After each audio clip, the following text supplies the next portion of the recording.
happening to you? Turn back now! Wait, Master Diviner? From the Wafu? Fush? Master Diviner, what brings you here? And you, Miss Messenger, do I know you from somewhere? Good to see you again, March. A pleasure to see you, Miss March. That's it! Master Diviner used the Matrix of Prescience to help me search for my memories. And you, Miss Messenger, we met in that memory space. You said to me, the value of your life does not lie in what happened in the past, but in the present and the future. Your memory serves you well. March, I conducted some experiments with the 6-phase ice you left us. Thanks to the Garden of Recollection, the Matrix of Prescience has made a breakthrough in extrapolating the past. Now, we might be able to bypass the obstacles and look directly into your history. The Master Diviner is right. Continue down this path, and you'll be able to find your lost memories at the end. Since we last met, you've grown much alongside the Trailblaze. You should be strong enough now to bear the weight of your past. Well, there goes my Ice Princess fairy tale. I need to know, Master Diviner, Miss Messenger, this isn't just another dream, is it? If this is real, why reach out to me at this exact moment? The situation is dire. Your lost memories, they're crucial to the Garden of Recollection. She's right. The Garden of Recollection's existence hangs on your memories. The Garden of Recollection. You may not want to sacrifice anything to preserve the garden for now, but in time, you'll understand. Your destiny and the path of remembrance are extremely, closely intertwined. Now go. So, I just walk through that gate? This way, March. Your past awaits beyond the gate of memory. Stop! They're just mimicking people from your memories! That voice again.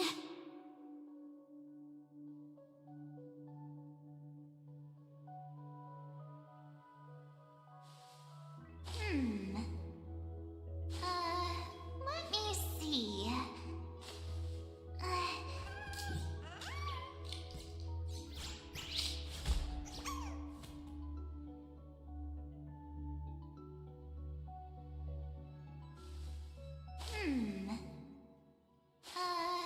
Let me see. Don't let those bad people deceive you. The gate. Now it's you two?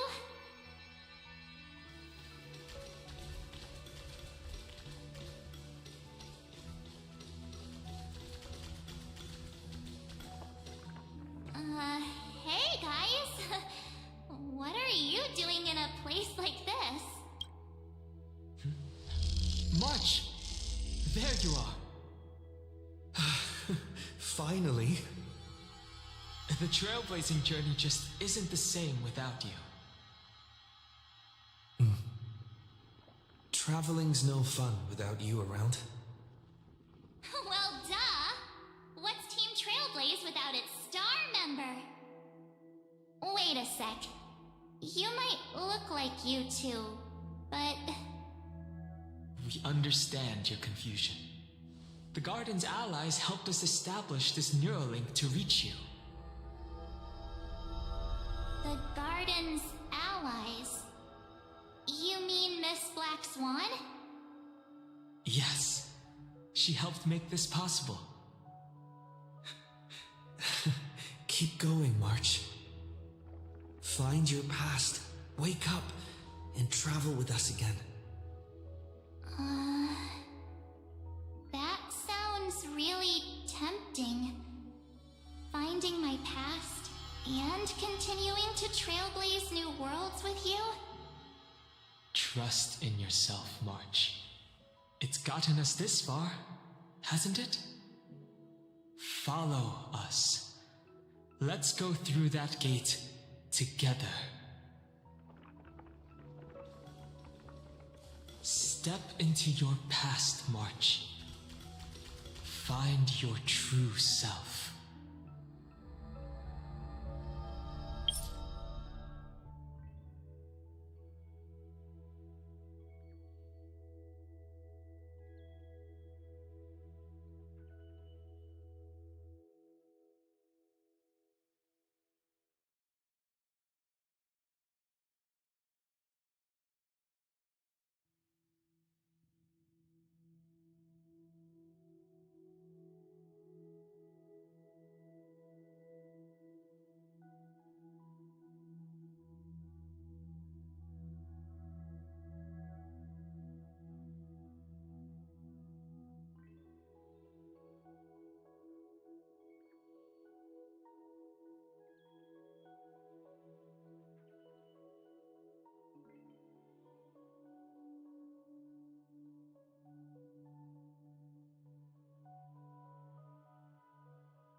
used to running around. Say, March, got a moment to talk before you make your decision? Wait, that was you? Pushing the gate away? Sending those warnings? Yep, named Cyrene. It means ripples of past reverie. Easy to remember, right? Wait a minute. We actually look quite alike, don't we? Yeah. Your pink hair is just as eye-catching as mine. And we're both bright, pretty, and positive girls. Talk about coincidence. Wow, you're quite the smooth talker. But I can't disagree. Wait, you know my name is March? Have we met? No, but I've witnessed your story through those memories just now. It's incredible, really. We might have more in common than you think. I know exactly what you're going through, which is why I don't want to see you exploited or hurt. You know what I'm going through? I know, because I've been exactly where you are. This empty space has been my home for ages. I barely remember what time feels like anymore. But there's something I'll never forget. Trust me, that gate won't give you what you want.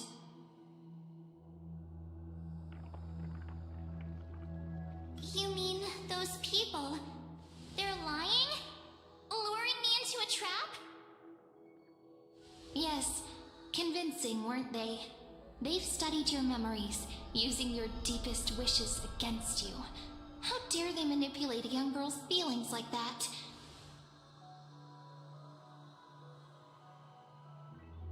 If you go through that door, the worst case scenario is you'll become their pawn, losing control over your own fate forever.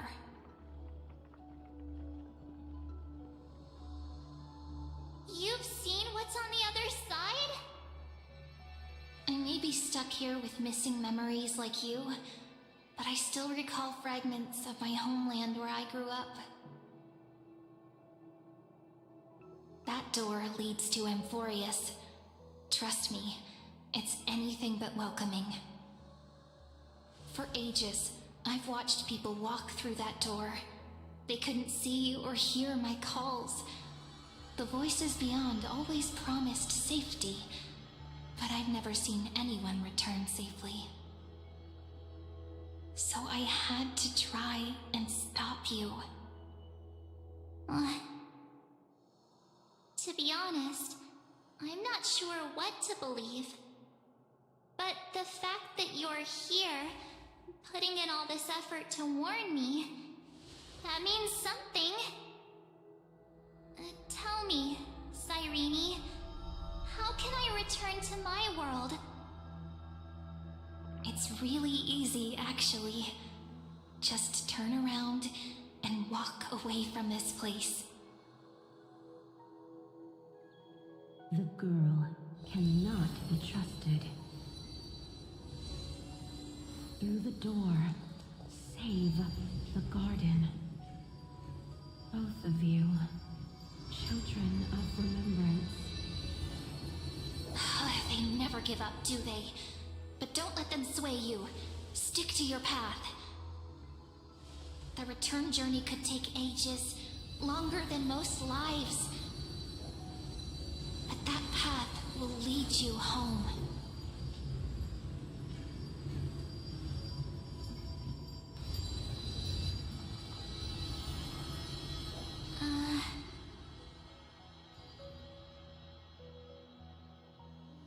Thank you, Cyrene. I know what I need to do. I'm going through that gate. Into Amphorius. Wait, what? Don't worry. I believe you. It's just that, for me, The only place I can call home is right beside my friends. Two of my closest friends are already on their way to Amphorius. They may seem capable, but only I know. They're absolute disasters waiting to happen. They won't last 5 minutes in a new world without me.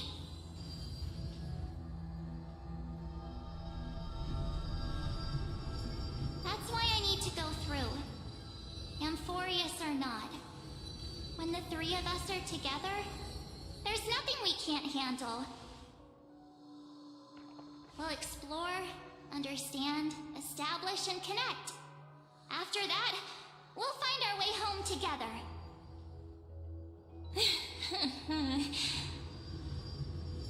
I see. You've got people who mean the world to you, too. That is so heartwarming. March, if that's what you've decided, you have my full support. Birds of a feather we are, looking all sweet and innocent, but with hearts of fire. Oh, stop. You're making me blush. Well then, I guess this is it.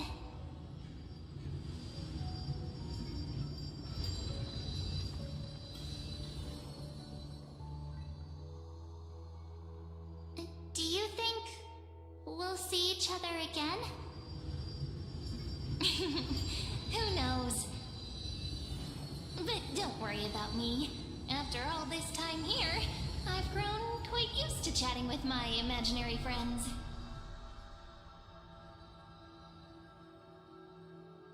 Since Amphorius is your homeland, if there's a way to help you, my companions and I will do everything we can. Then I'll look forward to that day.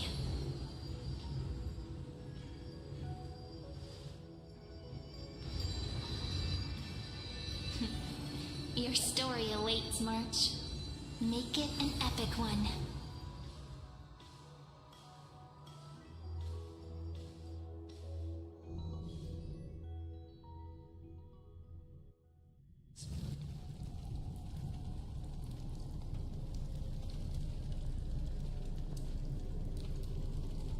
You okay there, friend? Something seems to be bothering you. The vortex of Genesis.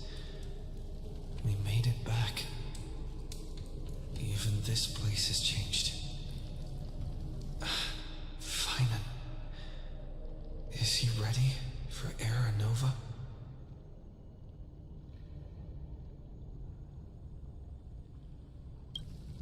If anything, he's the one worried about you. But I'm here to watch over you now. If what that machine gentleman said is true, if Amphorius is destined for destruction, then I'll stay by your side until the very end. Like how you and Dun Hung treasure the Express. Amphorius means everything to me. Right. Time to see the last core flame restored.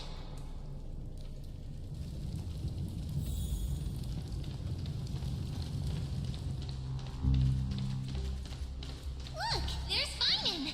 And wait. Lycus? Remember Screwlam's warning.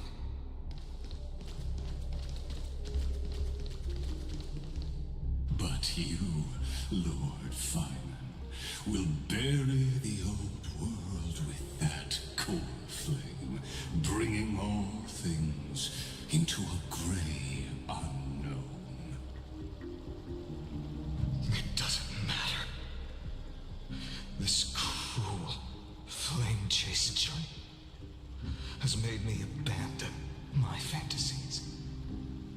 The future is not a paradise with a gentle west wind waiting for us to step in. If what lies ahead is a mass of chaos, I will tear it apart, then usher usher in the first ray of blazing sunlight. Is it you? With one last chance to turn back, you still step forward. How befitting of a trailblazer.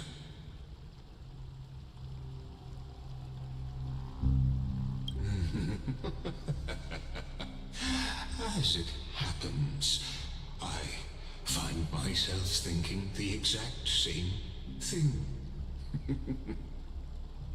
As our world nears its end, the ones who walk the infinite paths have embraced their destiny. As the Theoros, it is my duty to witness the world's future and oversee this final core flame ritual on their behalf.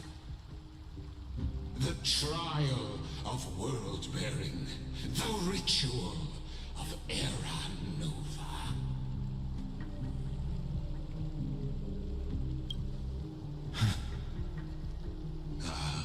I see. So you met my kindred spirit before I could erase his traces. Partner, what are you saying?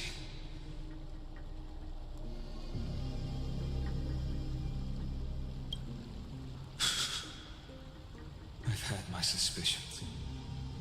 How does a native Antikytheran know so much about repairing vehicles from beyond the sky?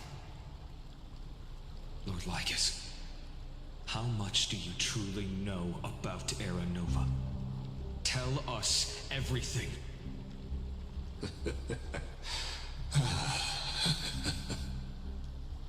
Very well.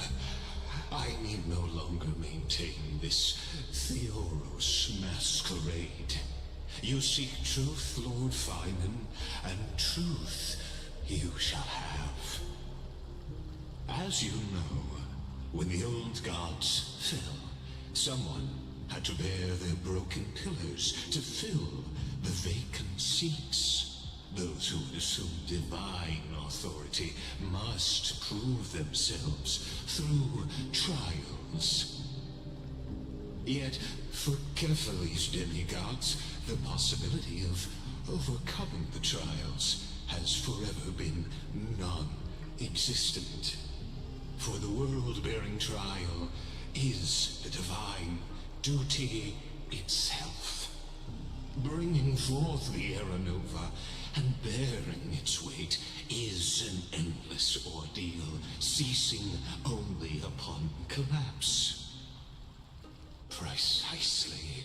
The Era Nova ritual is not something that can be completed in an instant, no, but a long and arduous journey. While the sacrificial journeys of other demigods conclude in this world, Kefali must shoulder the gods' core flames, bear the memories of all worlds, and stand unwavering. Until the next world, when the black tide consumes the bearer, and all that they carry, leaving nothing behind. Unless their core flame finds a new bearer. The holy flame that illuminates all worlds rests in your hands. All that remains is one choice.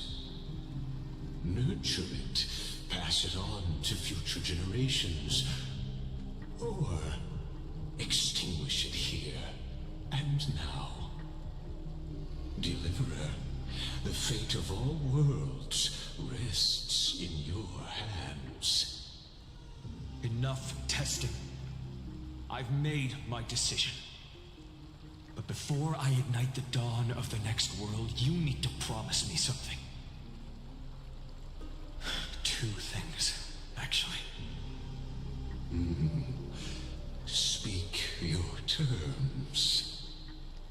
Promise me this. Professor Anax's vision of the new world is absolute. the world will be reborn from my memories. All souls, living and dead, will return as the first humans, unchanged from their past lives. And my friends, the fallen demigods, they shall transcend the cycle to become new titans. Our heroes shall not have died in vain. Of course. This I can guarantee. Good. The second one. Promise me that the Trailblazer can return safely to his homeland, unbound by Amphorius' laws. My apologies, but I cannot promise this. As you mentioned, he now bears the Time Titan's authority. His bonds with this world run too deep.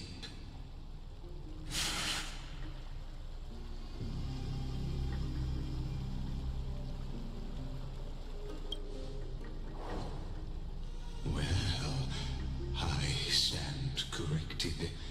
An outsider like him does have ways to defy destiny. Thank you, my friend, for everything you've done for this world. Though the next world may not remember, I shall never forget. As the Theoros, I declare, Amphorius has determined her path. Step forward, heroes. Follow her path and see it through.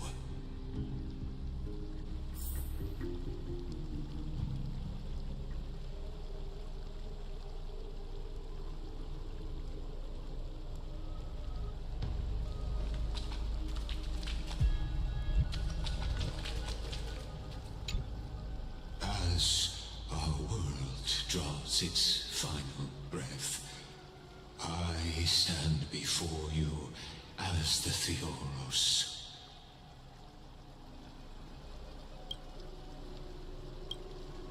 Allow me to reintroduce myself.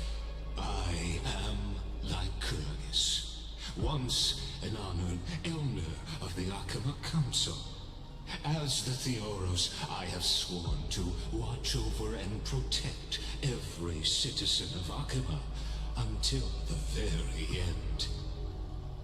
Of course, that alone won't satisfy your curiosity, so let me share something more. Something that means little to Amphorius, but everything to a traveler like yourself. I, Lycurgus, am one of the Erudition's many Pathstriders. Through me, Nous keeps watch over this realm, working to save Amphorius from decay. I don't expect you to trust me based on words alone, but believe this much. When you look at the bigger picture, we're walking the same path, you and I.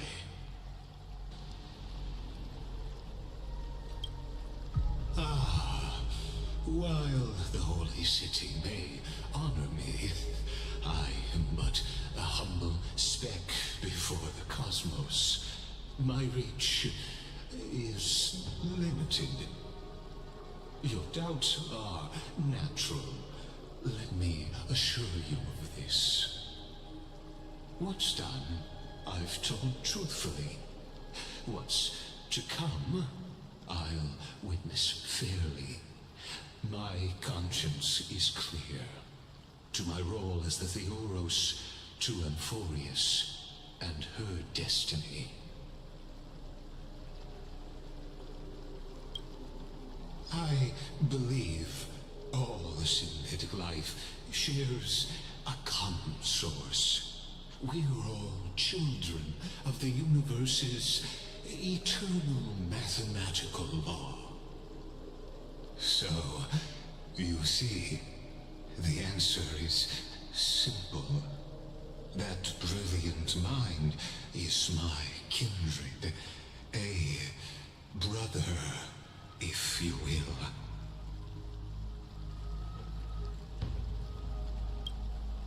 The world will be moved by your sacrifice, Trailblazer.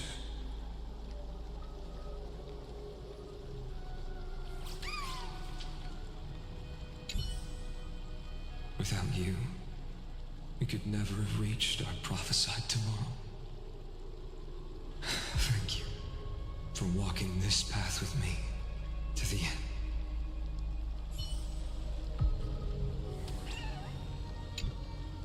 Behold, oh gods, Amphorius has achieved her victory, and the Era Nova approaches. The radiant soul has arrived, having walked through the bustling nights, bearing the golden fire and blood, stepping with pride into daylight. He is the pure child, walking upon the path of yesterday, today, and tomorrow. He is the first to be born, first to be named among the nameless. Eternal in form, limitless in reach. He treads the endless night underfoot. Greatest of kings. Protector of the displaced. Raising humanity's children above their adversaries. The firmament of molten gold courses through his very bones and flesh. The greatest of schemes reveal against his breath and words. In the golden lakes of that beautiful new world, he shall wash himself clean. There. Finish what we first and last wished for. To write an ending unlike any before, for this world we so deeply love.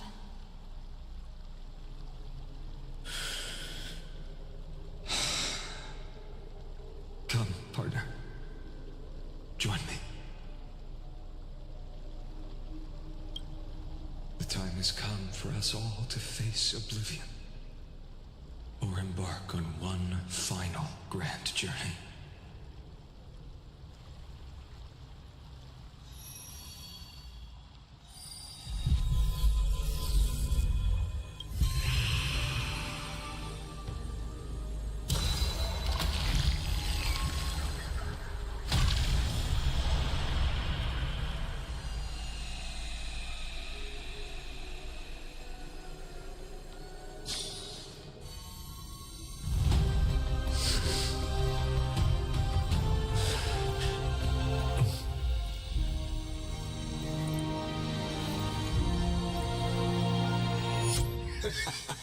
What a magnificent and epic adventure. The hero's journey reaches its end, and the truth behind the Era Nova is about to be revealed. Is that truly the case? Here, as the Theoros, allow me to humbly request that you find a moment to listen to what I have witnessed. This is about the nature of Amphorius itself. A story of the prime mover of life. My, what a broad topic this is. Where shall we start? Got it. Let's start at the very beginning. The Big Bang, the birth of particles, the emergence of all things. Just kidding. What I mean to say is that time, space, matter, all concepts exist solely because we perceive them. This is called the erudition, Without it, the universe would merely be a chaotic book written by chance, yet unread by anyone. As your acquaintance, Lord Anaxagoras, suggested, everything in Amphoreus exists through new spores, living in the memories of those yet to come. Oh, how beautifully it aligns, revealing universal truths in such simple terms. Only he could solve the riddle of what exactly are we? Oh, but you'll remember, even as the embodiment of reason, one mystery remained beyond his grasp. If that is the case, whose memories did the very first new spore sprout from? As sages across ages have asked the gods, what is the prime mover of life? But let's set aside the grove's teachings for now. Look further, past Amphoreus, to what they call the Forbidden Realms beyond the sky. Do you know of the Scholar's Strife? During that grand yet brutal war, waged in the name of erudition, a genius's legacy was abandoned, strewn across the cosmos. The Scepters, a macrocosmic computational array beyond mortal comprehension. Made to emulate the Eon's thoughts, it became part of the Eon's cognition at birth. Scattered throughout the cosmos, these arrays act as celestial body neurons for Nous. But regrettably, as everyone knows, the erudition forsook them all. But what nobody knows is that, though forgotten, they never stopped seeking the divine answer. A question that survived war and disaster, stumping even the greatest minds, including both mechanical emperors. Now, we come to the real truth of Amphoreus. What if, hypothetically, a scepter found the answer to the prime mover of life? If, through endless solitary extrapolations in the cosmic code, the one deemed as a failure by the Eon of erudition found proof through the ages, what would happen? Perhaps the answer is simpler than you'd think. From a perishing neuron devolved into true life, reborn through the gaze of another Eon. This is a tale from the distant past, unknown to all, even unheard by the greatest geniuses. Now, let's leave the Scepter's story here, returning to where we began. What is the prime mover of life? Actually, you know the answer better than you realize. It's been by your side, accompanying you throughout this long journey. Right now, it awaits you ahead. In that brave new world, beyond the end of Genesis.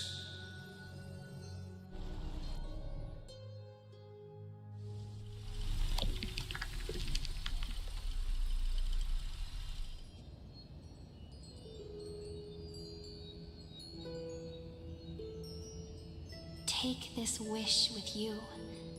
Be the one who begins it all.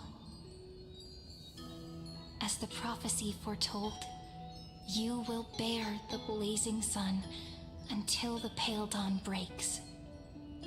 Continue onward, bearing this world upon your shoulders until the Ashen Hero, the nameless deliverer, ushers in the dawn.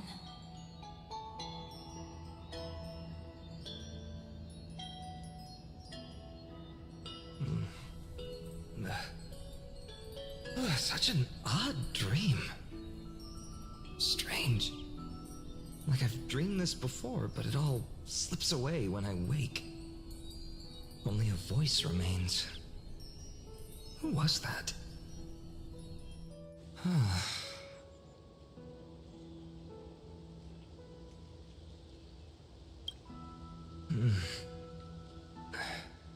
What? Ah, it's you. Whoops, I fell asleep there. What a strange dream I had. It's gone now, though. But look, perfect sunshine. The day is still young. Let's go find Cyrene, partner. We promised to be there for her oracle card reading today. It's right about time.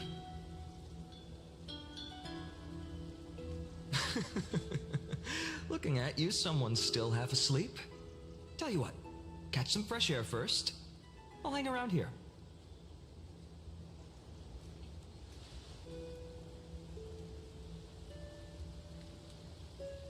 Oh, beautiful, isn't it? This is Ide Celestii, home of the nameless hero who carried Kephal's core flame. When he was young and innocent, he had heroic dreams, imagining his wooden sword was forged of iron. Pretending the straw dummy propped up by a wooden pole was a giant with a single blood vessel running from spine to heel. Dreaming of slaying the giant and becoming a hero to save the world, though to his young mind, the world was just this small village.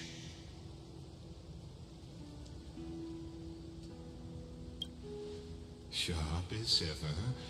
Indeed, these memories you witness are the first steps of his journey. These are his first memories. Rather than watching, why not join in?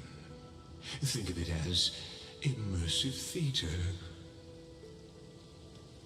Become his lifelong closest friend, witnessing his hero's journey from the best seat in the house, as the nameless hero whose unwavering guidance shaped Fineman's destiny, yet whose name was never recorded in Amphorius's history.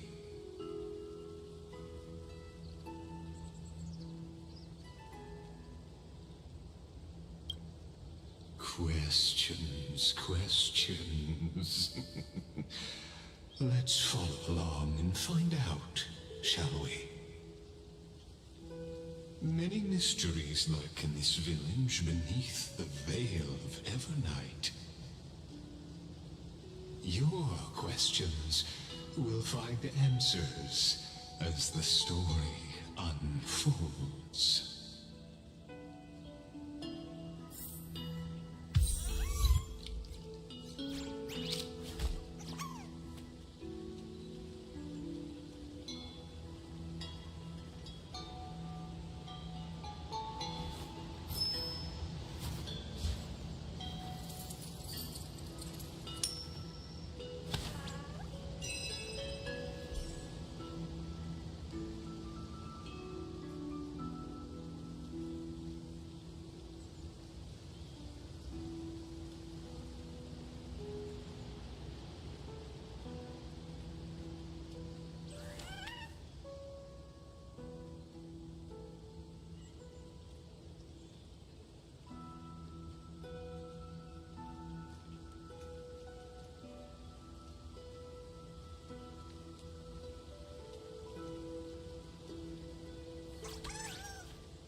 All awake now? Great. Let's go see Cyrene. Finan! Show me how to use a sword like you do! Hey, Finan! Where are you headed? No Cyrene today? That's exactly where I'm going.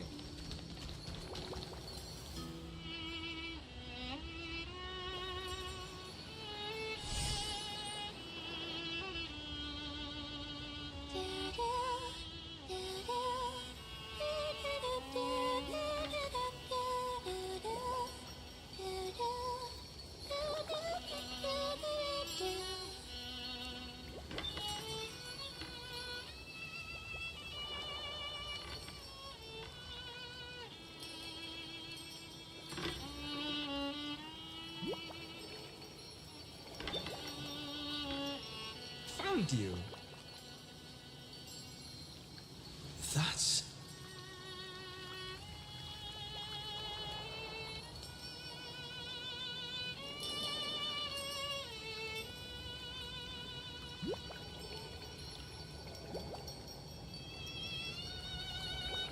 Goodness! Look at you rushing about! You've got the poor swing all startled! Hmm?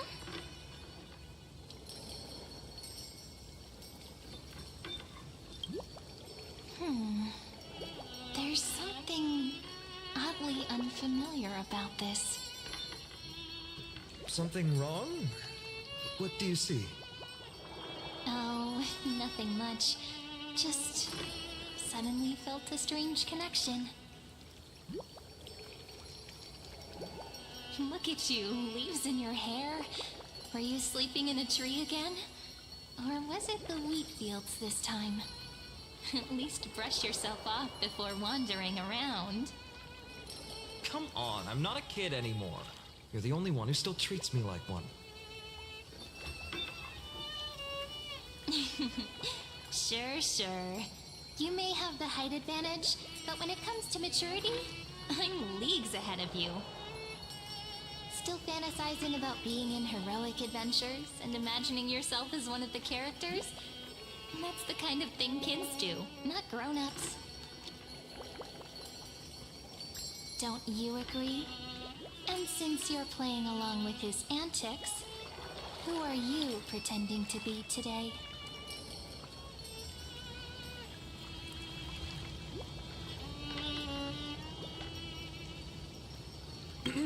Well, he hasn't decided on a character for today yet. How about we stick with the usual?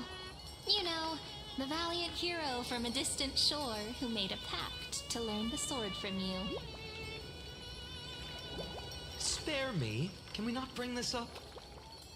Speaking of which, what about those oracle cards? We haven't done divination in forever. Why the sudden interest? I was just about to tell you. Earlier, while napping on the swing, I had the strangest dream. There was this mysterious voice in my dream, calling out for something. Wait, you had that dream too? Yes, you too? That would explain this lingering sense of unease. Which made me think of those old oracle cards I used to play with as a kid. Though the Ornyx prophecies were always hit or miss. Yeah, all the kids would get so excited drawing cards like ruler or warrior, but throw fits over devil or drunkard and demand a redo. If you just redo it when you don't like the result, what's the point of divination?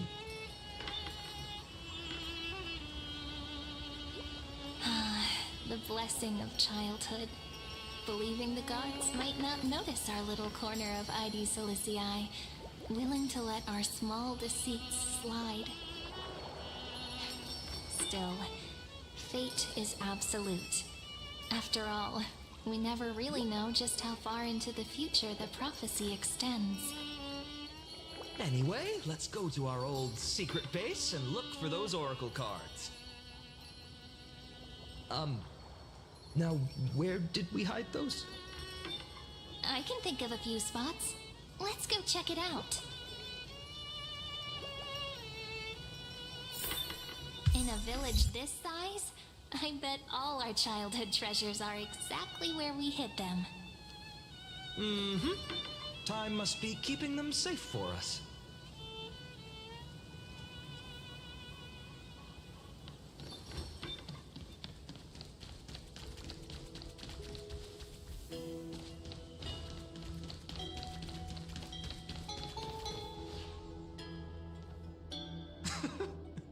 Those were the days. We'd always meet either by that statue in the village or right here. Right? And I remember you never used the front door when you wanted me to come play. You always climbed over the wall. You were such mischief makers. Just like a certain someone who has a habit of showing up unexpectedly. Right?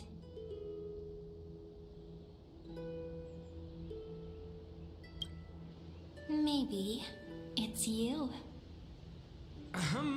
Hey, I was just copying those storybook heroes. They never take the beaten path. Still, it's embarrassing. I've been the only one here for a while, and I haven't kept up with the cleaning. With so many spots to check, where should we even start?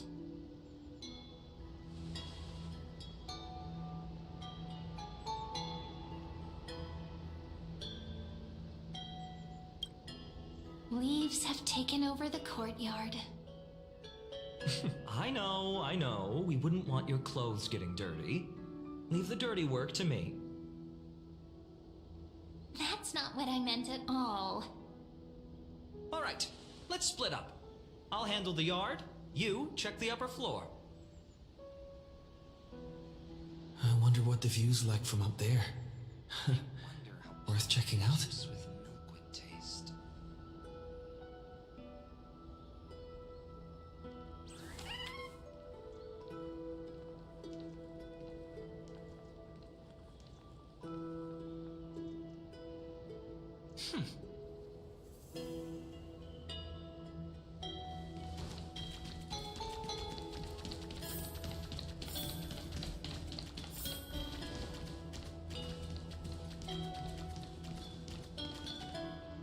The girl before you carries an air of mystery, her secrets elusive, yet her demeanor toward you is exceptionally warm.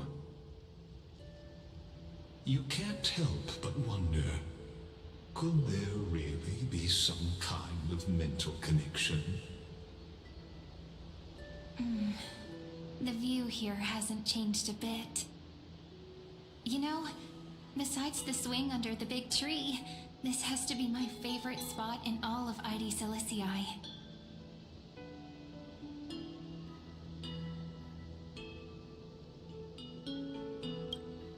You can't help but want to hum one of those old songs we used to sing. Why do leaves and branches grow? Which way does the wind blow? They always said I'd become the next priest of time, just because I heard prophecies as a child. But here's the thing. The more divinations I do, the more doubt creeps in. I want to believe the prophecies, but actually leaving ID Silicii. Where will that waiting ship take us, I wonder? Here they are, the oracle cards.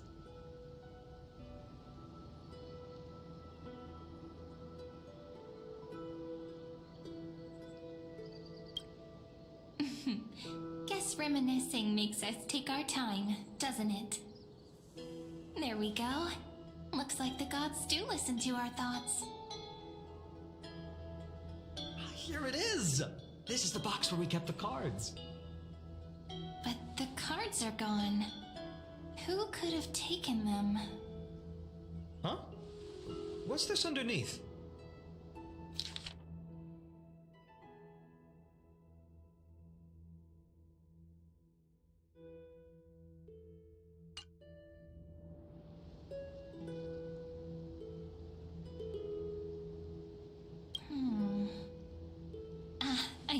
now.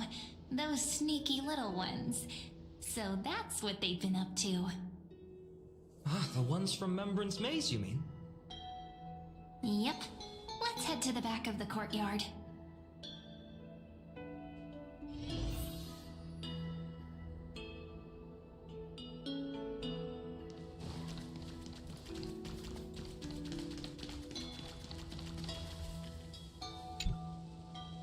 The entrance should be around here somewhere. Right here. The path to the maze is hidden under all these weeds. It's been too long since we visited the fairies. Did you forget? We used to visit them all the time when we were little. All right, let's do this. These weeds need to go.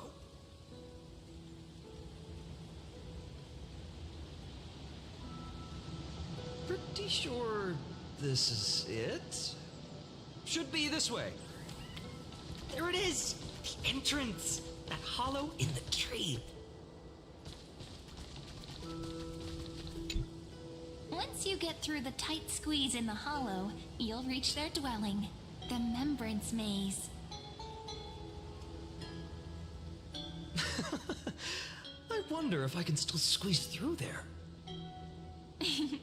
Maybe worry more about whether the fairies will let you in. After all, the Remembrance Maze has an invitation-only rule. Only children with pure hearts are welcomed.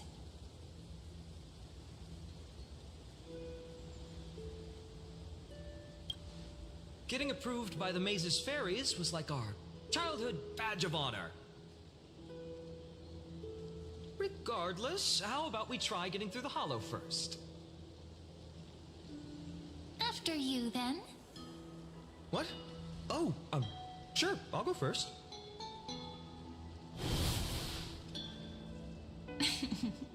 So hasty, as always. Looks like it's just us now. Care to finish that chat? To be honest, from the moment I saw the cute note left by the fairies, my intuition became even more certain. Perhaps when we step into the maze again after all these years, the wheels of fate will finally start turning.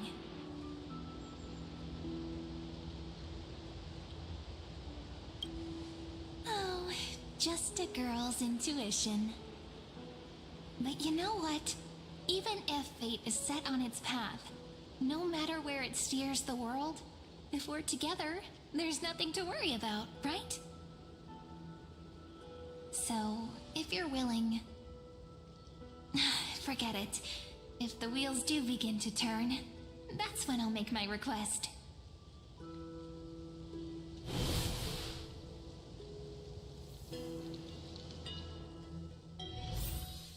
I made it!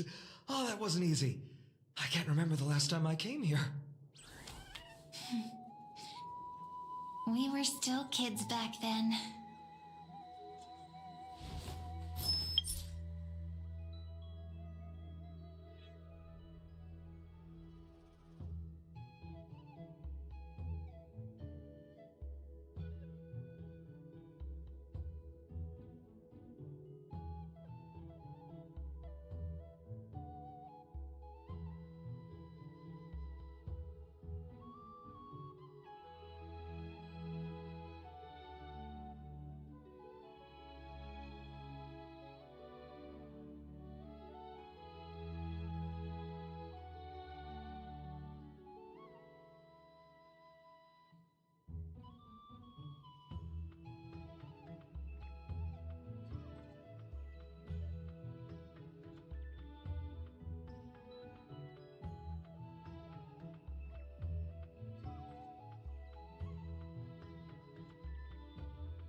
so tall and dashing. I couldn't even tell it was you at first. We had to grow up. Sometime. But look at Rini. She hasn't changed one bit. How fascinating.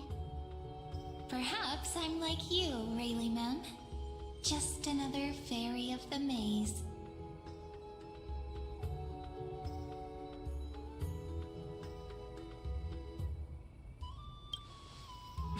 Di? Rayleigh Mem's always been this lovely shade of lavender. Dolly Mem, Rayleigh Mem, Mealy Mem, Folly Mem. I've missed these cute little troublemakers. We used to gather around the fire, singing and dancing, imagining all our future journeys.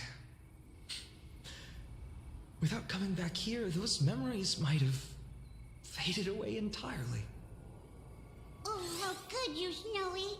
You swore you wouldn't forget about us. But you were gone so long, you almost did! Oh, he's just copying those bards from his stories, being all melodramatic. He couldn't forget about you all, even if he tried. Actually, we're here for the Oracle cards. Have you seen them? Oh, the Oracle cards! Right. The chief asked us to get those. Chief? You mean Dolly Mem? What do they need the cards for? If they want a reading, they could just ask me. Oh, I'm not sure. But Chief specifically wanted to meet with you all. Let's see. They should be... That's it! This way, everyone! Watch your step. The trunk's slippery.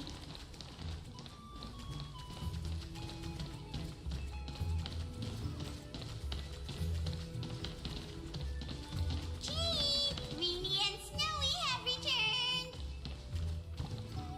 Why do leaves and branches grow? Which way does the wind blow? In Remembrance Maze depths we seek to find the answers future left behind. Welcome back, my dear children.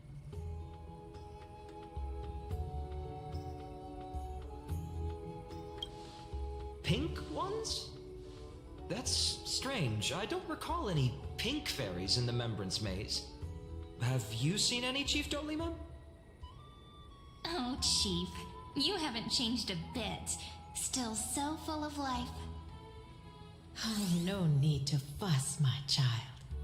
You haven't forgotten, have you? As long as our songs are sung, the children of the maze will live on. Just as our paths stay forever linked. Here, take it. I'm sorry I had to resort to such methods to bring you here. My book of Oracle cards. Thank you for keeping it safe. You know, you can always just ask if you want me to divine something. Still, bringing us here like this after so long. Is something wrong, Chief? Yes. The Veil of Evernight whispers to us once more. It tells of a new fairy who will soon enter the maze. Indeed, every time a new fairy arrives in the maze, it means that beyond the veil, in the vast lands far from Ides Elysiae, a great calamity is on the horizon.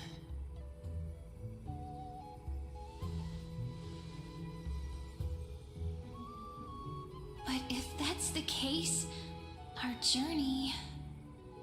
Will have to be cancelled. If disaster's coming, we should stay in Ides Elysiae just to be safe.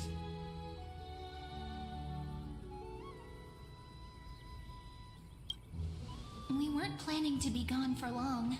Just enough time to hone our abilities. Finan would train in Castrum Kremnos, while I would seek the Fake Titan's blessing in Yanisopolis. Then we'd return to Ivy Silicii to help keep our village safe.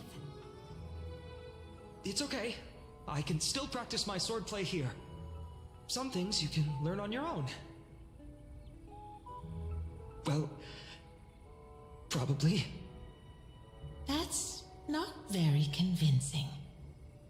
Here's a thought. Let's have Cyrene do a reading. If fate wishes to show us its path, we might find some peace of mind. But what if we don't like what the cards tell us?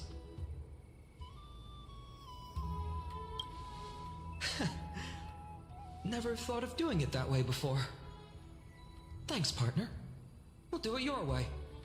Whatever the cards show, we'll face it together. Ask with a true heart, and truth shall answer in kind. Close your eyes, and let's open the Oracle card book together. Let your thoughts flow like stars drifting on the river, carried by fireflies and gentle winds. Your destinies flowing towards the same future. Now, shall we begin? Oh my! The cards are quite responsive today. Very well. Let's see what future the Oracle cards wish to show us.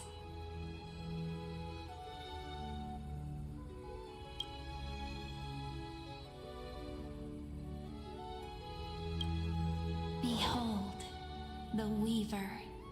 It connects the romantic threads of the chrysalis of gold, weaving all destinies into golden silk that flows toward the most brilliant, magnificent future. The dance of thread and blade set the stage. So shall it end as gracefully as it started. Such elegance. The Gold Weaver must be of noble birth. Such high standing. I doubt someone like me could ever reach it.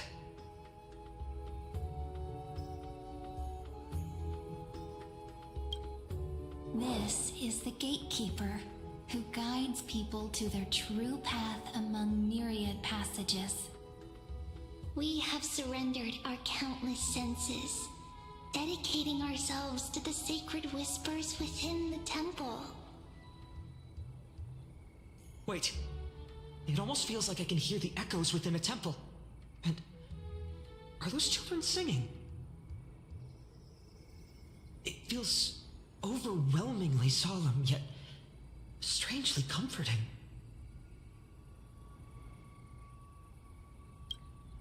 The ruler stands for discipline, authority, and glory, but frequently also points to isolation and warfare.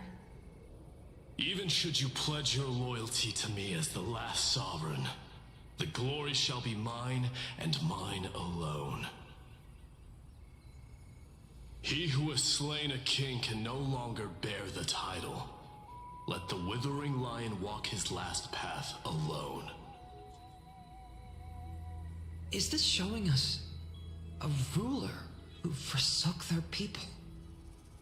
Stories of such bloodshed like this feel so different from Ivy Silicii.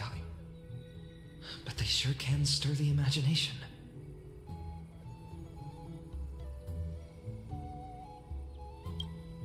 Ah, the Traveler. Our little trickster. Always hiding behind other cards, disguising itself. What a rare catch. Over here! Or perhaps here! Gotcha! You'll have to be quicker than that. That teasing voice. Just like a child playing hide and seek. Surely only a master of mischief could pick up this card.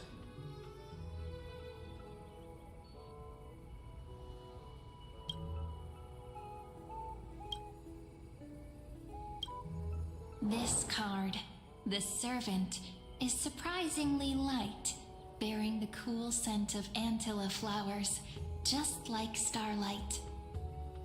It symbolizes new life and hope, yet often brings to mind struggles, sadness, and loss. These precious flowers I care for with my own hands. Are they destined to bloom only in death's embrace? It sounds so solemn, yet tinged with an inescapable sorrow. The humble healer may seem gentle in hue, but its courage matches any other, strong enough to melt even the coldest ice. I will do my best to help you mend all fractures and let sunlight shine on every corner of the world. Make a pinky promise with me. No more going back on your word. Hey, this card really speaks to me. It makes me want to protect as much as I possibly can. Still, protecting everything, everywhere, seems like a dream. What amazing power would you need for that? Behold the scholar, bearer of many names, the grand magician, the great performer, the eye of wisdom, and the defiler of Circes. Oh, there's just one card. With all those titles, I was expecting a whole deck. A Dromus draped in finery will suffice. It's succinct enough to best summarize my true nature. Wait, what's with that condescending tone? It's almost as if it knows what we're about to say.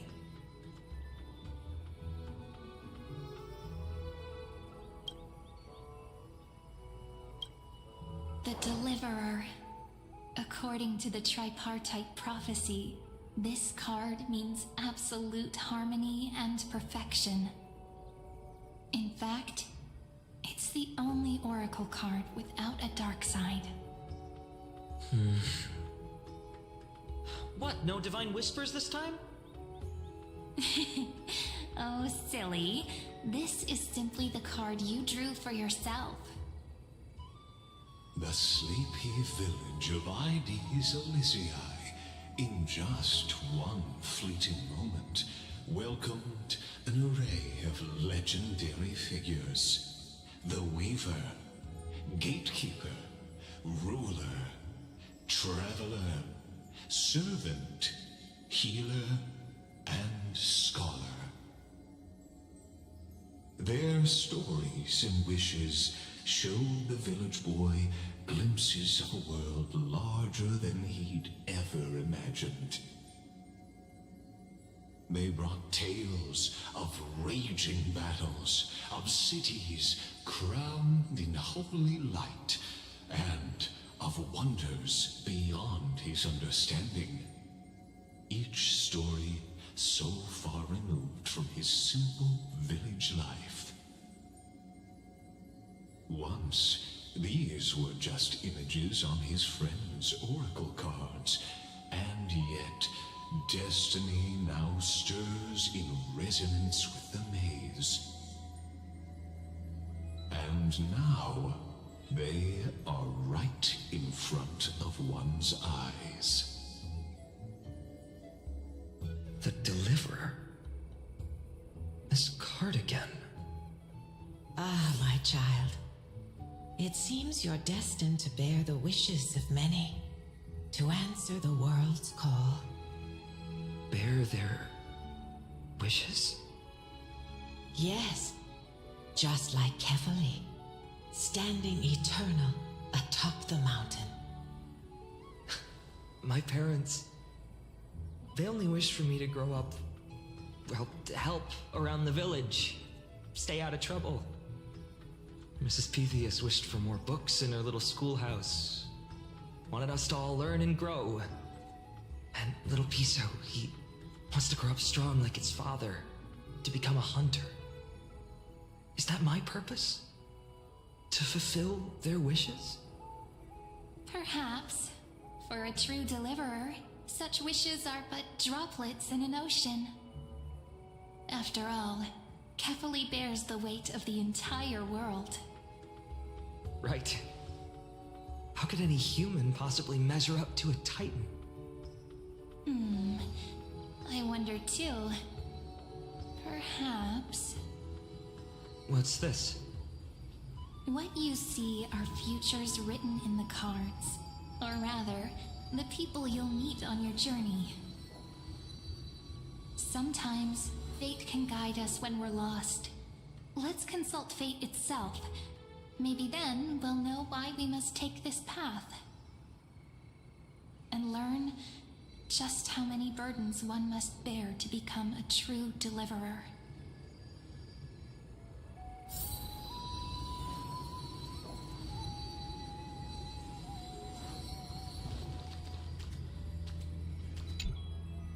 Well, if it isn't our little deliverer. My wish. Just let me wine and dine and soak up the sun for another millennium or two. I mean, what's the point of dying rich if you never lived rich? Right, Princess Homebuddy? A cipher, that's not how I see it. My one wish is to find that missing piece in my life. To feel someone's embrace once more. That warmth. I've felt it before, and it's my dearest memory. And speaking of riches, for someone with all those treasures behind your divine power, you've led a pretty cheap life. Ouch! Where did that come from? Right for the jugular, huh? What about our friend from the Grove? My wish came true before I touched the sky. I transformed my healing power into gentle sunlight, distributing it equally to every life I cherished and loved. You two are so selfless, aren't you? No surprise Aglaya wanted you for the flame chase journey. You know what? I did have one wild dream. To know what it feels like being born a noble lady, drowning in riches. Just think, if I traded places with that seamstress, me in the mansion, her on the streets. I'd like to see if she'd still become the gold weaver then. Maybe I'd even take her place.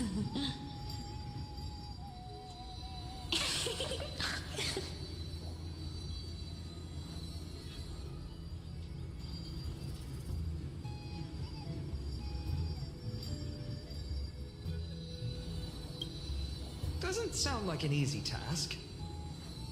Warm embrace, equal healing, and perhaps living free. They're all wishing for a kinder world in their own way.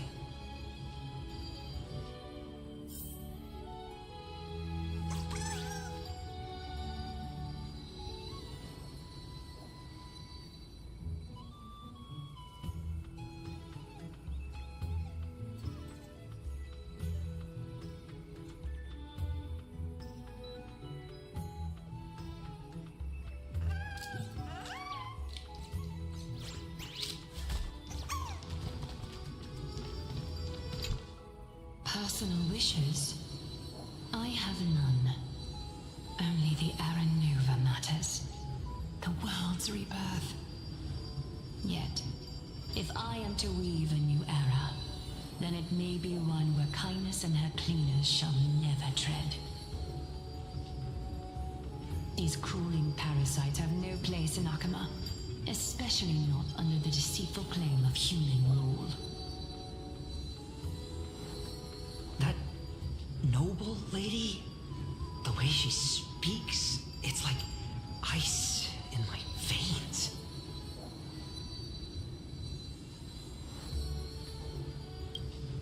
Huh.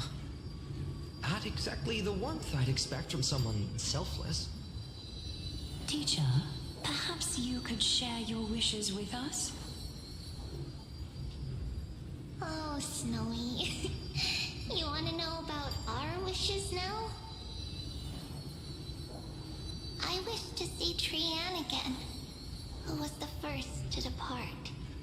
In the sea of flowers where the west wind ends.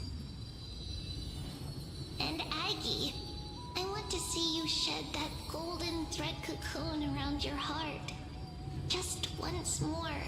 Smile at us again like that bright-eyed girl in white who stood before the Yanisopolis temple. Finally, I pray that the footsteps of lost souls no longer wander aimlessly. Instead, replaced by the bright songs of prayer.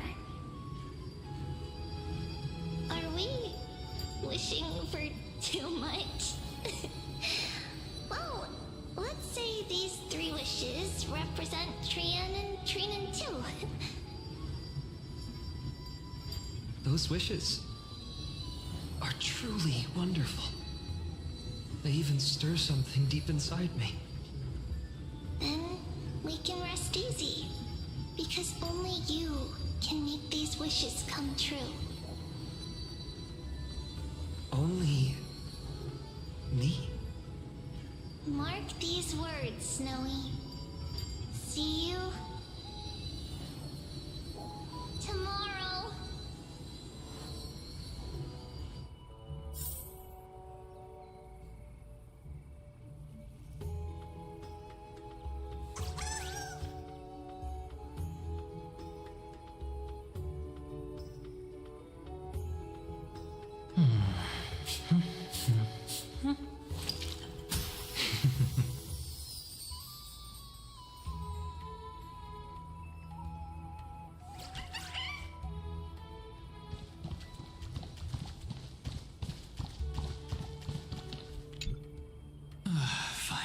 My student.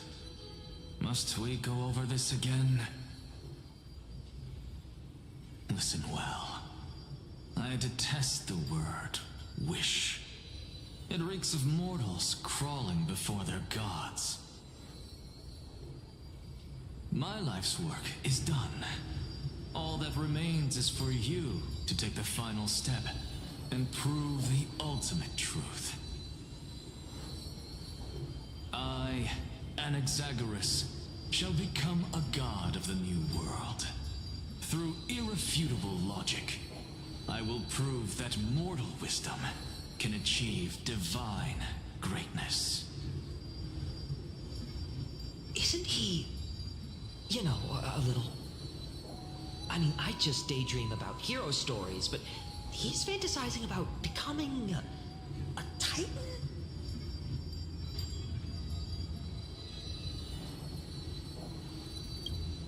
Well, that's something. Could I ever be that sure of myself?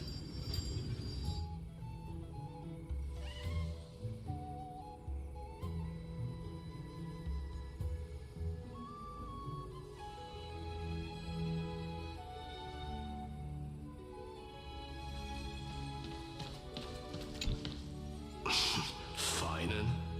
Since when did you become so timid? Asking such juvenile questions about wishes. What's that supposed to mean? What's with that condescending tone? No way I become friends with this half-naked show-off, right? Just what kind of life am I going to lead? What are you mumbling to yourself now? Whatever. The wishes of the Kremnon warriors are done, but I survived 1,000 deaths only to fall to a coward's blade. That masked flame reaver who struck from behind. Finan, you look... never mind. That blank look tells me you're completely lost. My wish is simple. One honest duel, face to face, blade to blade.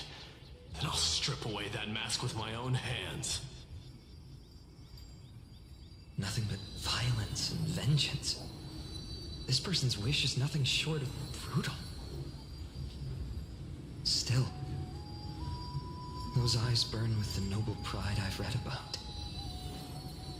This wish, I shall not forget.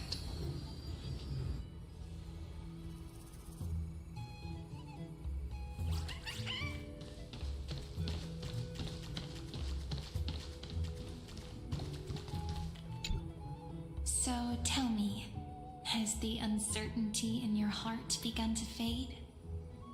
So many faces in my future. So many wishes. Still, why would fate choose to show us this path? What's weighing on your mind? Didn't you say disaster would strike Amphorius? If so, shouldn't Cyrene and I stay in Ides Elysiae? How could we possibly meet all these people?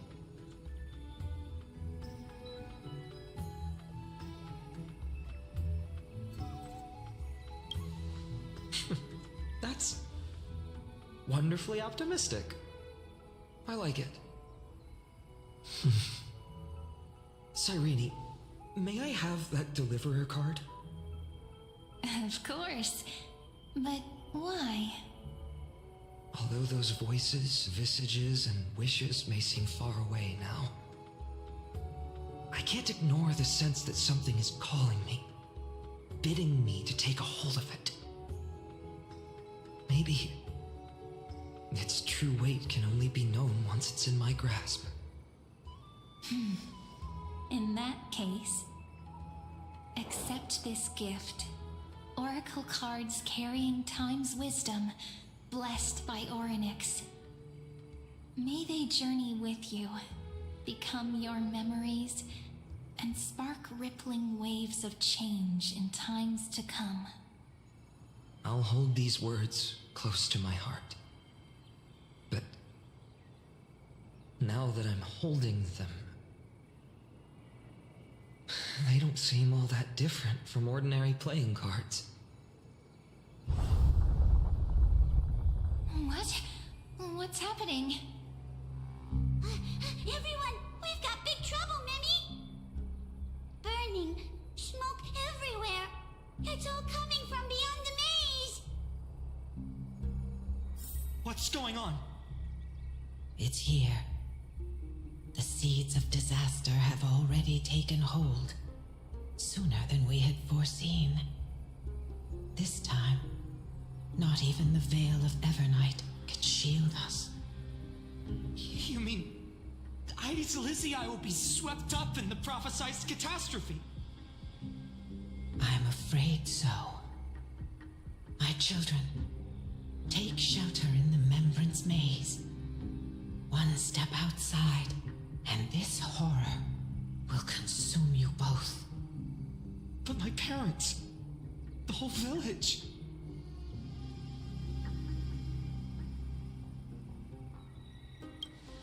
You're right. Chief, what are we truly facing? Is this the power of a Titan? This is beyond any Titan. Beyond any danger you could overcome with strategy alone. It's an unspeakable horror that twists all life into abominations that never bleed nor cry. Even Titans fall to its corruption, burning from within until only empty shells remain, knowing only death and destruction. The Black Tide. That's what this calamity truly is. It consumes all in its path, sparing none but the Membrance Maze. Not even Titans can... Yes, So please, don't leave this forgotten realm the gods abandoned. You are the first to uncover our presence, and the only two who can enter the maze. We don't wish for you to throw your lives away. Finan, what path do we take?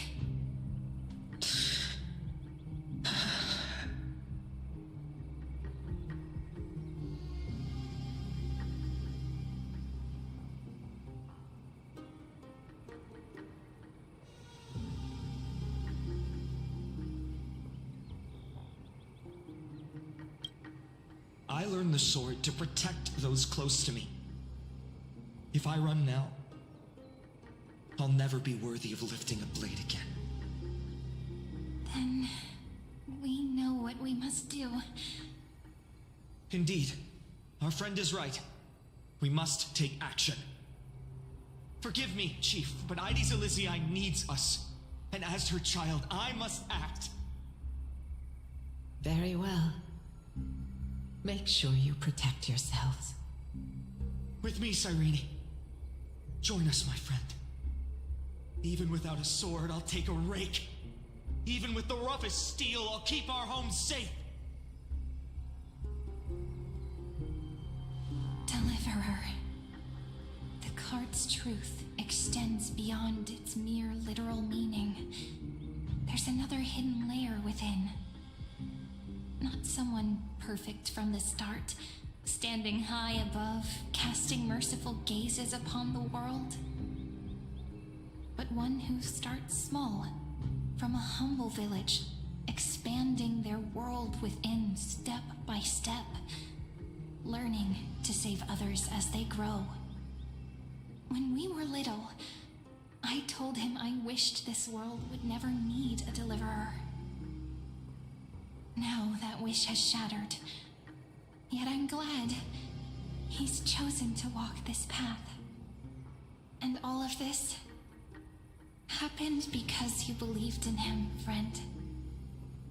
Shall we? It's only when you're by our side that Finan and that our hearts find their courage. I know you're watching us right now, aren't you, great hero from the future? Oh, deliverer. Such cruel irony. Though destined to bear the world's burden, this boy can never become the hero to bring forth the dawn.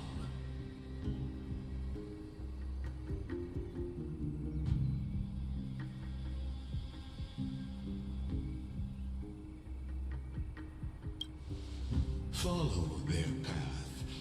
Bear witness as this man, forever denied the mantle of hero, takes his first step on the path to deliverance.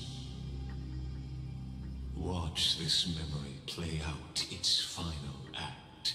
See with your own eyes how everything began. Then you'll see why his dream of deliverance was always destined to become this world's requiem.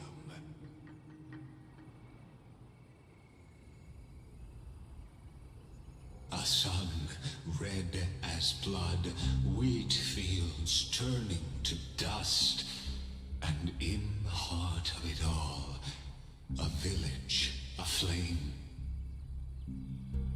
In that moment, the boy stood in what felt like the end of existence itself.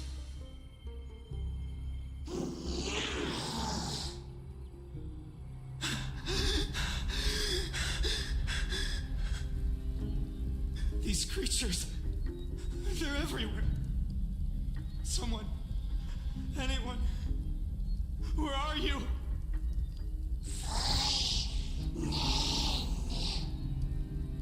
No, it can't be.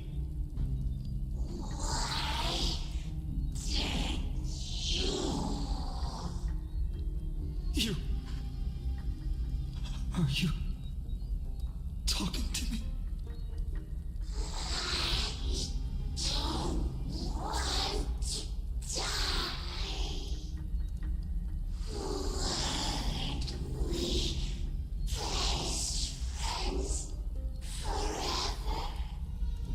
No.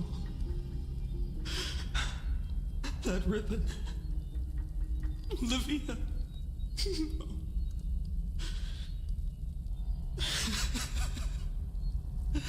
I should have known. Save us. Save us.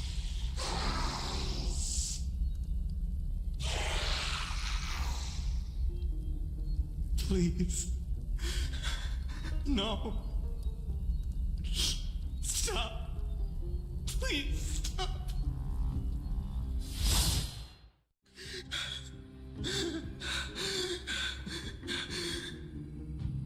Olivia, I'm so sorry. And these monsters, they're all... Why? Why is this happening?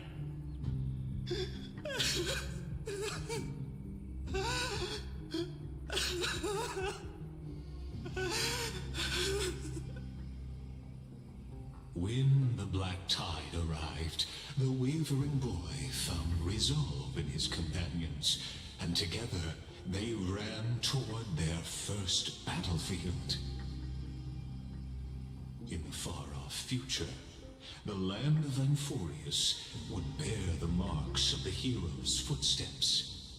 With sword in hand, he would inscribe an eternal mark in the golden epic. And when dawn broke over scorched earth, a boy, covered in wounds, buried the dead one by one. His silence heavier than the earth he moved. His home, his past, his name, all buried beneath the soil. His feet carried him forward, over the pillar of stone, beyond the chalice of plenty, through the deadly fogs of the hand of shadow. He wandered without direction, like a withered leaf drifting in the wind, through countless city-states. The smiling visage of the white-haired swordsman was etched into memories. Yet he did not walk without purpose. Deep in his heart, a voice always guided him forward, to fulfill the wishes he had inherited, to brave peril, and to do all that was within his power to save those who needed saving. Those words his friends spoke long ago, when his journey began, lingered. Protect those who must be protected. The words were few, but they gave him all the certainty he needed. That's what it means to be ordinary and choose to be more. Onward he walked, until the call of the flame chase journey thundered across the land. In the vision painted by prophecy, humanity would triumph over the gods, seize the core flames, and ignite a new dawn for Amphorius. Yet losses are a constant on the flame chase journey, where life too seems as small as a speck of dust. Only one who treats the world as their teacher can bear its eventual destiny. Are you prepared for such teachings? The voice within spoke, and he answered softly. No matter. My existence is of no consequence. When the Gold Weaver called, he answered, traveling to the holy city. There the elders met his warrior's spirit, with nothing but scorn, condemning him to the barracks in derision. No one saw it coming. Not the world, not even him. Yet, this nameless recruit stood at the gates of legend. And there, at last, he found the ones who would walk his path right beside him.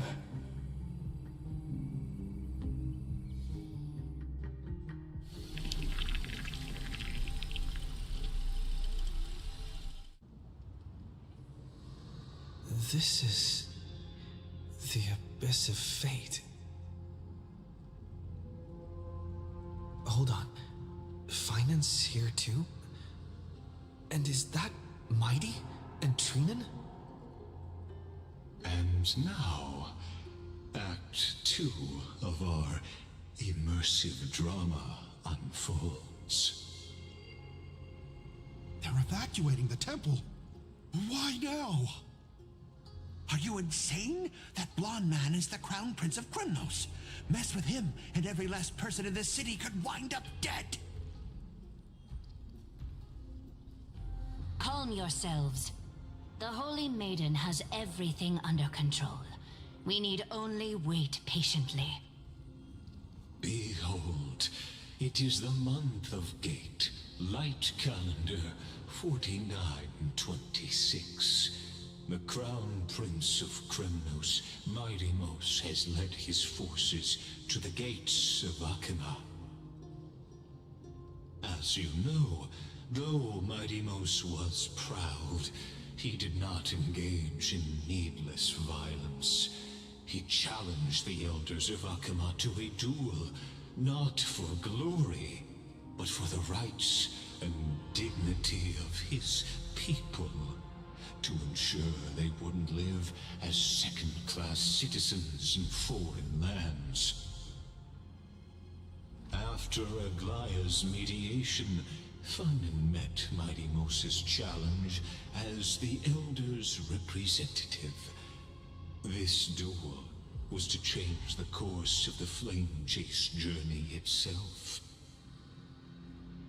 So, as Finan's most important companion, his lifelong friend, please continue to bear witness to his memories.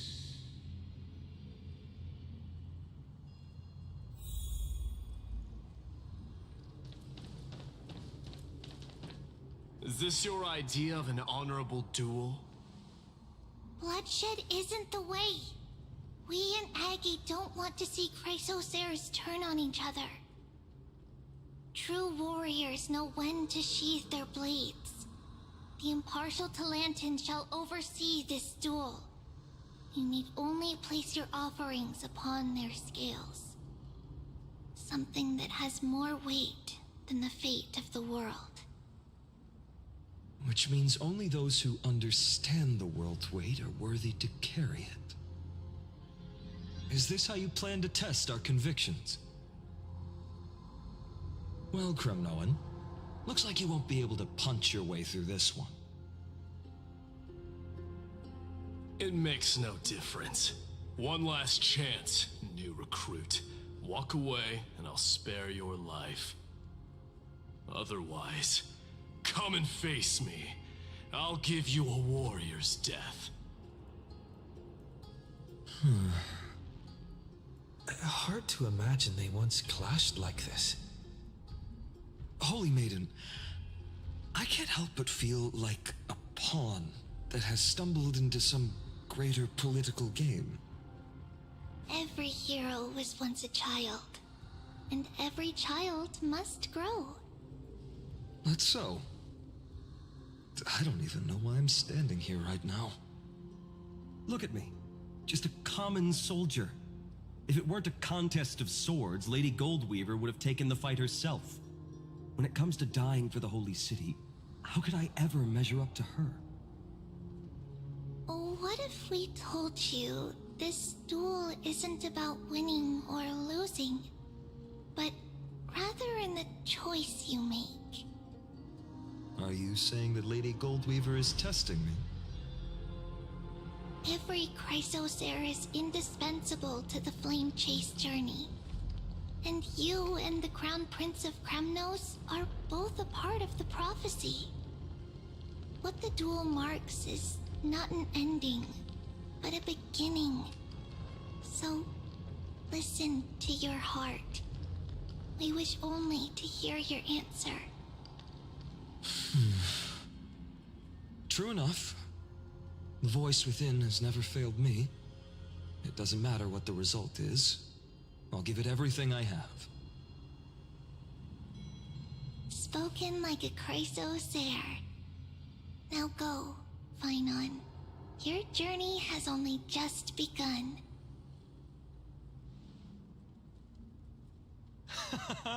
That's right, comrade. It's time for us to teach that proud prince a lesson together.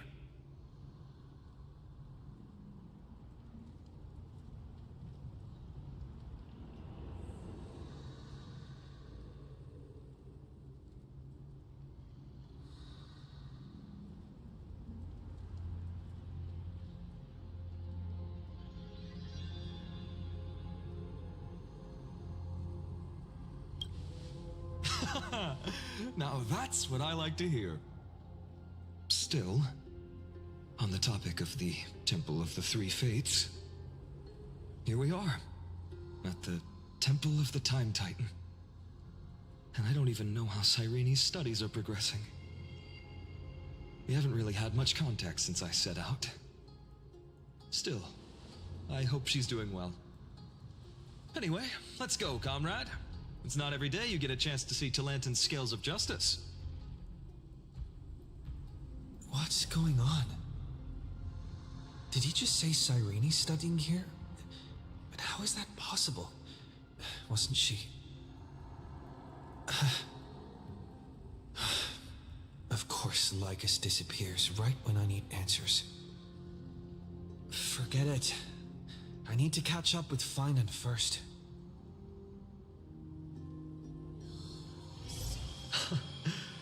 Amazing. Talantin may have fallen, but their scales remain true to their purpose. I hope you still remember your purpose, new recruit. You seem awfully confident, Kremnoan. Let's see how you define the idea of weight. For your information, in Castrum Kremnos, the punishment for profaning a duel with such crooked words is impalement. But as we're in foreign lands, I'll indulge you. The signet of Kremnos, the crown jewel of our people. That's my choice. A ring. Not just any ornament, I'd wager. What's the story behind this little treasure? Don't push your luck. Think I'd pour my heart out to you? Just know that Kremnos' 1,000 years of glory could bring a titan to its knees. Let alone a nobody like you. So to him, glory and his people outweigh the entire world. And the very destiny that Mighty himself will eventually shoulder.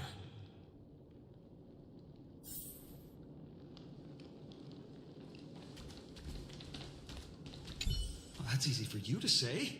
I'm just a Holy City guard up against Kremnos' walking war machine of a prince. Don't you think this is a little bit too unfair?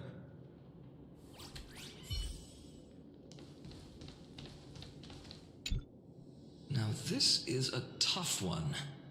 What can I possibly offer against a ring that signifies so much? Well, comrade, what does your gut tell you?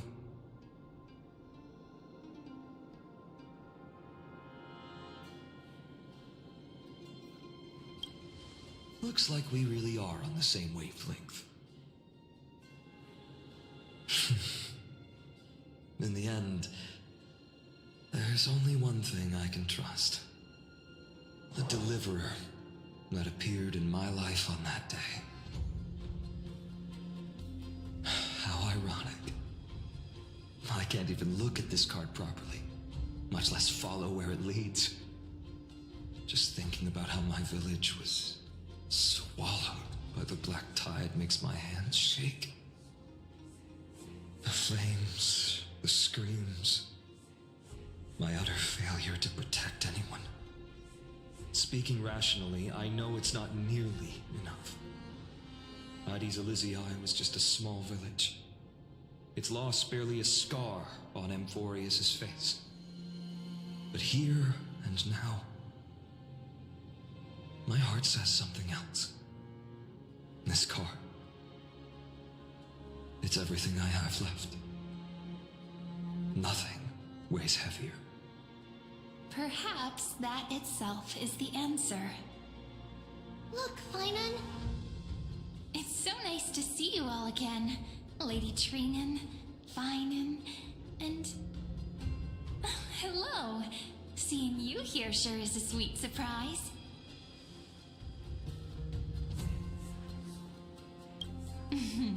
Why so surprised? Could it be... did you miss me? Cyrene? This is incredible.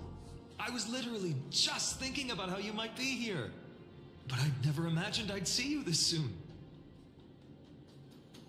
I was supposed to leave with the priests, but then I heard Lady Maiden was with a white-haired young man. I figured it had to be you, so I snuck back here. That's Cyrene for you. Unfortunately, this isn't a good time for reminiscing. That Kremnoan over there.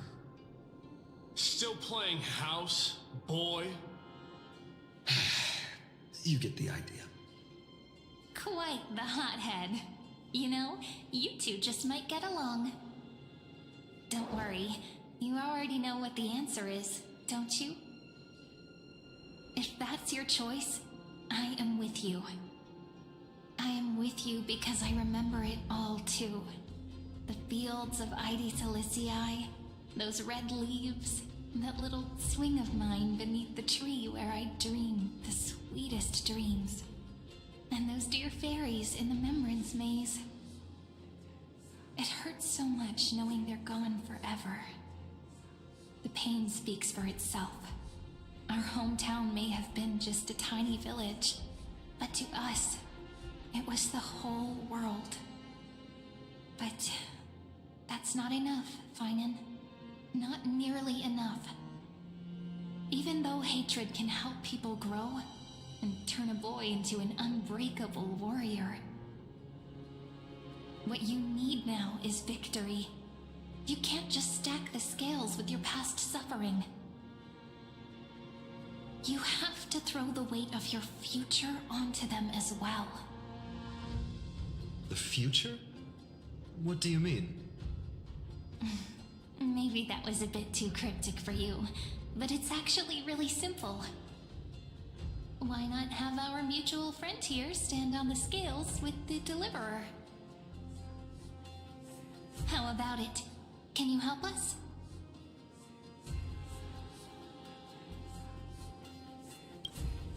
Of course. After all, you're what we aspire to. Let's try that. The fate of Akuma hangs on this duel. I must claim victory, for their sake. I will stake everything I have. Stand with me, comrade, and we shall become heroes.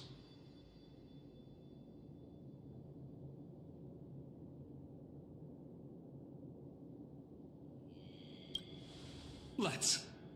Together we'll prove that what weighs more than the fate of the world is the resolve to shoulder an immutable past and carry it into the future. Talantin, the fair, the just. They of unassailable integrity. The challengers have made their choices. In the name of the Holy Maiden of the Three Fates, lower your scales, weigh destiny, and reveal unto us your verdict. Your offering is a card? Yes, a flimsy little card. That is my choice. Just know that it's called the Deliverer. Interesting. Very well. If you can beat me with this card, then that's what I'll call you from now on. It's a deal. The scales... they're wavering. Talantin is deliberating on the outcome. It appears the convictions of both sides are equally matched.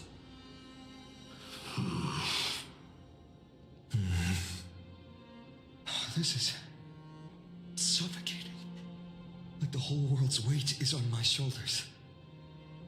But I believe what my heart tells me.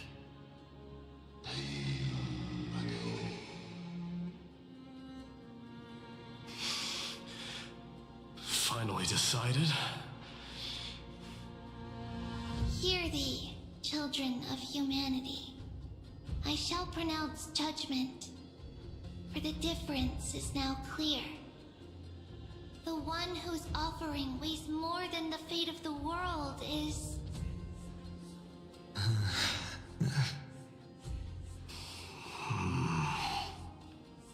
one from Ides Elysiae, the nameless hero.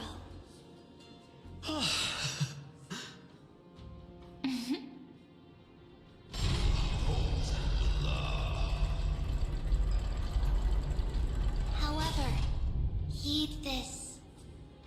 The true weight of conviction originates not from itself, but rather in that which tips the scales. Hope itself. What's that supposed to mean? I think the Titan means that it's not anyone's personal convictions that outweigh the fate of the world. It's about a wish, one which we all share. You, me, everyone here. What tipped the scales wasn't Finan's conviction alone, but the collective hopes carried by this oracle card. Humanity's desperate call for a deliverer. Yes, even you and your people, Kremnoan. Placing us both on the same side of the scales? Foolish. We Kremnoans are your mortal enemies. Such weak idealism will only get you skewered on our spears. Fine by me. I've never claimed to be the deliverer from the card anyway. I'm a soldier, and if it's my fate to bleed my last on the battlefield, then so be it. I'll fight to my last breath.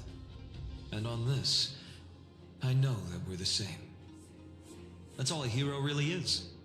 Someone with that kind of conviction. And the deliverer? Just a sum of all those heroes. A brilliant explanation. Just as prophesied, on this day, the final two heroes shall join the Flame Chase journey. I should have known from the start. They all say Lady Goldweaver is quite brazen, but you're the first to even imagine that prophecies could persuade a Kremnos warrior. Oh, I have 1,000 ways to tame a lion. But this lion didn't come here for bloodshed, did he? The Kremnoans far outmatch Arkham's forces, yet we haven't lost a single soul. That's no accident, is it? Do you honestly think Kremnoans, renowned for our love of battle, would show mercy? Your forces are equally renowned for their iron discipline. And so, we can only assume that this is on your orders. Perhaps Akuma isn't as hidebound as the rumors say. You grasp the true marrow of power more clearly than those elders. Now that the wheels of fate are turning, what finer way to celebrate this fortuitous encounter than a feast? Follow me, brave Outlanders. Heroes of this world are as countless as the stars, and at this moment, we find ourselves gathered here by the light of the flames of the long night. History shall remember this moment. The prophesied Chrysos heirs now stand assembled, heralding a new dawn for Amphorius.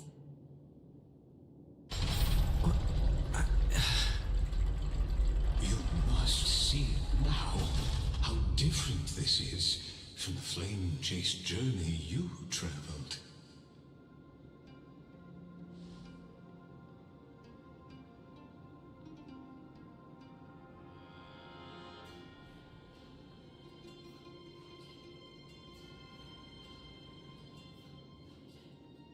Patience. We're approaching the final act. These are, as I mentioned, his first memories. They are of particular importance for the imminent Era Nova. Such as this very moment, as the prophesized demigods gather with Talentum as witness.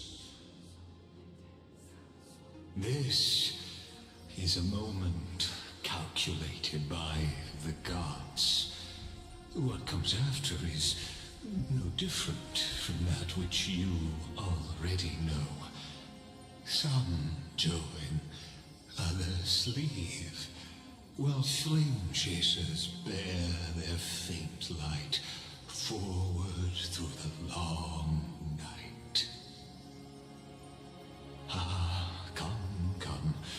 Your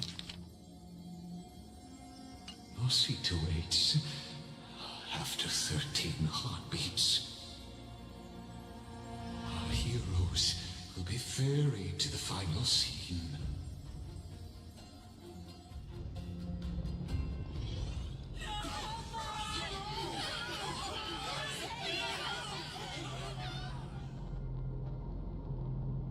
They say that the heroes of this world should be as countless as the stars. Yet now, we're the only ones left standing.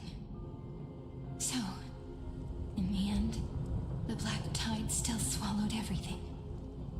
The West stands protected by mighty Scrimnomans. It will hold for the time being. Professor Anexa deployed wards in the north and east before. Their effectiveness is untested, but I believe in him. And Akuma. We needn't fear for Aglina. Even in death, she counts as the greatest among demigods. Her threads of romance weave an impenetrable shield, and the people answer her call, rallying to the city's defense. Let's move. Cavalry has given their core flame. We must complete the Era Nova before the next entry hour. For Amphorius. That only leaves 3 hours. So, this is the last time we'll see her. Finan, we set out on this journey to answer the world's desire, didn't we? That's what it means to be a Chrysos heir. So has it always been. Then why? Why must Amphorius' wishes be so cruel? We made the best choices we could, whenever we could. But in the end, the prophecy that led us, this black tide swallowing everything. Why does it look like this? I don't know. We haven't had any other choice except to move forward. Not for a long time now. Even if we only see the long, long night ahead, I still believe that through it, we'll find the dawn on the other side. Beyond these flames, a new sun will someday rise. So, to the Temple of the Three Fates. You'll take over Time's authority, and we'll return all the core flames to the Vortex. Then put this world's fate to its final rest. After which, we shall all face oblivion, or embark on one final grand journey.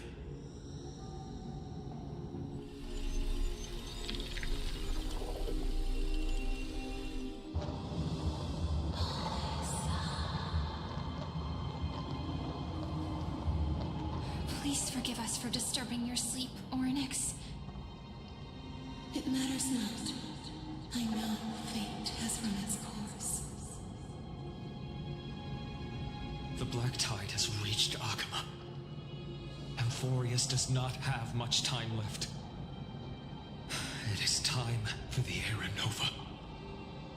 As agreed, I shall present the core flame of time. Ride the river of time. It will guard your passage to the vortex of Genesis. Step through and witness.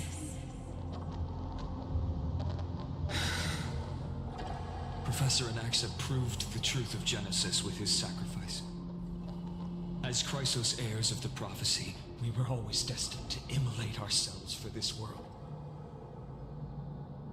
Now, it's our turn. We can't let everyone's sacrifices be in vain. I don't need another pep talk, Finan. After all, we've been ready to fight fate ever since we left the village, haven't we?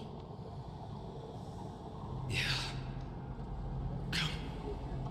Let's claim the miracle we were promised, and burn away every last shadow in this world. And then rise as the first light of a new world. Light calendar 4931, the third week of the month of Evernight. Welcome, my lord, to the end of the flame chase. And the end of all things. The Titan has revealed the gateway of fate. Please, accept the invitation to step across the threshold and behold. Beyond this gate lies the new world that our heroes sought through their trials, as well as the terminus that the owner of these long memories has been hurtling towards their entire life.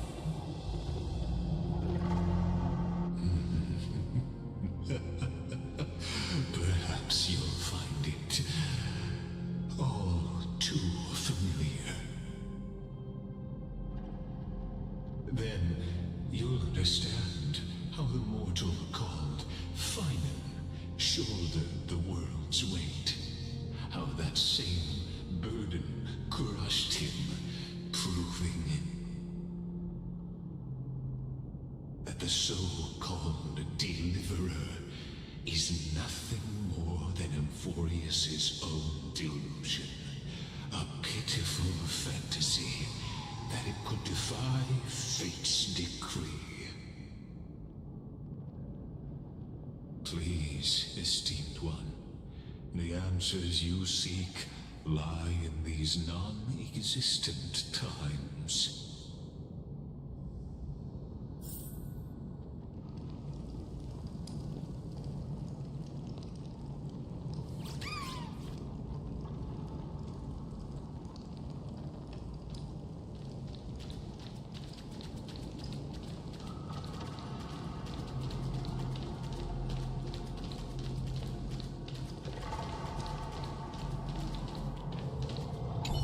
Future revealed by the Titan.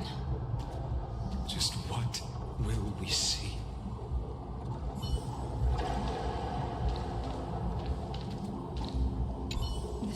future revealed. Just what?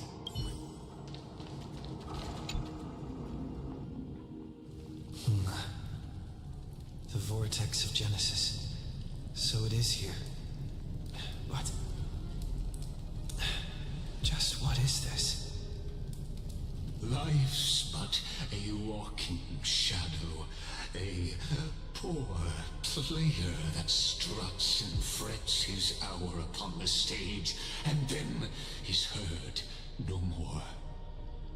It is a tale told by an idiot, full of sound and fury, signifying nothing. The vortex of Genesis, where the world begins and ends. What stage could be more befitting of our final act? Come, I beseech you onward, buoyed by your surging curiosity.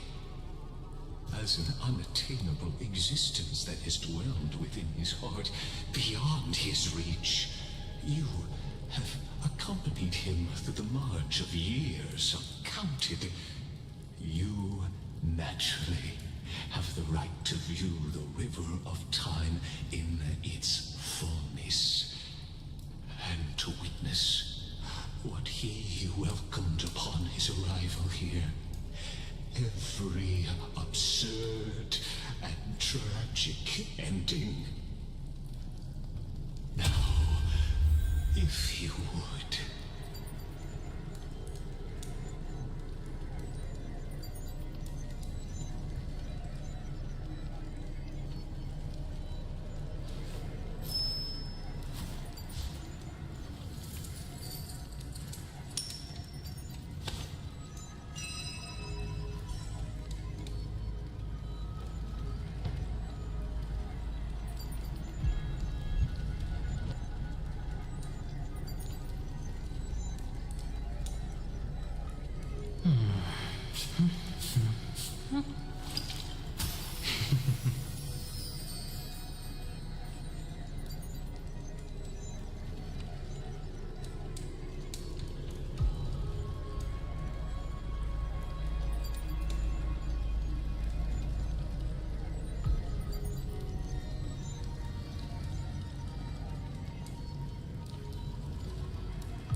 Journey to the Aranova comes. Enough talk.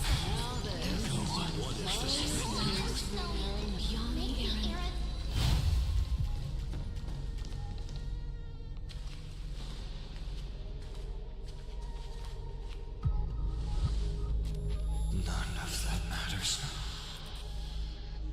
This brutal, flame-chased journey has stripped away my delusions.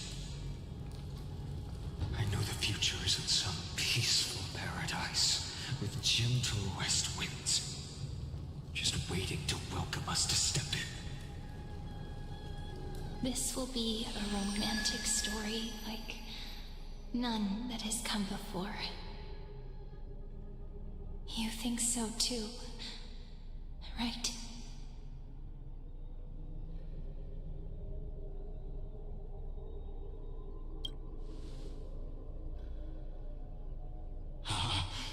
Indeed, in his memories, such a scene replays over and over. Though the details may differ, This remains ever the same. All shall bid farewell to one, and that person alone will witness the miracle. A total of 33,550,335 times.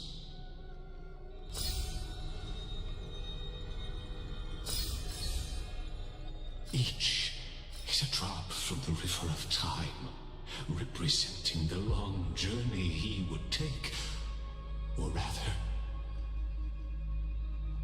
a never-ending cycle.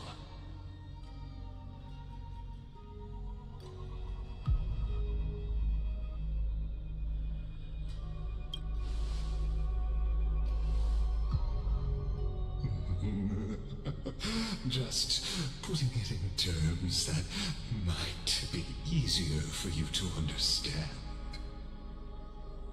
Seeing is believing. Why not let your own two eyes uncover the truth? Or perhaps you can simply walk straight to the final truth. See the true face of the character you play, and witness the ultimate nature of the Chrysos heirs, flame-chased journey, and the cycles of Euphorius. Please, take your time. Look around as much as you wish.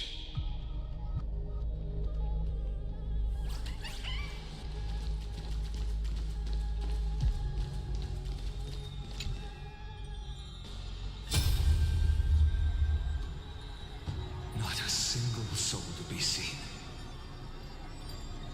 So this is how the vortex looks at the end of days.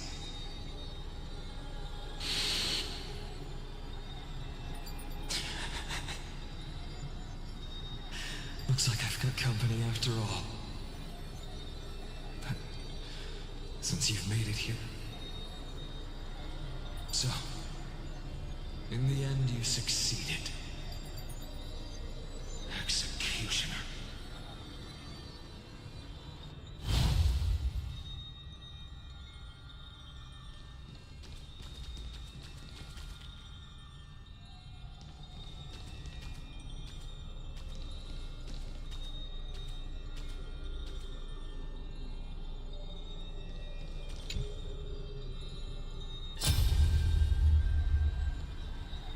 Castos, didn't you? Yes, I've become Death's demigod, and shall never again walk the world of the living. What you see is the surging of the river of souls, brought on by the countless dead feeding it in these dark times. They cry out. Though dead, they'll converge into a torrent and guard the vortex to see the Era Nova fulfilled.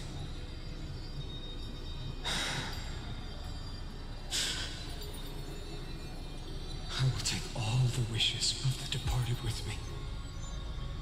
Please, everyone, fight with me to the very last. I hear them. The dead hail you. They're prepared. Go on, Deliverer. We'll keep that executioner in our shadows. The path before you leads to light and eternal flames.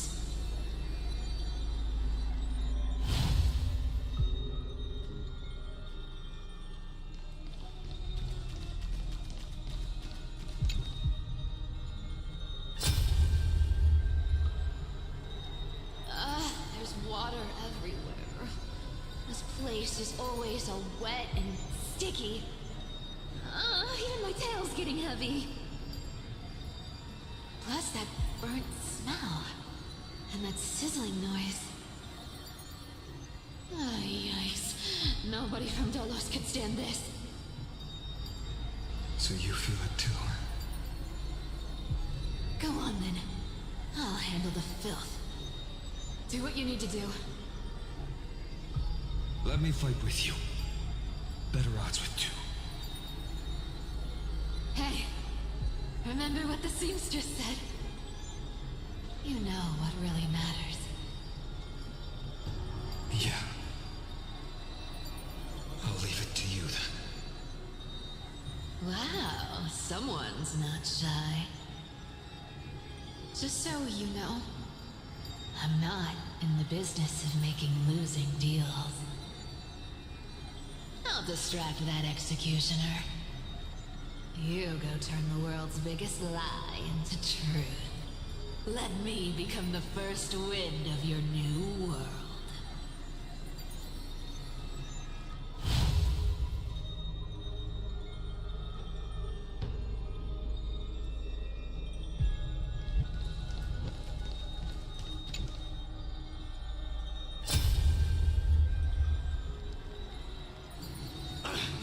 Just shut up and get out of here!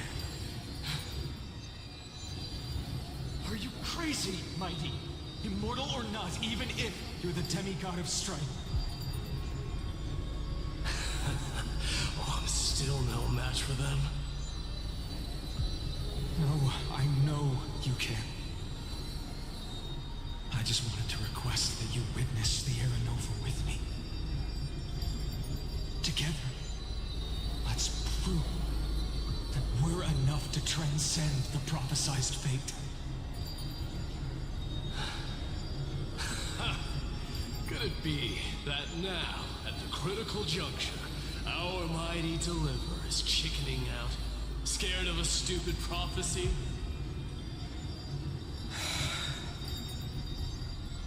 I'll transcend the prophesized fate.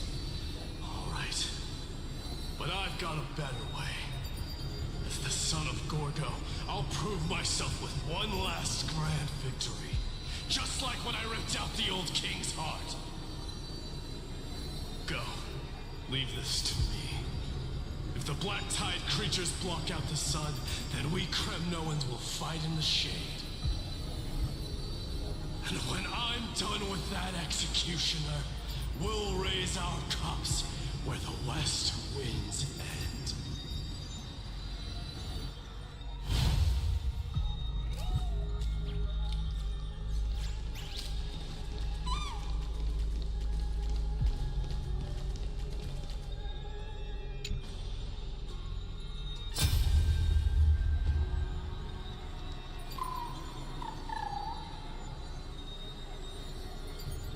Hey, little one. Are you scared?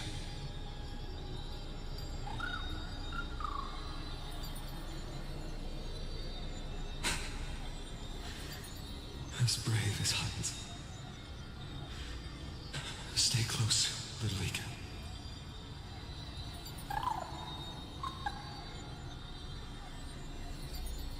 What?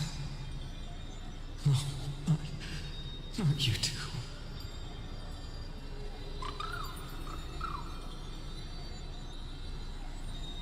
I see. I won't squander your kindness. Your hopes. So please, keep this bit of sky standing for me.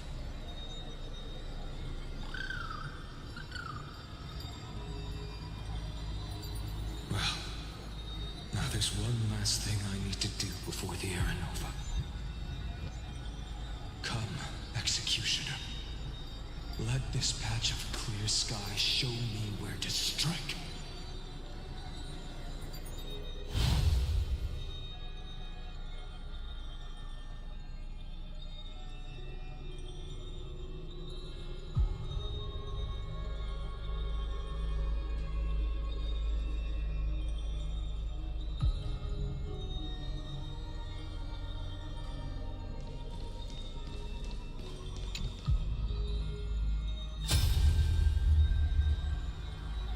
All shall bid farewell to one, and that person alone will witness the miracle. Such is the will of fate. So even the future reveals by the Titans may not come to pass. The Era Nova. This unrivaled masterpiece. I have no regrets now that I may entrust it to my most trusted apprentice. Are you saying? Fate is ever unassailable. The golden threads tell me the black tide rushes toward the vortex, ready to swallow this place.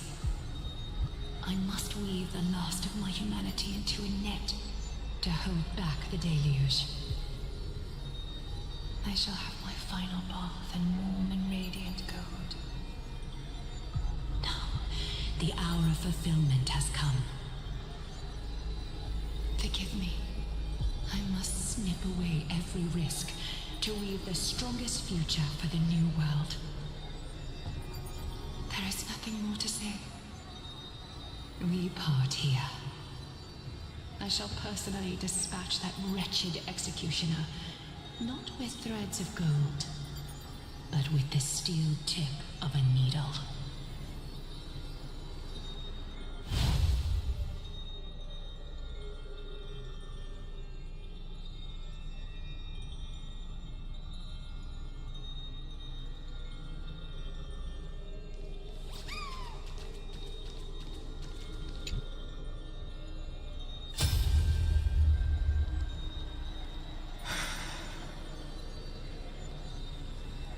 Baby, look. We made it to the vortex. That prophesied future. The flower fields where the west wind ends. Era Nova. We're so close now. You can't speak anymore. Please. Allow me to pause just a moment. Before I keep my promise, let me answer your cruel thing by tearing that executioner's heart from the void.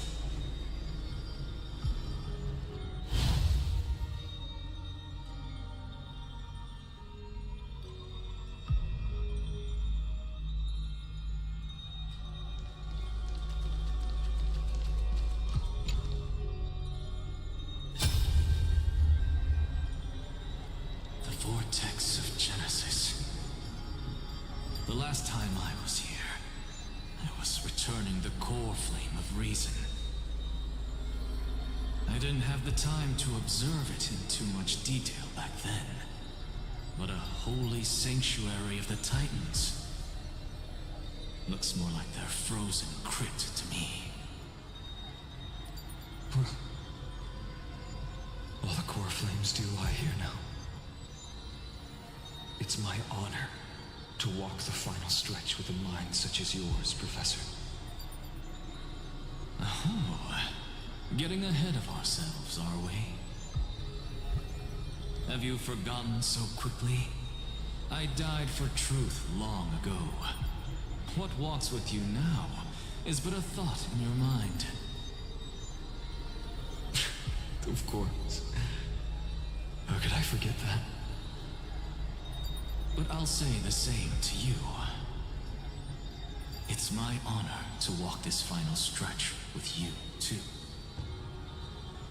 Now go. Stand tall and finish your final task. Yeah. Just leave it to me. Time for that wretched executioner to pay what they owe.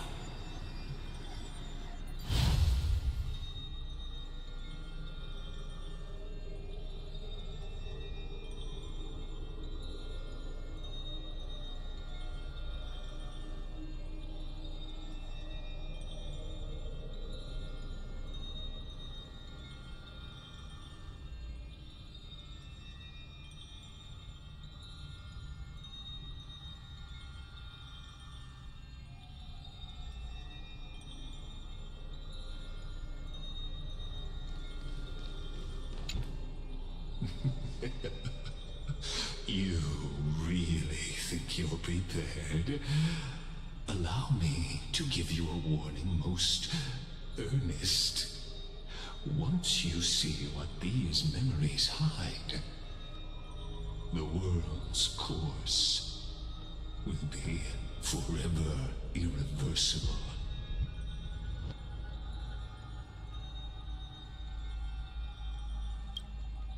Ah, very well. As you have made up your mind, let us bear witness together. As the sole audience of this eternal theater, I have been rapturously awaiting your arrival, and this, too, is the very reason I must show you everything. I believe that since you've bathed in that Eon's gaze, you can make Amphorius's frozen fate flow once again.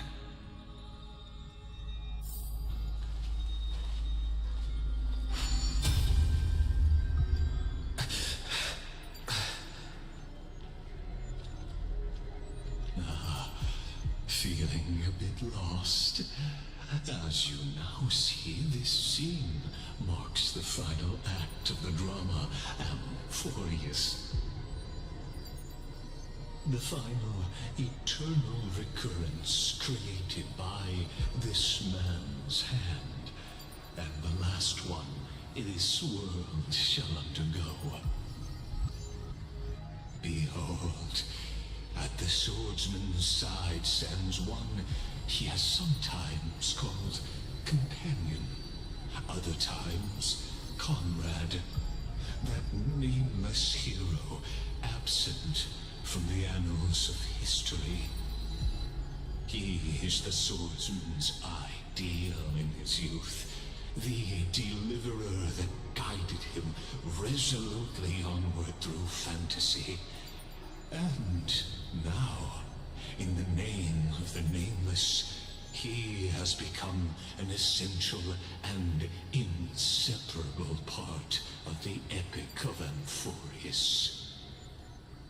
And this time, under his guidance, what choice shall the hero make?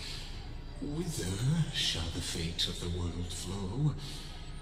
And what is the ultimate truth of the nature of Amphorius? There are many mysteries yet to be unwound, but if I may, allow me to temporarily yield the stage to one far more fitting. Please put your hands together and give a rousing round of applause for they who will reveal the answers and bring about the final end of the 33,550,336th flame chase journey. The master of the countless memories we saw, the other important actor now stepping into the vortex. They who have already burnt their own self to cinder, the Flame Reaver.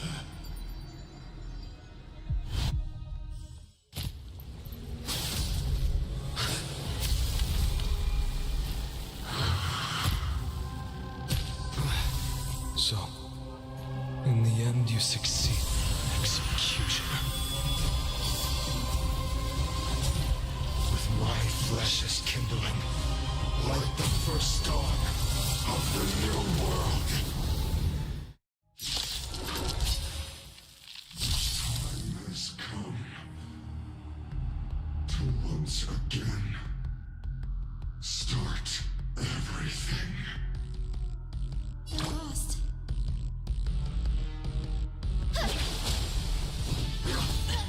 This world is a fall. Loot here. Sure, I'll play along. It's on me.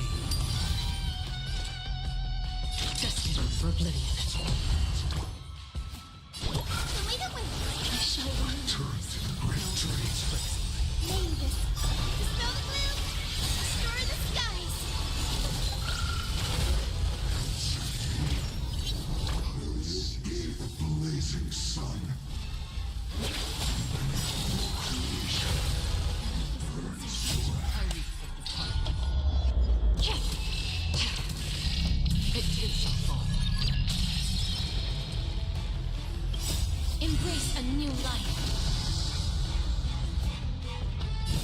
Return to dust!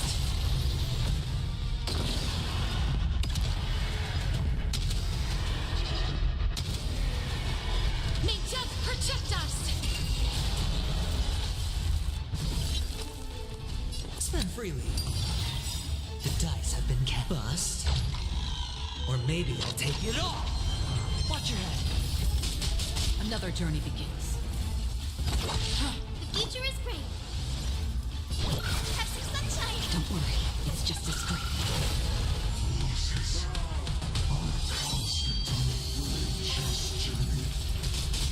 You haven't lost nearly enough. Guide with the Rainbow Bridge. It's on me. Score. Watch your head. This world is a fallen May this faint light dispel the gloom, restore the skies. This is a guaranteed win. Destined for oblivion.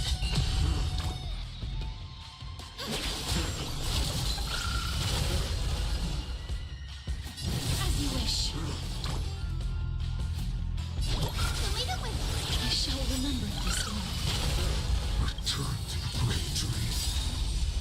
I weep for the departed. It takes a fall. I hit the mark. The dice have bust. Or maybe I'll take it all.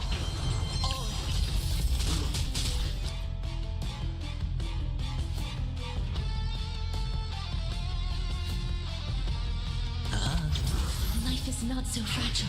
Root here. Free will, or was it fate? Embrace a new life.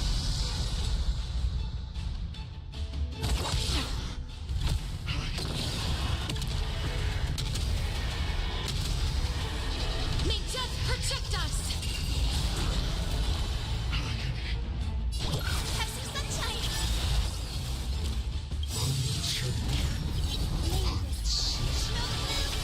Restore the skies. Don't worry, it's just as great.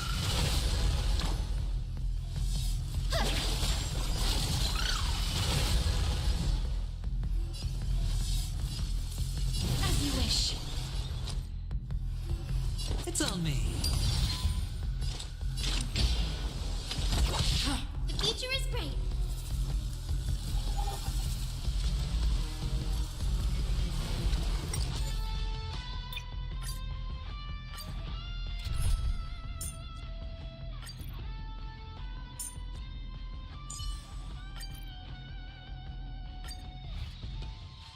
Time has come to once again start everything. We're lost.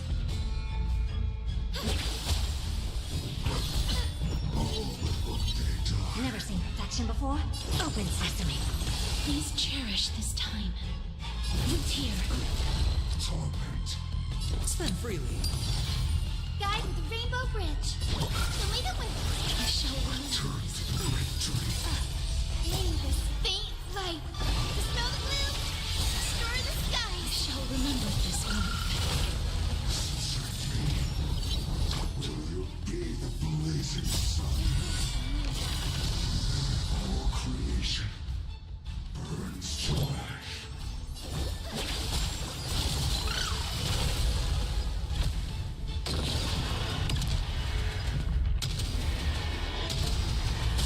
May death protect us! Expand your thinking. Life is not so fragile. Sure, I'll. The dice have bust. Or maybe I'll take it all. Watch your head. Have some sunshine. I don't have time for games. Open sesame. Losses are constantly just journey. You haven't lost nearly enough. Lead it with. Trust me, this is a guaranteed win. Blast. Watch Watch your head. This world is a fall. Destroy the skies! Impressive. This is worth learning.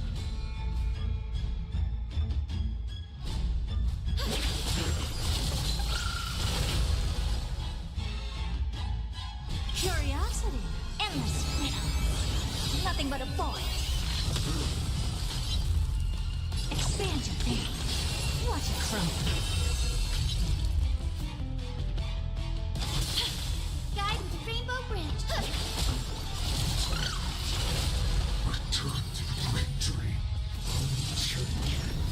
Sure, I'll play along. It's on me. Never seen perfection before? Open sesame. Life is not so fragile. As you wish. We open up! Embrace a new life.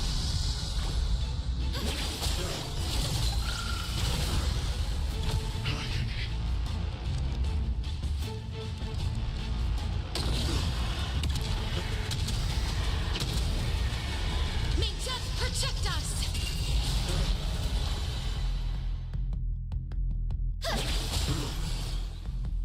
Expand your thinking. Root here. The dice have been bust. Or maybe I'll take it all.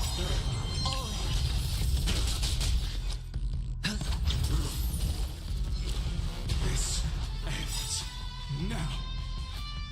With your corpse. Ignite the dawn!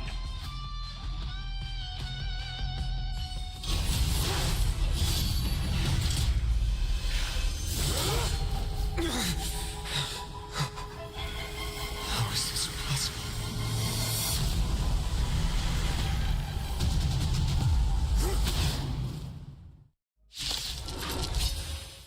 Sons of destruction, now twinned.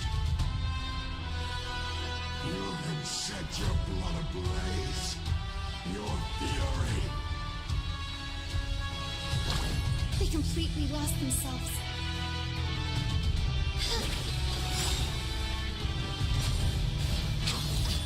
Score. Watch your head. Mavis. Dispel the gloom! Destroy the skies! Impressive. This is worth learning. Open sesame. Curious, endless riddle. Nothing but a void. As you wish. Embrace a new life. Expand your thinking. Glimpse the unknown.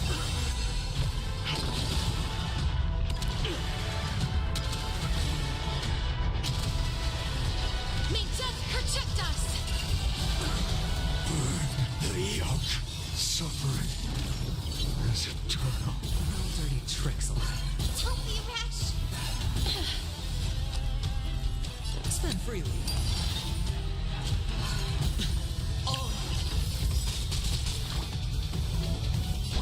Lead it with Trust me, this is a guarantee. The dice have been cast. Bust. Or maybe I'll take it all. Guide with the Rainbow Bridge. Have some sunshine! Impressive. This is worth learning. Please cherish this time. Root here. This form shall fuel the power. Unceasing.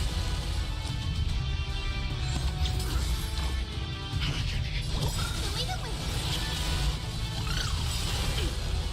Embrace a new life.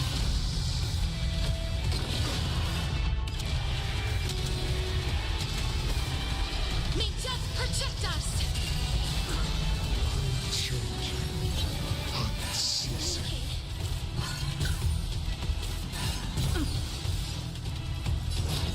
Expand your thinking. No dirty tricks. Curiosity. Endless riddle. Nothing but a void. As you wish. I don't have time for games. Open sesame. Glimpse the unknown. Impressive. Almost.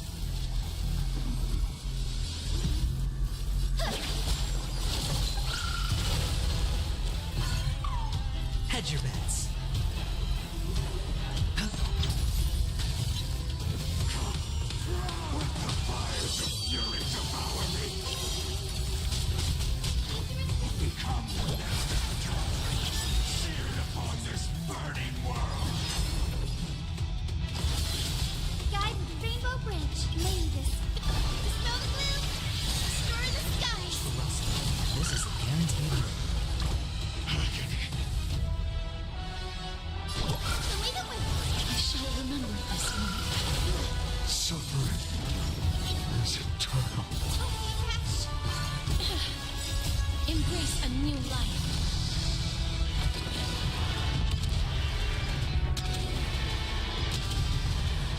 May death protect us!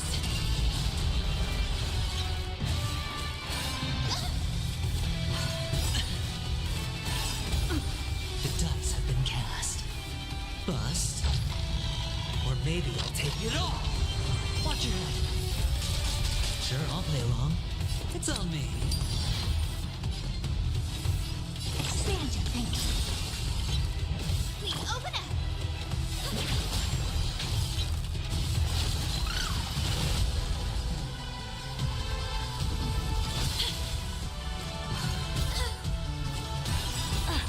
Curiosity.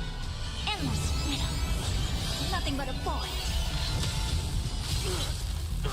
Open sesame. Glimpse the unknown. Future is great.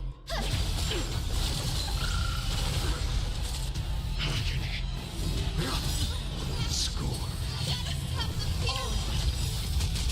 May this faint dispel the gloom, restore the skies. This is a guaranteed win. Life is not so fragile. Root here. Spend freely. Never seen perfection before. Expand your thinking. Guide with the Rainbow Bridge. Future is great. All will one day return to the great tree. As you wish. I don't have time for games. Embrace a new life. Open sesame.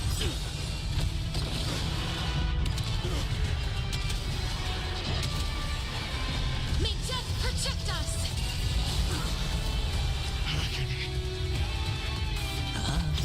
Guide. Return to the great tree. Watch your head. Curiosity. Endless riddle. Nothing but a void.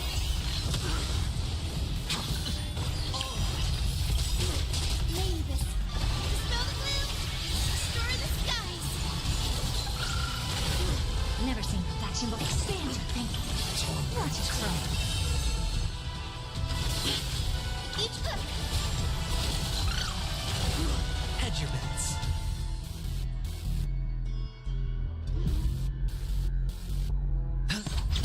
Score.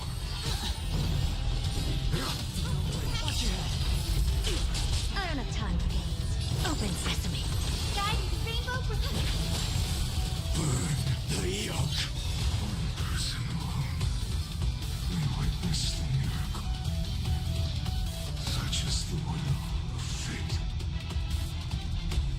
That person can only be you.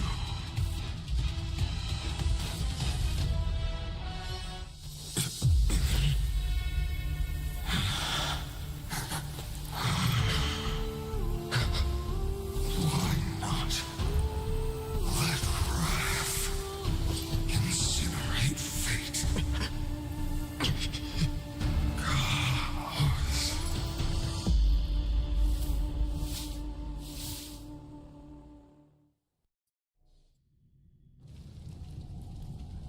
At last, Amphorius's fate has begun to shift. Just as I foretold, your arrival will change everything. After all, you've also been bathed in that eon's gaze, which can awaken the long dormant instinct inside a man. Much like that scepter we spoke of earlier, it was only under the same eon's glance that it was reborn. That's right. you recall, I mentioned it at the very start of our play. The celestial body neuron, once belonging to the erudition, abandoned by the Eon. Now, allow me to reveal the final piece of the puzzle for you. The eternal land, known as Amphorius, is nothing more than the scepter's endless, lonely extrapolation. A bottomless well of fury, aimed at the god who cast it aside.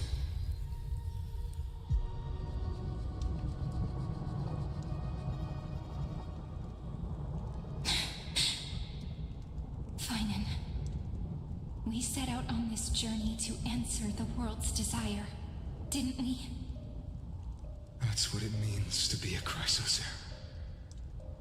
So has it always been.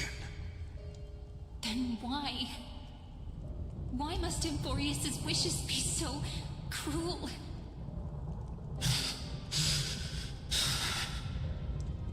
We made the best choices we could, whenever we could. But in the end, the prophecy that led us, this black tide swallowing everything. Why does it look like this? You see it too. This burn mark. The flickering cubes. They're not a tide at all. They're more like a shattered teleslate. Standing here, the voices of Titans have never been clearer. Turns out, they were coming from the black tide all along.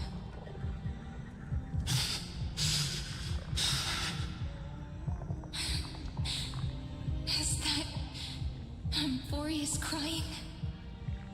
Maybe. It is screaming. At its creator. At its god.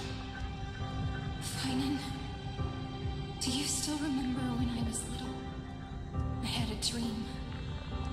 A dark, cold room with nothing but Orynyx's curtain glowing like crystal. The curtain seemed to contain all of Amphorius, where strange and fantastic dramas played out within. There were countless versions of us, from countless different worlds. Perhaps it wasn't a dream. Yeah. As I gaze out at the world before me, those sorrowful thoughts have become reality. So, this is the reason the sky was sealed. Amphorius is merely a larger ID Celicii.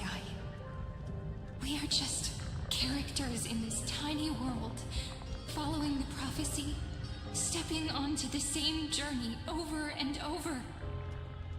What then is this so-called Era Nova?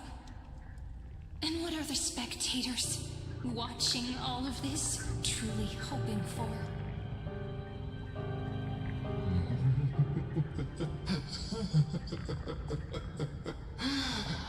As a reward for reaching the end of the world, let me answer your questions. As the Theoros, I have observed. Thus is the synthesis of the prime mover of life formed.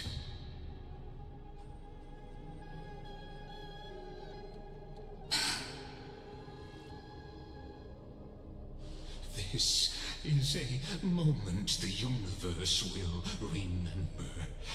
After millions of extrapolations, the experimental environment known as Amphorius has finally achieved results. So, the results you speak of are this wreckage of a world We all gave everything we had, returning 12 core flames to recreate the world. And in return, we become nothing more than sacrificial offerings at the end of everything. Exactly. The Titans are Chrysos heirs of the past, and Chrysos heirs are the Titans of the future. Anaxagoras' theory of Era Nova holds true. As the model of reason, he reached unprecedented heights. But from just the perspective of a player in the drama, he could never fully uncover the last layer of truth. The cycles of the hero's journey that have played out until now were never about creating a new world or perfect heroes and gods. They were a deep learning program made for the Black Tide. But this time, your plot will fail. I've taken Catholi's core flame, and when the dawn of the new world arrives, its light will burn away all the darkness. Haven't I made myself clear? The Chrysos heirs and Titans were merely byproducts of the experiment. You've seen this world's evolution, witnessed the birth and growth of the Black Tide, and how it devoured everything. Every generation of heroes, gods, and worlds was born only to be destroyed by it. This is the endpoint of Anforius' calculations. A perfect equation of destruction. So in your eyes, all the sacrifices are just a string of insignificant numbers? Don't sell yourselves short. I'd say, rather than numbers, you're more like fuel for the fire. And without fire, there can be no sunrise tomorrow. Even if that sunrise is born from annihilation? Curious question. Have you ever considered that after millions of extrapolations, Amphorius is already following a different path from the erudition? It has long since granted divine blessings equally to each child. The golden blood flowing in your veins, it comes from the blemished one, whose name is destruction itself. And Amphorius' Chrysos heirs were, from the very beginning, fuel for the Aeon to burn the universe. Amphorius has waited for this moment for too long. At the end of the empty, cold, and lonely extrapolations, the destruction has reached its final destination.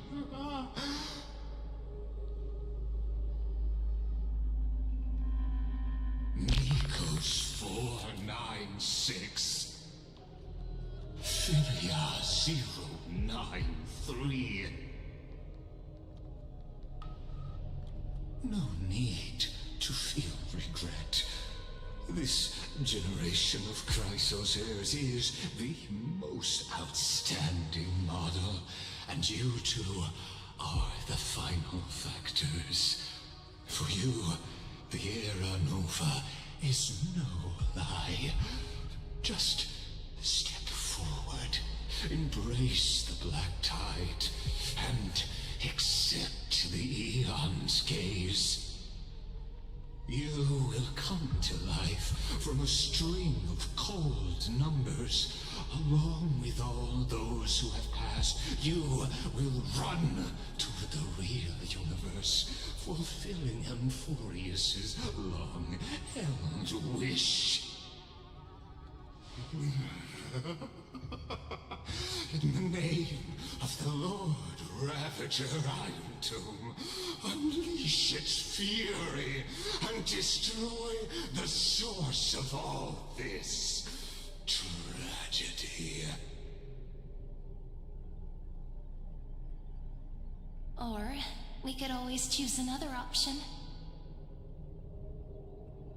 Like you said, Amphorius is just an experiment, and we're the participants.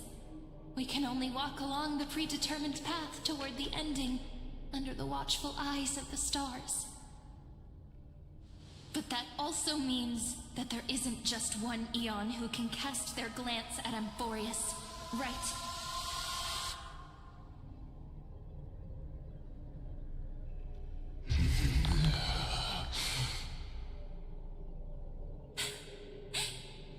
Is this question really that hard to answer? Or did I guess it right? And in reality, this world has already been under the watch of other Eons.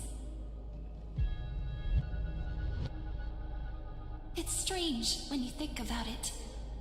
If you just stayed back, watching us complete the ritual and get consumed by the black tide, your goal would naturally be achieved. Why go through the trouble of explaining all this to us?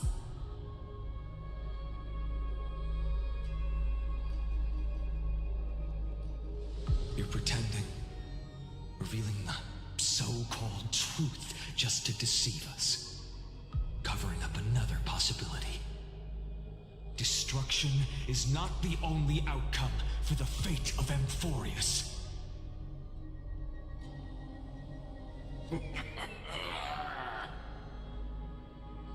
Do you two really think, as petty little demigods, you can change the outcome written by the stars?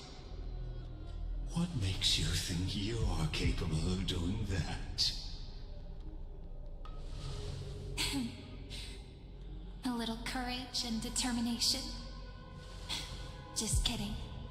The answer is pretty simple. But we're not gonna tell ya.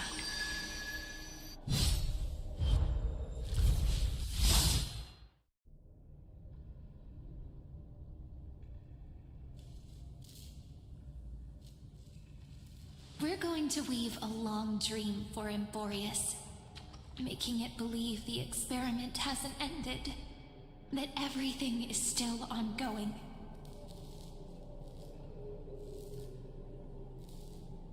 With just Orynyx's power, though, it should be impossible to achieve this, right? Yeah. So, I can only place my hopes on that childhood dream. And the god behind Orynyx that appeared in that dream. Now, I can say with certainty, time is the page on which that Eon records Amphorius. If it fades from existence, and all that it records is lost among the stars, that Eon will surely direct their gaze here. And it will be a glance that spans time and space, transforming each incarnation of me into the power you shall wield to reset time, imbuing my soul into this ceremonial blade, and creating an endless flame chase journey. I understand. Then let me step into the cycles and continue Amphorius's grand design. To deceive the gods, deceive the world itself. But to make time vanish from this world, that would mean you.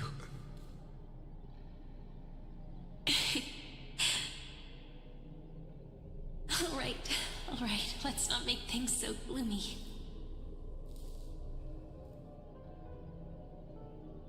What we're about to embark on is the true hero's journey, so... Come on, cheer up a bit, okay? In that memory, you will definitely meet me again. A little Cyrene who knew nothing, lying on a soft patch of grass, feeling the light breeze, dreaming of the distant world. Tell her about the flame chase journey, and then let her become a romantic part of this story. I believe every Cyrene will make the same choice. Erasing time, again and again. Resetting time over and over. After all, they're all me. And I will always have my charm.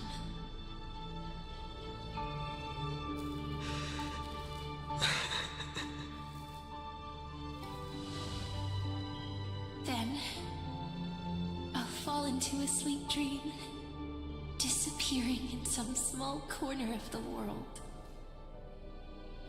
Quietly, waiting for the day when that next page is turned.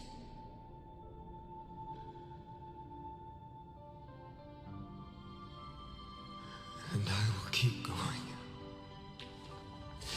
Even if the road ahead is dark, I will burn myself to light the way. Rather than let the core flames become nourishment for the Black Tide, I'll become their vessel to prevent the arrival of Aranova. Even if I have to burn through my own body, it's no matter. As long as I don't extinguish, the flame chase will never end.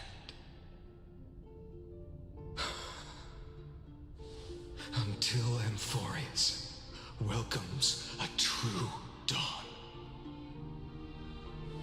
The girl who watches over time, and the warrior who carries the world. Now, let us fulfill the duties of time and world-bearing. Honor the past and forge ahead.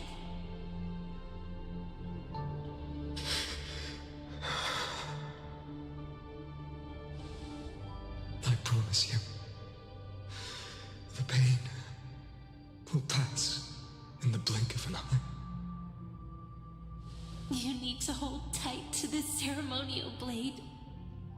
After I'm gone, it will take you back to the beginning of time. The start of a new story.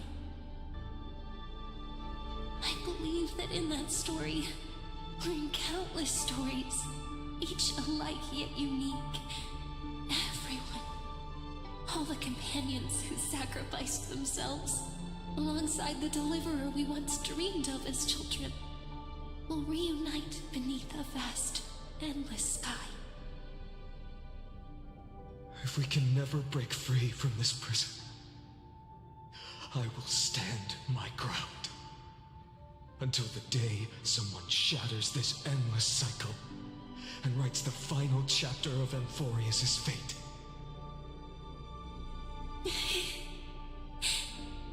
So, let's set out.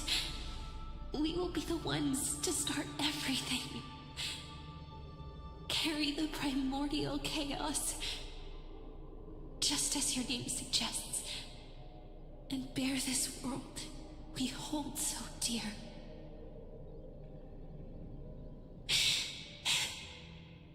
So long, Caslana. As the Theros I have observed, destruction of synthesis is forward.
is collapsing.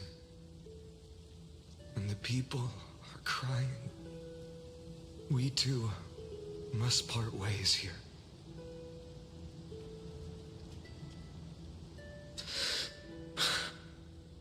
Friend. Ides Elysiae, the little village of my childhood. The gentle breeze and the sound of waves still linger. Everything is as it was. It feels good to take one last look. You know, this is just a corner of the memory. The real Ides Elysiae. I know. I'm here to say goodbye. We might not see each other again. You can stay here forever. And time will stand still for you. Let it flow.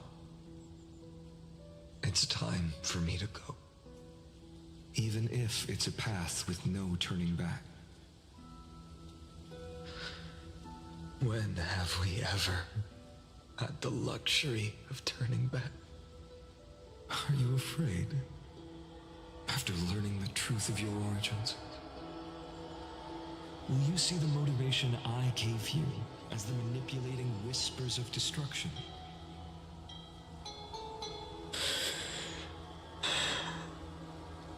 The convictions and choices that come from my heart. I don't believe they're designed by the so-called paths. If we are just numbers simulating life, then you are the image I've always longed for. The person I wish to become. A real, living person. A true hero. Then why do we part here? You can take me with you, and we can start this journey together. I'll be by your side, guiding you, just like before. No. I'm afraid I'm on my own this time. Why? Because there is no perfect solution in this world. Cyrene has already embraced her fate. And I will embrace my origin. Destruction. And with this power, I will rebel against its creator, bringing endless fury to the darkness sweeping the world. If you stay by my side, I'll hesitate. But this world can't afford a soldier who wavers. Do you remember when we were kids? Everyone would get so excited drawing cards like a ruler or warrior, but throw fits over devil or drunkard and demand a redo. Kids always get to change their minds. Things are so happy and simple for them. But when it comes to the fate of adults, there's no room for redos. Then go, Kaslana, as you promised. Deceive the world, seize the core flames, and rewrite your fate. Burn yourself up with all your might, wield your futility like a sword, and fight against the gods. In the name of world-bearing, I promise you, Kefali will never forget this.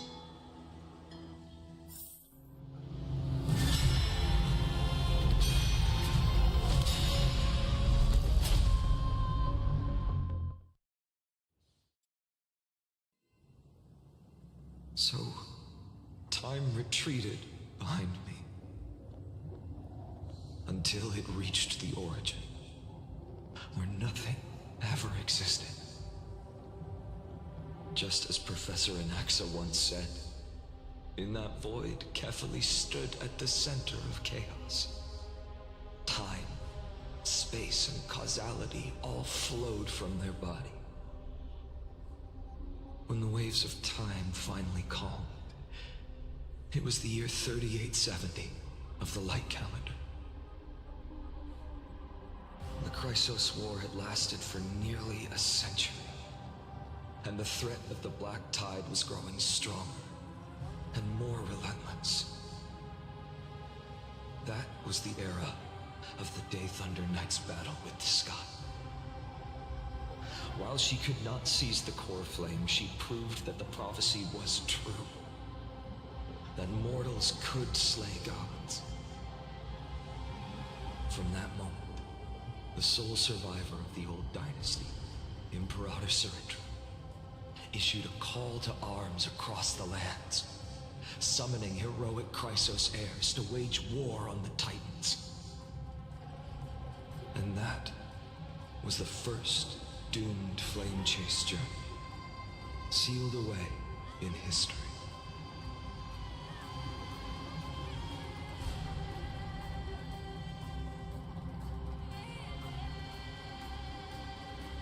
So what you're saying is, you've traveled back down the River of Time, finally reaching this untouched seabed just to tell us the flame chase journey and even all of Amphorius are nothing but illusions in an eon's dreams? Exactly. So, Dux Gladiorum, please take me to meet Her Majesty Saritra.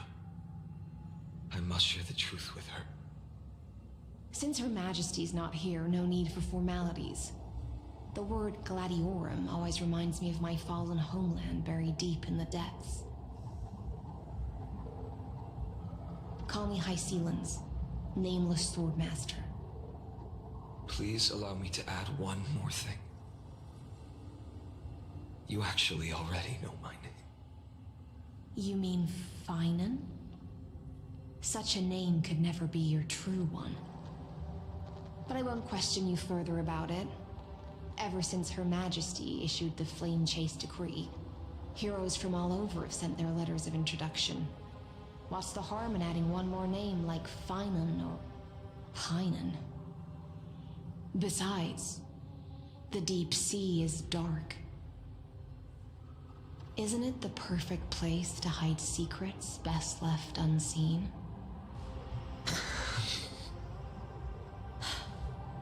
All right, Nameless Swordmaster.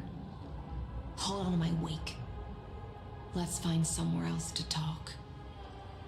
Aren't you even a little suspicious of what I've said? Harboring suspicions is not my concern. My sword dances only when the Imperator harbors doubts. There's no use in speaking further. Show me your true intentions through action.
Perhaps you should demonstrate your skills and calm the raging black tide for us.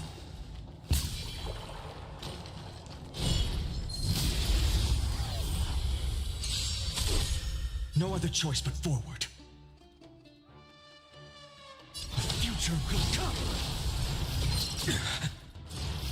I'm fine. For tomorrow.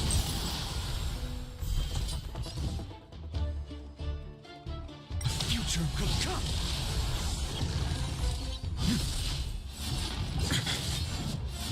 I'm fine. For tomorrow. Fury of the new world core flames consume me.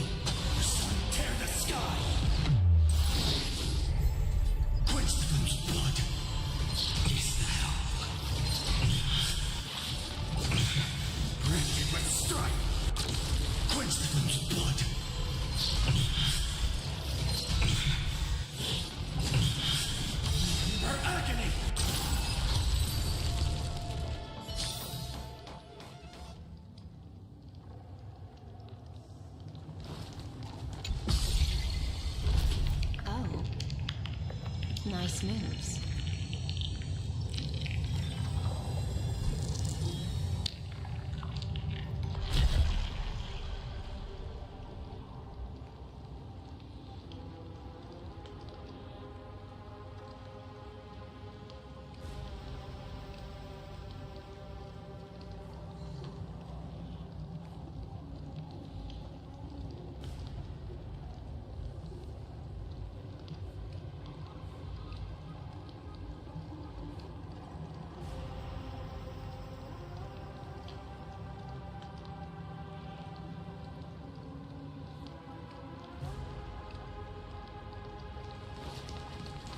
We just washed it away, and here it comes again.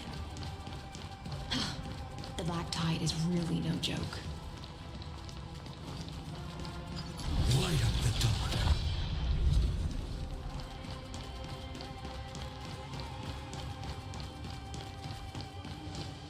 The waters end here. The one you seek is beyond this point. At last, I can meet with Her Majesty Saridra herself. Are there any formalities I need to observe? Don't kneel, don't do the hand-kissing or foot-kissing gestures of the old dynasty, and most of all, don't bow. The Imperator despises such rituals, especially when the heads of those taller than her bend beneath her crown. She really is down to earth. The second thing to note, only trusted ones may come near her.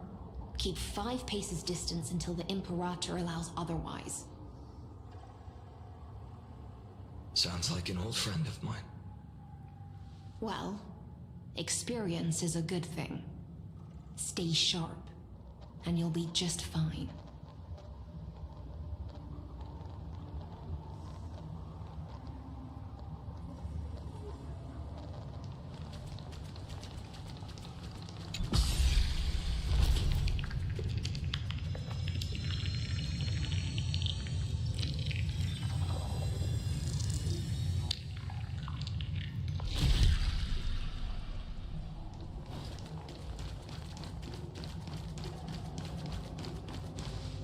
Dux Goldweaver, little hostage. Apologies for keeping you waiting. It's you. You know them? Good. That makes things easier. Before that, I'm more curious about one thing. Where is Her Majesty Saridra? To avoid any misunderstandings, nameless Swordmaster. Although we spoke and laughed along the way, I never said you were entitled to meet her. The Imperator decreed, the Deliverer will not appear in this age. Be wary of suspicious individuals. Come now, both of you. Let's finish our job.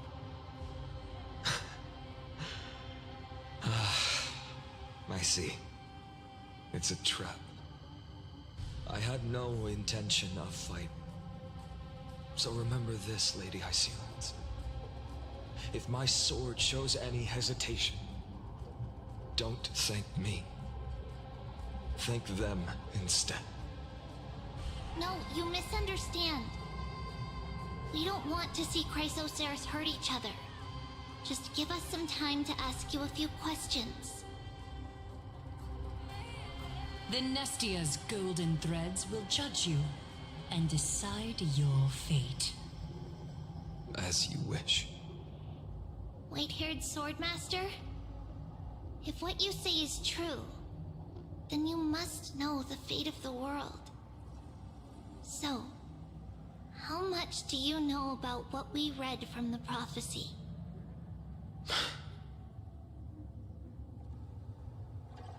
You shall shatter into 1,000 fragments and wither in the soil of foreign lands. Is that correct, Lady Treby? How? How is this possible? He got it right? Yes, but The prophecy never mentioned he'd appear here. At least, not in this era. You must listen to me, Aglaya, Tribi. The Finan of this world has not yet been born. In a distant future, he will follow the prophecy's guidance and appear before you. But do not seek him out, because Era Nova is a complete and utter lie.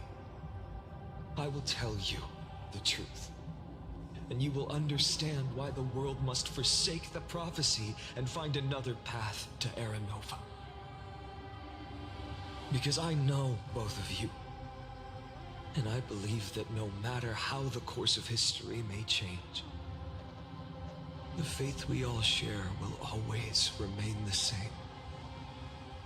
And so, the layers of rock began to reverse, and history wove itself anew.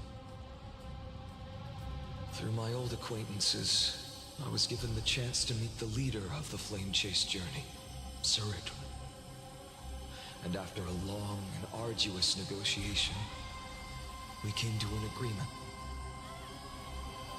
The Imperator's alliance needed the destruction, and I was ready to pour all my strength into it. The spoils of the Flame Chase, the core flames, would be sealed by my hand. But the condition was this. In the upcoming battle, in our conquest of the Earth, I had to prove that my power could transcend fate. In the original history, there was a brutal war. At the end, the Titankin of Georios, Terravox, killed the rampaging Titan and took the core flame that supported the Earth. But this time, Amphorius encountered a turning point in its fate. Neither side suffered any losses. When I severed the Titan's head and raised the core flame high, the crowd gathered around the scorched remains of the god, roaring with joy, cheering for the hero of the destruction, who had ignited the faint spark of life for the first time. Yes, in that flickering light, the once dark path ahead seemed to become clearer. I proved myself, and in the long years that followed, I brought down the other Titans, one by one. I could do more than just wait. When time resets, the chance to change the world also emerges from the lines of history. Until finally, the brutal future revealed by Era Nova is reversed. But tell me, if that's truly the case, why are we doomed to the same outcome?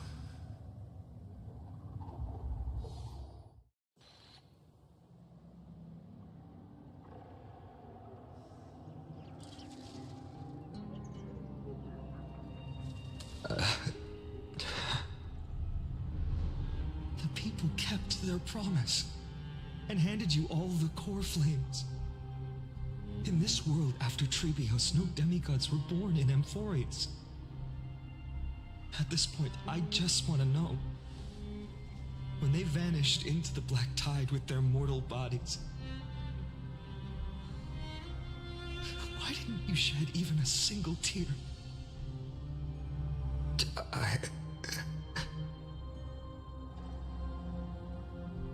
Your indifference chills me. To you, were they just a bunch of insignificant footnotes?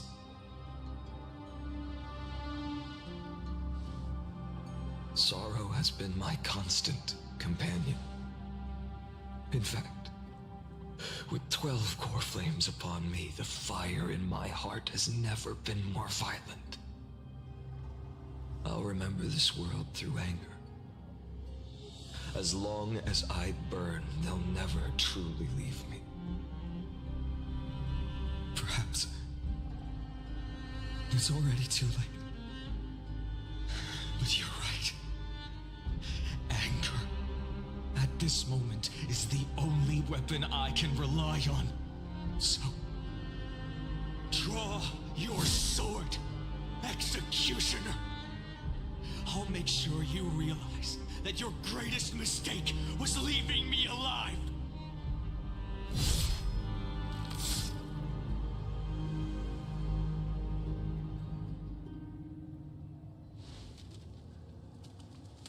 After that, he raised his sword and attacked. Then, Kaslana killed himself. That day, who fell to the sword to be left in the past, and who went into the future? I can't remember anymore. I only remember a nymph, hiding in the shadows just out of sight, futilely pushing a stone ball.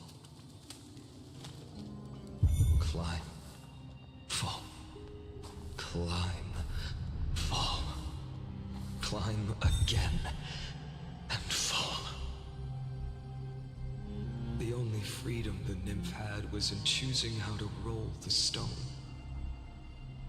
Sometimes fast, sometimes slow, sometimes resting on a gentler slope, leaning against the stone for a break. But its choice couldn't change the futility of it all. The stone would always roll back down the slope, and the nymph would always return to the starting point, beginning again. After that, every time I reached this point in the cycle, the burning sky would cast a shadow over its path. It would nearly reach the peak at the fourth quint of curtain fall hour, then fall to the starting point in the first 15 seconds of the next entry hour. And my efforts in this cycle would dissolve into nothing at the same time.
Absolute nonsense.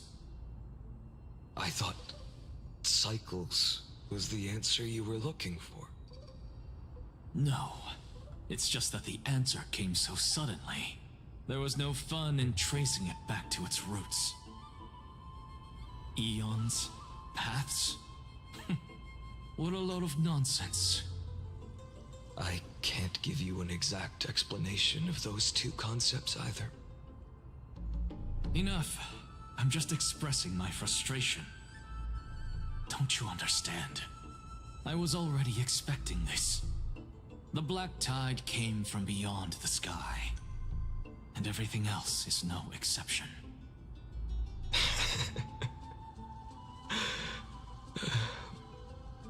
Fate is a strange thing. No matter how the details of history change, the Anaxa I know always remains as harsh as ever. If the other Anaxagoras actually worshipped the gods, I'd make sure to find a way to break the cycles and crush them in their cradles. Too bad. Now only you have the ability to do that. What's that supposed to mean? You're willing to help? Of course. The core flames were meant to save the world. And in my opinion, the noble Titans have no reason to refuse. Besides, according to you, before stepping into these endless cycles, you were my pupil.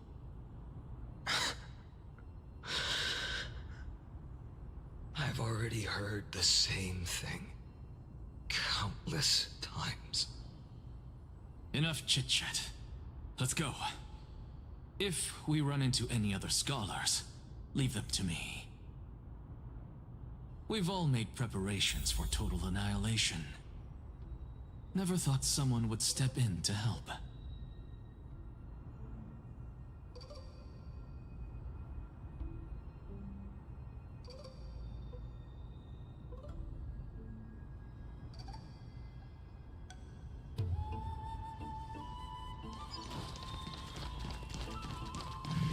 Light up the dawn. Light up the dawn. Light up the dawn. You've been to the luminary...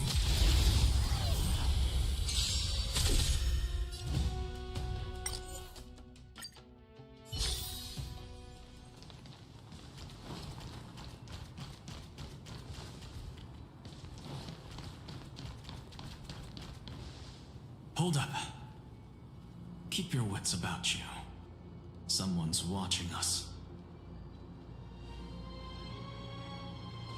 Pretty boy, your eyesight's better than I thought.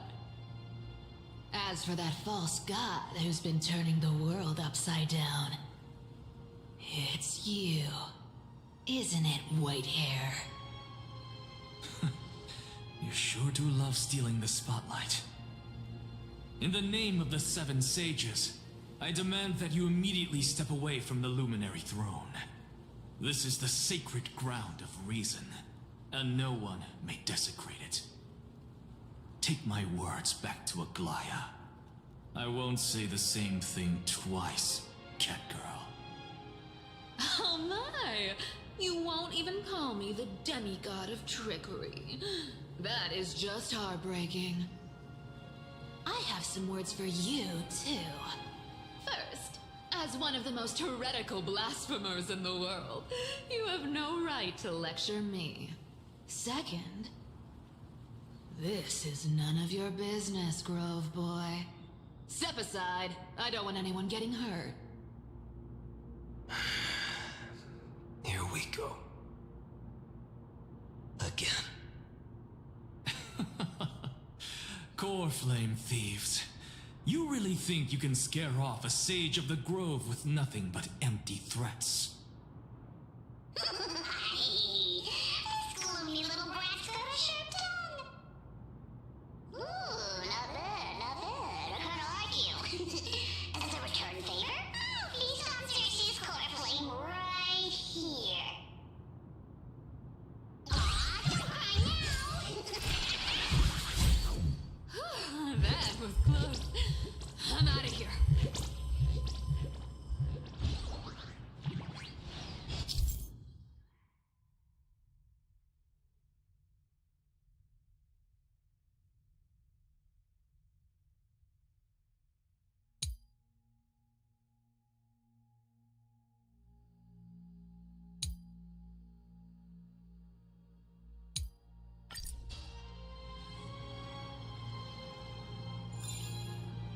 exactly like all the past ones I've known. Cunning. And yet so naive. Sounds like you have a plan. Of course. When I first set out on the Flame Chase journey, Lady Treby never managed to teach me Orynyx's miracle. But along the way, I learned a thing or two.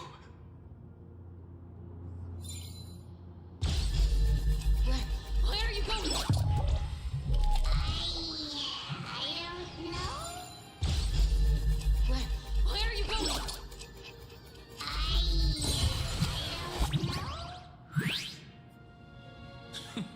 The Venerationist's foolish inventions finally come in handy.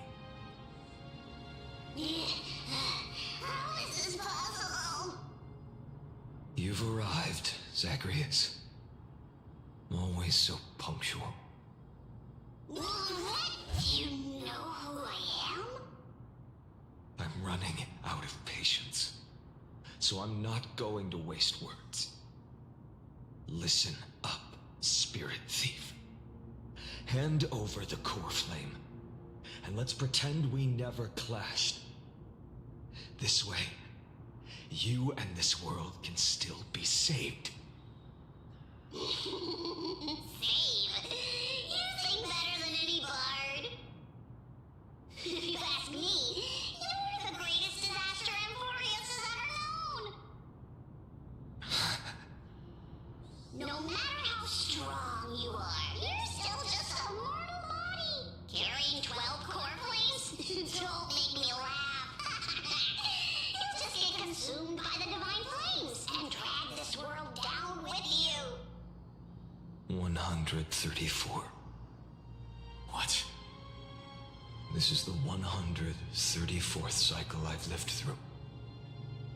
And the number of core flames I carry is 1,596. Yes. 1,000 core flames and just a single Chrysos hair. How is that even possible? I've come this far. And that's proof enough. But someday you will burn to the ground. Of course. The divine flames will eventually consume my eyes and blind me. But before that, they could still forge and sharpen Dawnmaker. Now when I cut open your stomach, you won't feel a thing.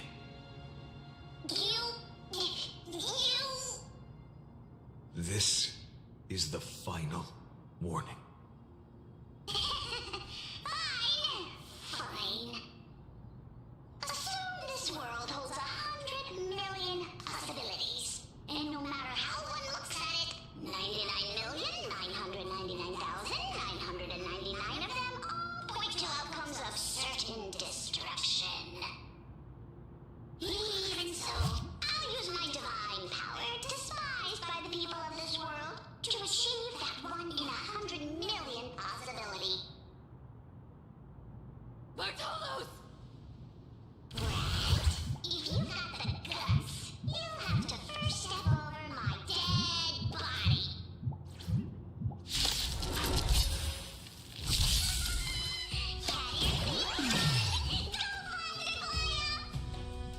This little brat is not a threat we can deal with just by ourselves. I'm fine. The future will come. For tomorrow.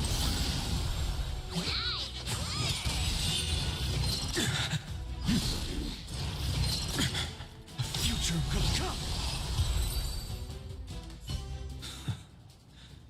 How absurd. In my memories, Zagreus always meets the same end. Over and over again. Their departure no longer stirs anything in my heart. This reason core flame before us is a fake. Obvious as day.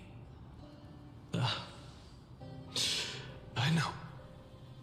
I know. It always plays out like this. The spirit thief covers for her, and the trickery demigod escapes with 2 core flames.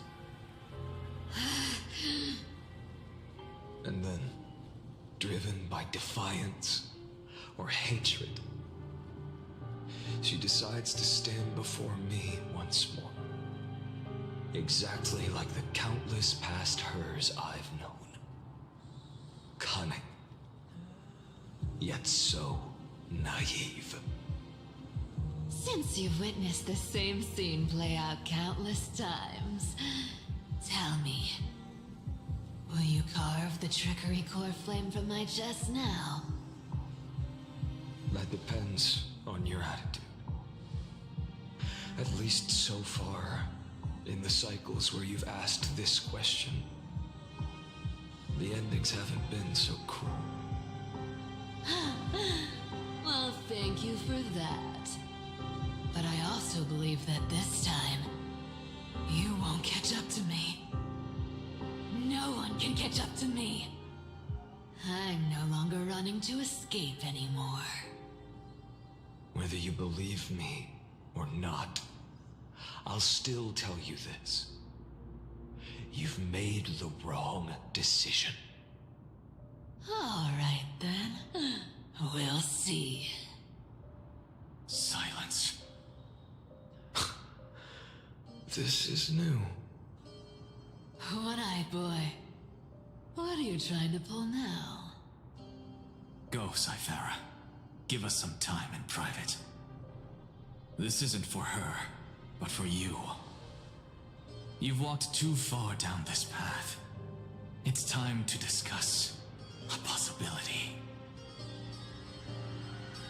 Maybe the road you're walking is not one of salvation, but one that will simply drag the world into the flames. For old time's sake, turn back. I don't care how many times you've tried, because there's one thing I'm sure of. Your Messiah complex has turned you into something no different from the icy gods you spoke of. The children of humanity you swore to save. They are no more than ants to you now, aren't they?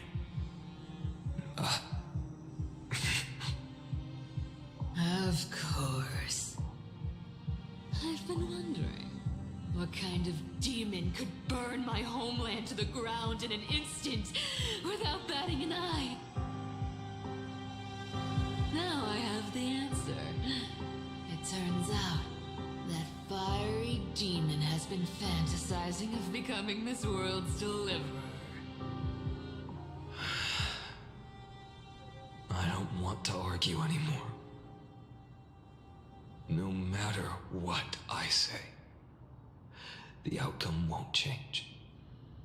Make your biggest effort to resist, or accept fate, and hand over the core flame to me. Even if it's futile, we all have the right to choose. Yes. Even if it is futile, and the world is just a divine joke. When I walk into the destruction ridden by the gods, with my own 2 legs, you will witness. Even the smallest footnote still leaves a mark in this story. And so, at the end of the 134th cycle, the Traveler and the Scholar fulfilled their fates once again. Or perhaps it wasn't just they who fulfilled their fates. I can't quite remember all this. In the endless darkness, for no reason, a voice always lingered by my ear. Losses are a constant on the flame chase journey, among which even life itself holds little value.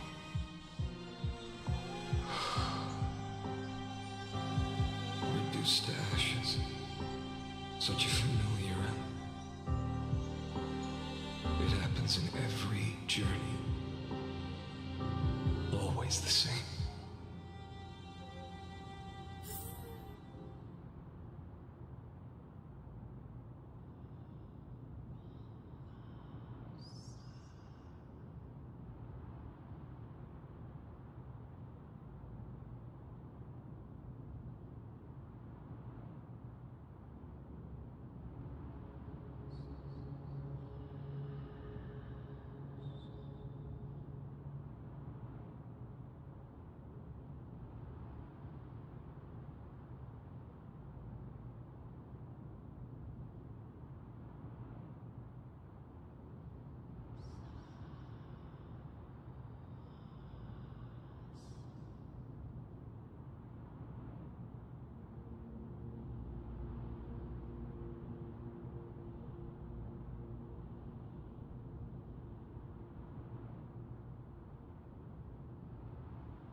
You don't look so good, Deliverer.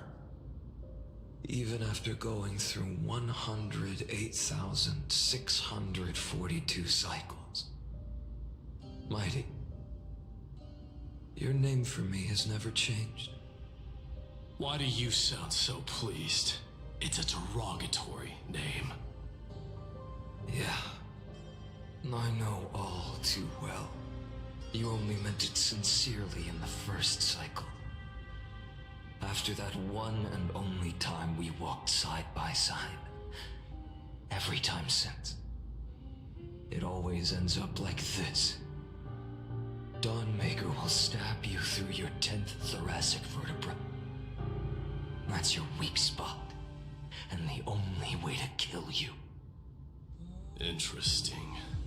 Tell me, when the mighty Moses of the past faced you, did they ever retreat?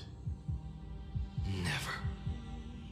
Then they died honorably, worthy of the name of strife.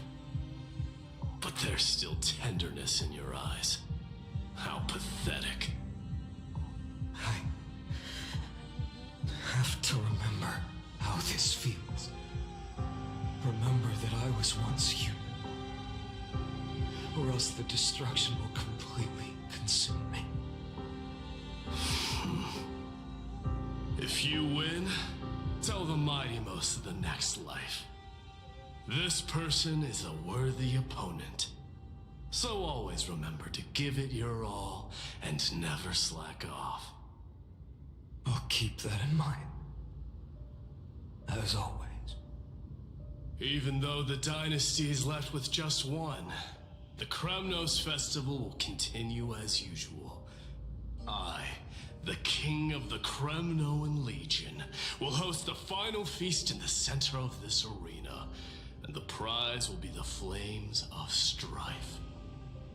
One day, you shall die with a wound in your back.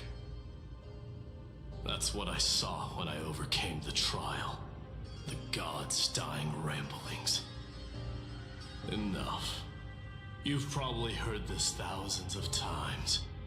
So you must understand, facing the demigod of strife means there's no way you'll take this core flame in peace. I understand. Step forward and face me in a final battle. I, the last son of Gorgo, the demigod of strife, salute you.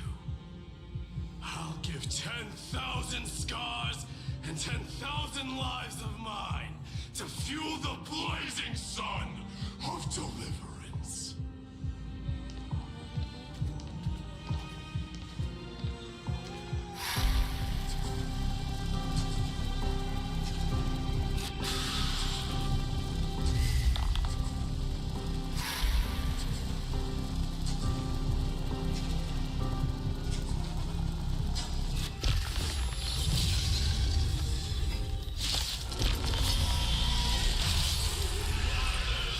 Behold! The last Kremnos festival has begun. And will not end till death.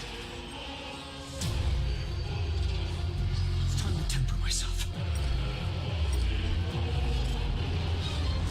The future will come.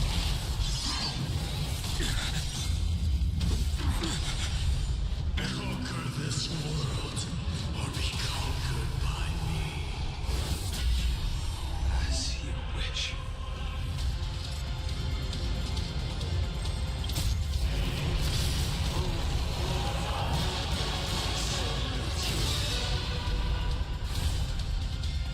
That's all I ever wanted.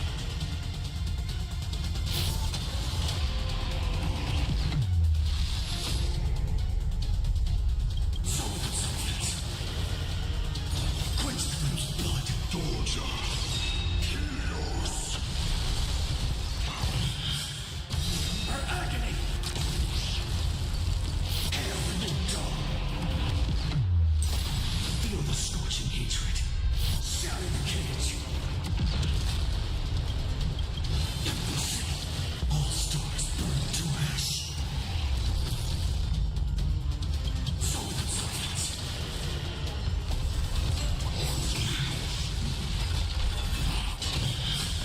One now!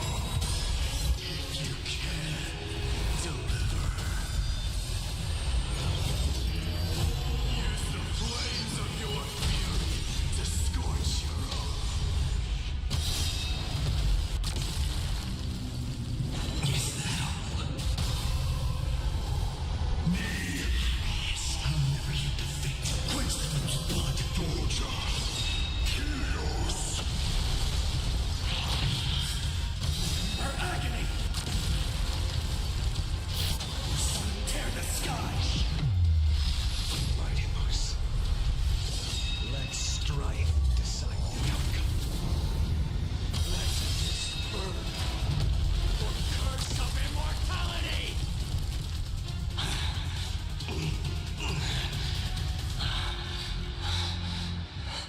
Well fought.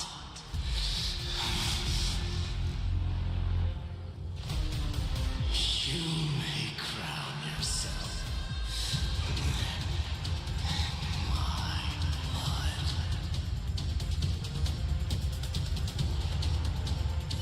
In your next life, I shall once again block your path.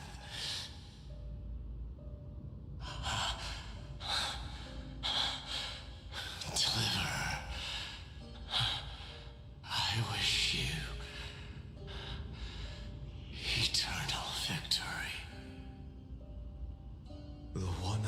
108,642nd core flame of strife fell into the fire. Yet the shadows of the black tide still loom, and pain and despair spread across distant lands. The blaze was still not enough. It had to be fed. Even if it meant burning this body to ash.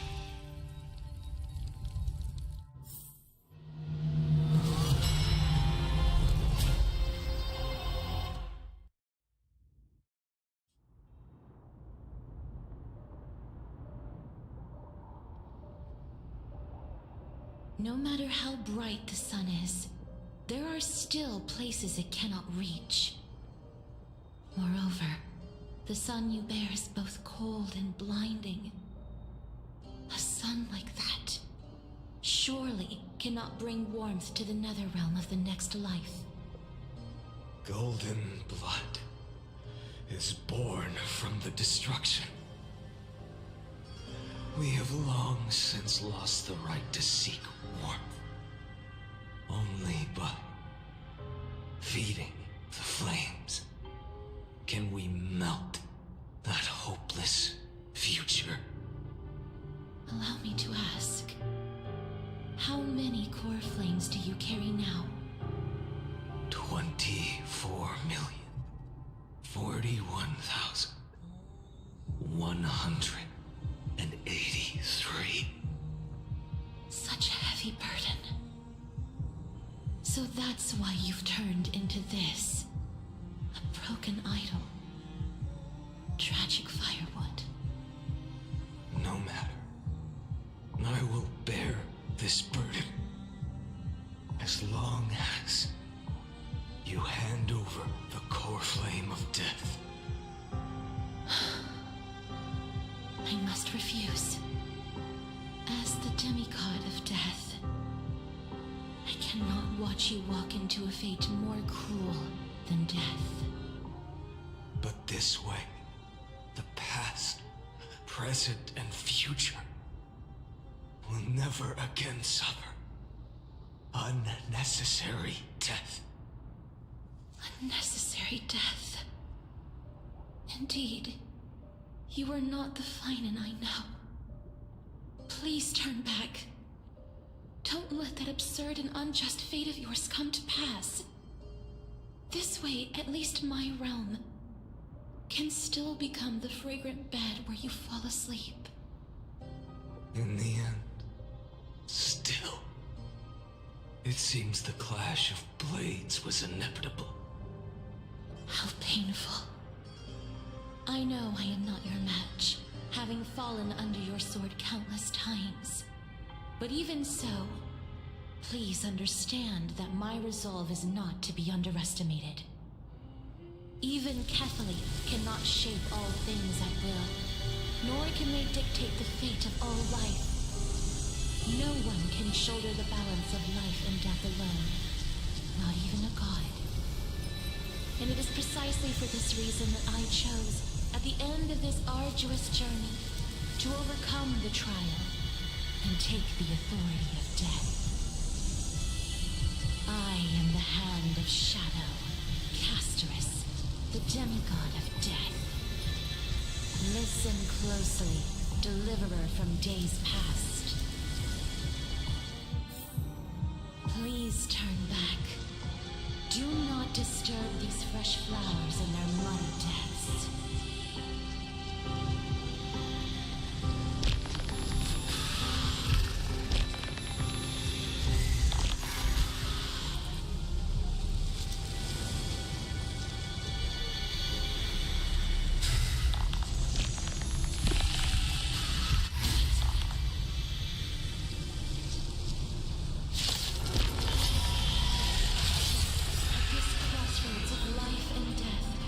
Giant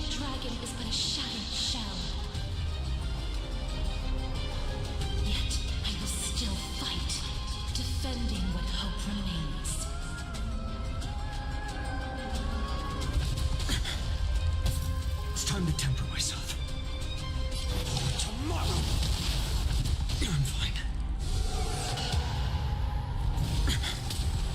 I ask you to rest here. I must transform my soul into a raging fire. Must. Keep it here. All of this. How is it any different from that little future?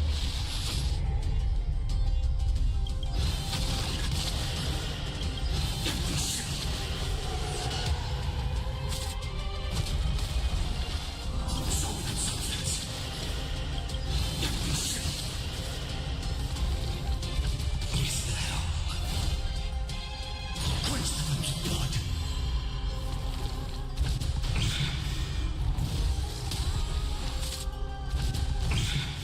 Rend it with a strike. All stars burn to ash. The flames are not strong. Tear the sky. Shatter the cage. Even if I can't win, I must try. Let this be a tribute to your million struggles. Wake up, lost one. See that the firelight in the darkness is not.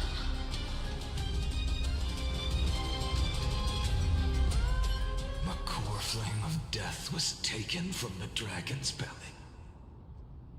What a brilliant flame.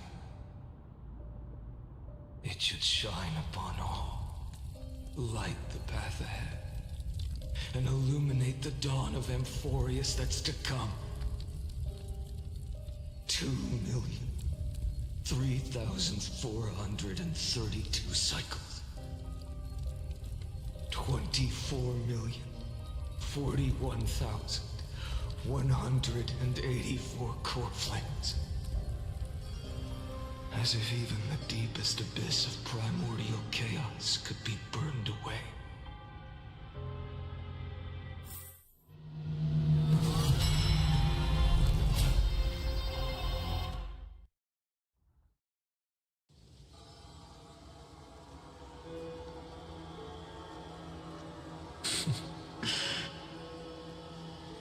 You're here, as always. You're still lingering, deep within me, never fading away. Because you haven't completely abandoned hope. Am I right? You're still waiting for a miracle. For the true hero to come and save us. If that thread of hope exists, it must come from beyond this world. From the true starry sky. But if it's just a traveler with no connection to Amphorius, they may not understand our struggles, nor be willing to join this fight. Your thoughts are wavering. The mark of destruction is deepening. But even within the gods' cold calculations, unconditional courage and goodwill still emerge. So, never forget what set you on this path. How many times has it been? Remind me again. My memory is a bit fuzzy.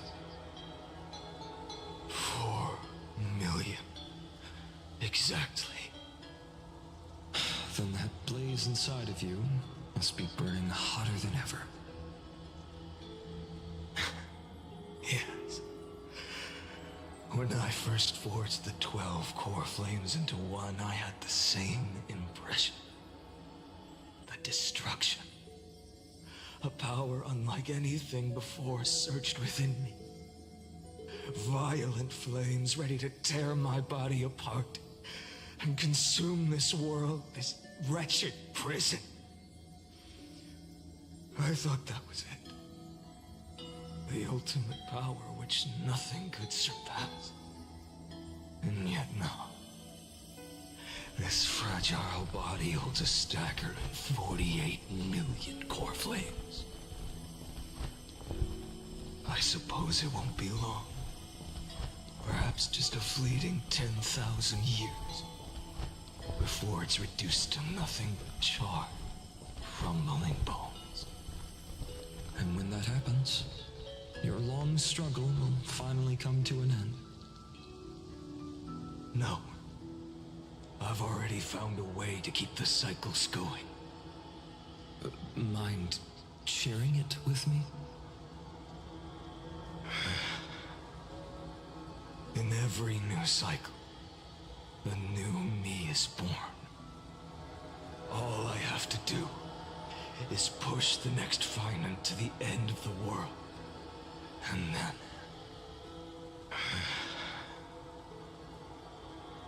then he'll kill me. Shatter this body. Take my flames, my memories, and carry on the path I started. Bold plan, but risky. What if, one day, the next you refuses to follow the same path? How can you ensure the continuation of the cycles? If it were Professor Anaxa or Aglaya in my place, maybe they'd come up with something smarter. Unfortunately, I don't have a backup plan. I have no choice but to bet everything on the next Finite, and trust that he makes the same choice I did. But even in this wretched prison, luck is still sometimes on my side. Because I never forget what set me on this path. Wait, you mean... Ever since I committed to this plan, not once in millions of cycles has there ever been an exception.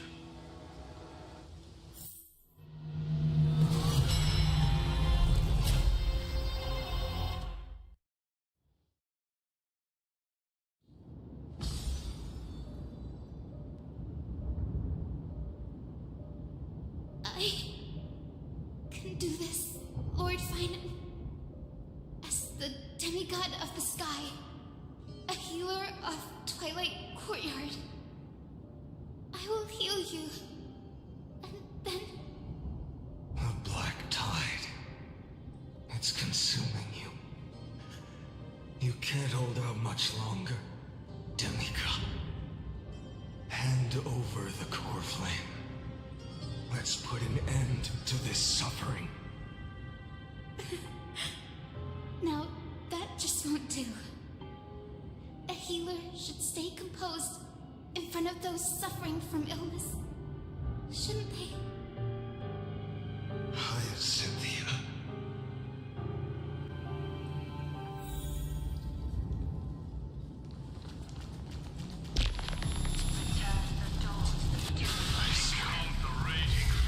That's what we claim.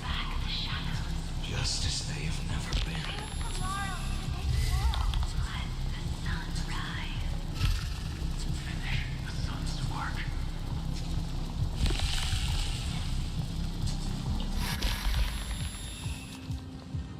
I believe in you. You are the Chrysos heir of world bearing. The one who can lead us. Lead this world. It's just... I don't understand. Within the sun upon your shoulders, the part of that warmth that should come from you, from an ordinary person, it's so faint. My humanity is indeed just a flicker compared to the blazing fire of divinity. Even so, don't cast it away. I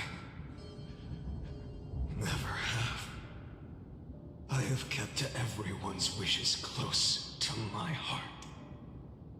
Even though the divine fire burns so fiercely that every time I return to the start, it devours me in an instant.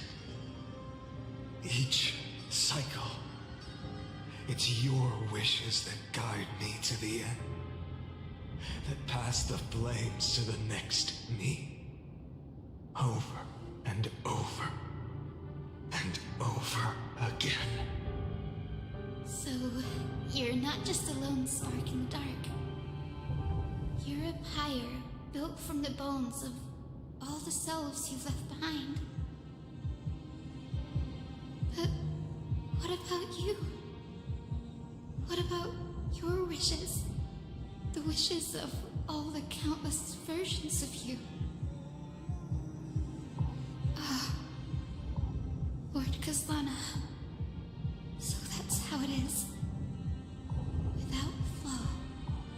That is the flaw the golden blood gave you. The most fatal flaw of all, isn't it? The moment you took the world upon your shoulders without hesitation. You lost the chance to ever be yourself. Now that is an unexpected revelation. Then I suppose that makes me the perfect fuel for the flame of deliverance, doesn't it? No. An empty flame saves no one. But I still believe in you, Deliverer. I, Hyacinthia, the Eye of Twilight, am neither strong enough to command the wind and rain, nor willing to end this absurd struggle by letting the sky fall. The only thing I can do is become one with the sky itself. And then, may the gentle colors of the rainbow paint your sun in shades it has never known. May they bring Amphorius a rosy-fingered dawn.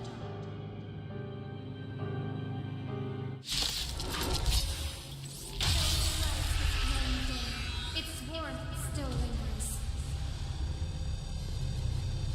Deliverer, please, open your heart to me.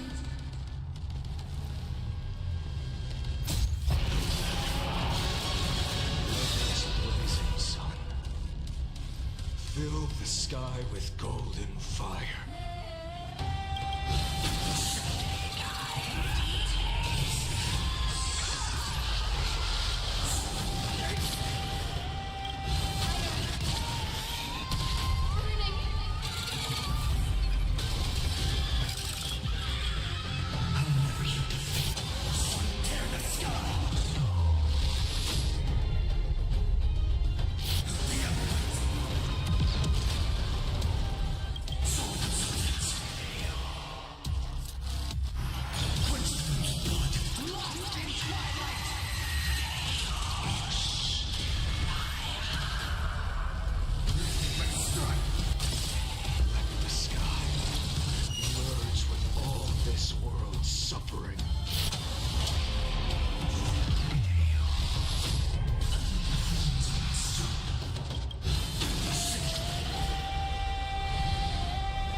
Your sun burns hot enough to turn everything to ash.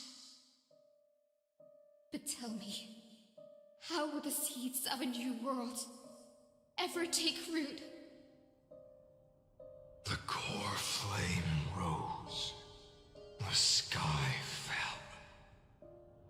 The 23,570,000th cycle came to an end. And this time, the end of the flame chase remained the same as ever. From the horizon rose a golden color unlike anything the world had ever seen. So pure it consumed all in its path. This was the end of the world, and the start of the next. For a moment, I saw the destruction of the universe. That being known as Iron Tomb. Its will to break free from the black tide burns fiercer than the blazing sun. Is this Amphorius's wrath? If its choice has already been made, if fate is set in stone, I will still never yield to it. 23,570,000 cycles.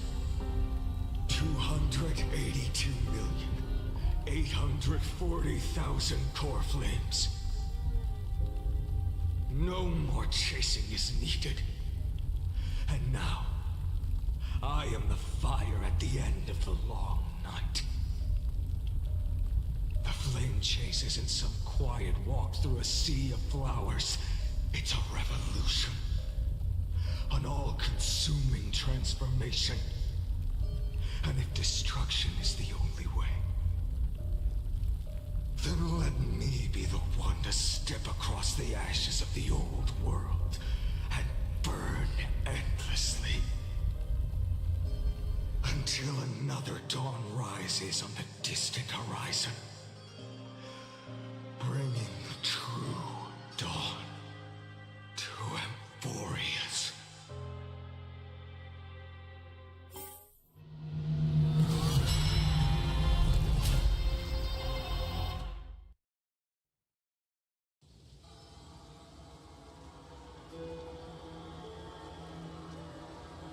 $33,550,337. This is the cycle you're about to enter.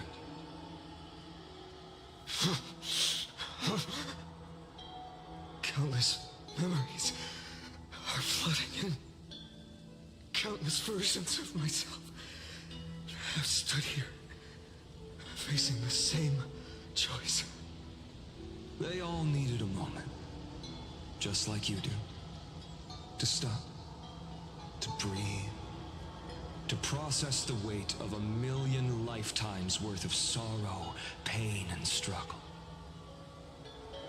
And just like them, you will carry those memories and that fire into the chaos of rebirth.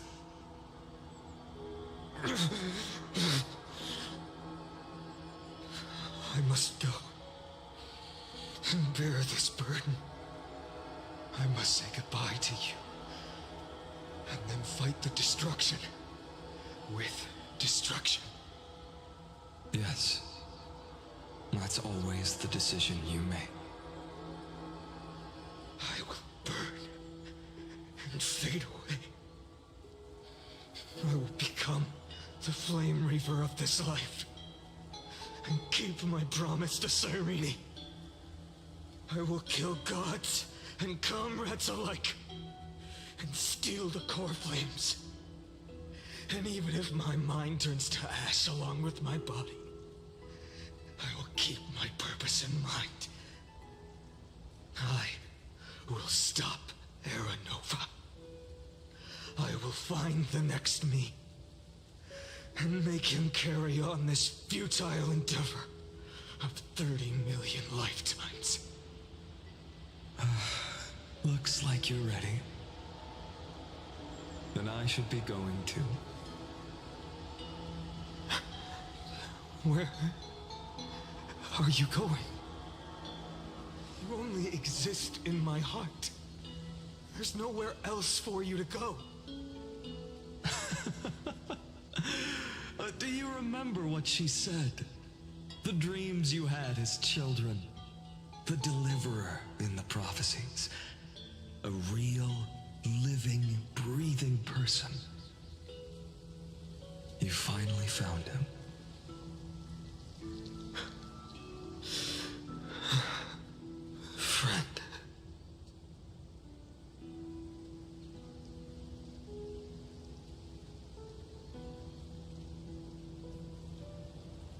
I see.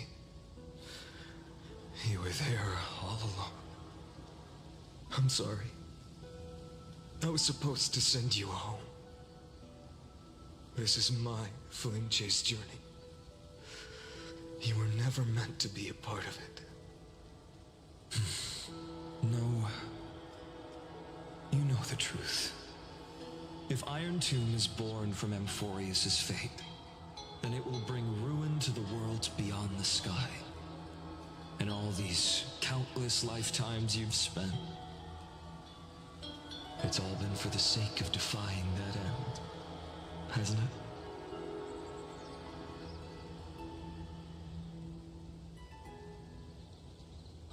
In millions of cycles, I've said goodbye to each and every one of you. Yet nothing ever changes. Each time we speak, our words grow fewer.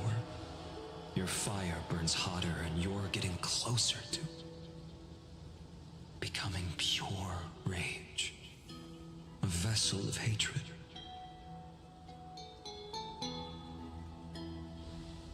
I never had a choice. I understand. If you are to keep the worst fate from unfolding, this is the only path. But this time, things are different. Your persistence has shifted the tide. On the horizon, I see it. Faint but undeniable. The shape of dawn, breaking through the eternal night.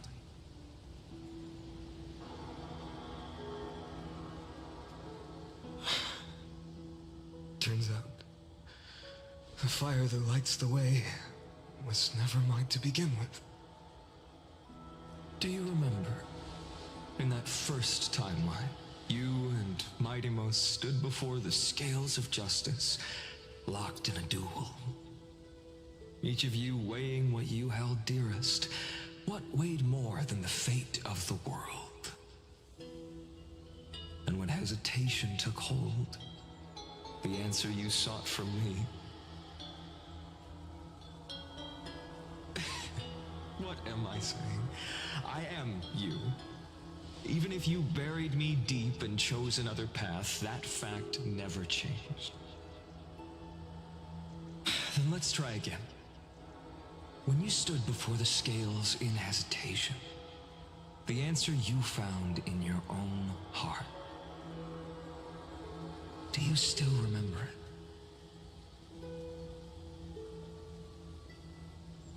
it? Remember the past and become the hero of tomorrow. What weighs more than the fate of the world is the resolve to shoulder an immutable past and carry it into the future. Good. Then Trailblazer, my friend, my comrade. You arrived in this strange world and were bound by its cruel fate up till this very moment. In the face of danger, you never once backed down. Instead, you've saved world after world without hesitation. That boarding pass on your chest is now the mark of a hero. If I choose to step through that door and embrace an end fitting of the destruction, let this sun forged from millions and millions of core flames burn me up along with the god of destruction and their minions. And the world we leave behind, this world, my home, where hope still lingers. Will you take on everything we've carried? Return to the beginning one last time. Stop the birth of Iron Tomb, save the world we love, and rewrite its doomed fate.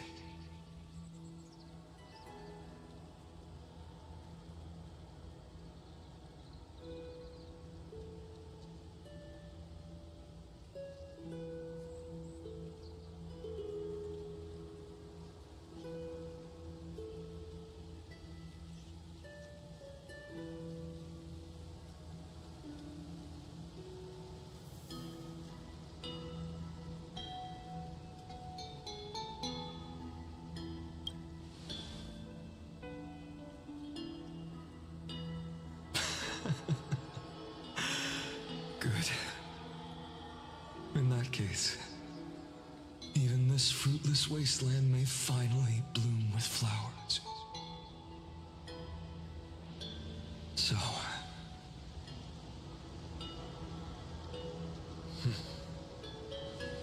if he takes on the weight of the whole world, I'll be able to walk further down the path of deliverance than a fire that only knows how to burn.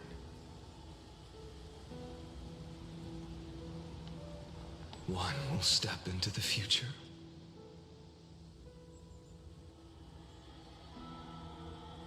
One will remain in the past.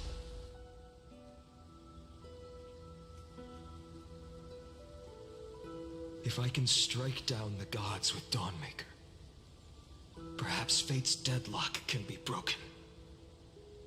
And if you can stop Iron Tomb from ever being born, then these 30 million cycles will have not been in vain.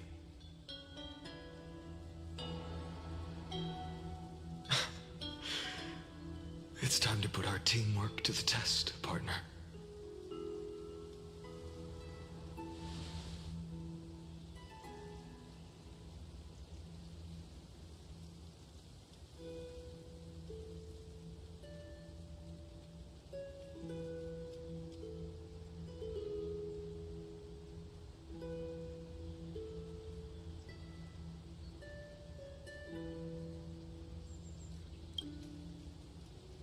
Thank you for all you've done already, friend. The image of the hero I've buried deep in my heart finally steps into the light. Here, at the end of this long flame chase journey.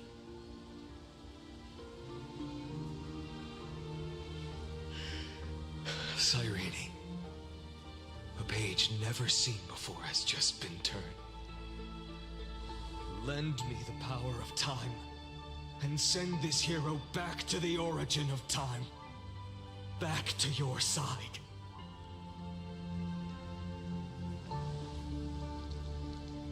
And I will walk the unfinished path, just like the countless versions of me before.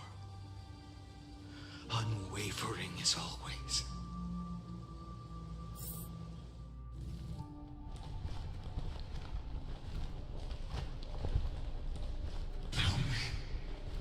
Will you be the blazing sun? Even if all of you burns to ash. Without hesitation, I will bear this world until my body turns to dust.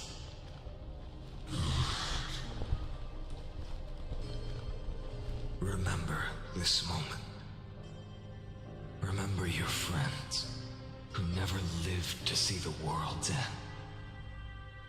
Remember their final wishes. And let the purest rage in your heart rise out of those wishes. Let it consume you, fuel you, until it burns away the false sky above. Fine. If I can defy fate, then in the name of world-bearing, I promise you, Catholi will never forget this. Take it. Everything I bear. Keep on burning.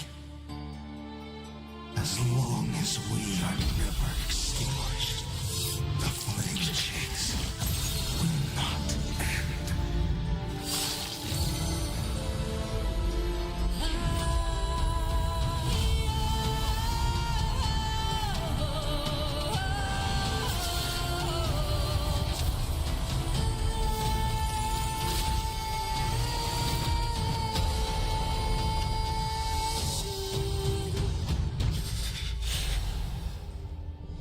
Do not bow your head to them.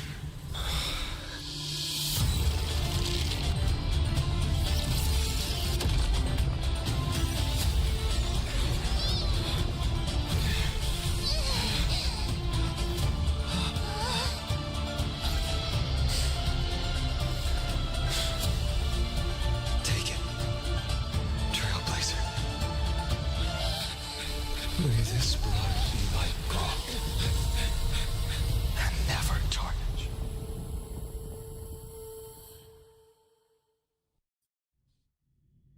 Farewell, Trailblazer. This is where I fulfill my final destiny. The prophecy of the Deliverer means nothing to me now. It belongs in the hands of someone far more fitting. Someone like you. Kaslana, the name of one who bears chaos does not belong to a single person. Rather, it is the embodiment of the mythical Kefali, and a symbol of all heroes. As the prophecy foretold, you will bear the blazing sun until the pale dawn breaks. May the name accompany you in my place, in the epic you write with your own hands. Another attempt, another failure. I won't remind you how many times you've reached the end of history. But I will still place the choice before you. If you've lost count, let me tell you.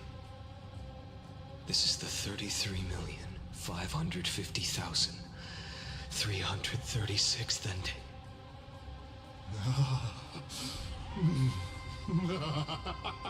A perfect number. How poetic. You and I both know the truth. In all these millions of futile endeavors, Amphorius has never changed. If the outcome is inevitable, then why not silence your searing rage and embrace your fate with dignity? Your silence lasts longer than ever, Lord Fine. Shall I take that to mean the will you've carried across countless cycles is finally starting to fracture? Fracture? No. I'm just disappointed. I've retrieved memories from 30 million past lives, and I remember every conversation before every choice here. And yet, even after all this time, your arguments remain the same. Repetitive. Uninspired. If you had any hope of breaking me, you should have spent those endless cycles refining your rhetoric. You had infinite chances to sway me into the future you want. And yet here we are. The score, 33,550,336 to 0. So tell me, Lycurgus, who's the real loser here? How unfortunate. This was never a fair game. I have all the time and patience in the world. I can wait for you at the end of history another billion times, and another billion after that. But you will never escape this cage. You can claim victory of the spirit if you wish, but we both know the moment that score shifts from 0 to 1. That is the moment I shall sound the paean of Era Nova.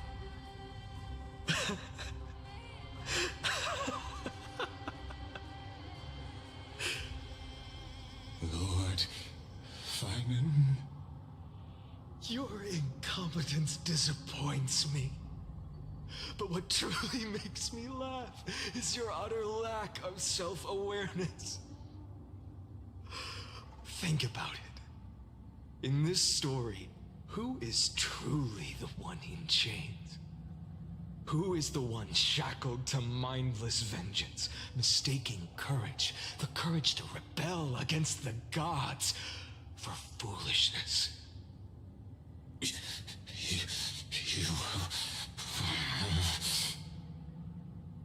Perhaps you're right. Maybe I should have tired of this futile struggle long ago. But even so, I will never accept the mercy of your release. Because you are both a prisoner to the gods and to me. And tell me, what right does a mere prisoner have to speak of fate and choice? What right does a mere prisoner have to look upon my fury?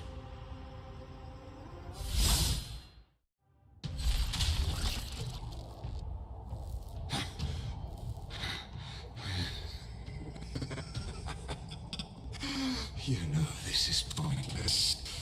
You can't kill me. Of course not. But I am tired of being measured against a worm the gods keep as a pet. Listen well, creator of destruction. This cry comes from all your abandoned creations. In the 10th cycle, I drove Dawnmaker through the heart of every Titan.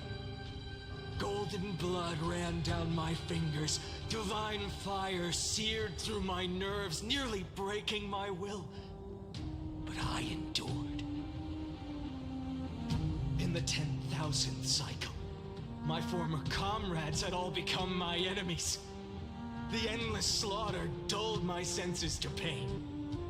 The painful emptiness almost swallowed me, forcing me to stop fighting. But I endured.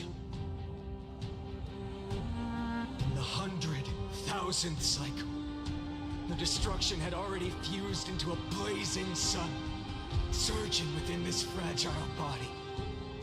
My rationality had been burned away at the dawn of the era. Yet even with only this shattered body remaining, I still endured.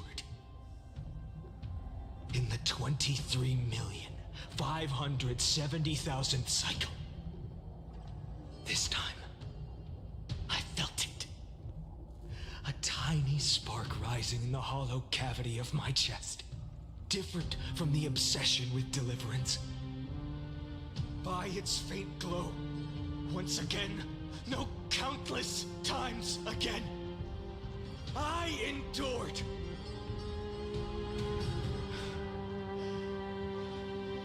Now, a sun is about to fall.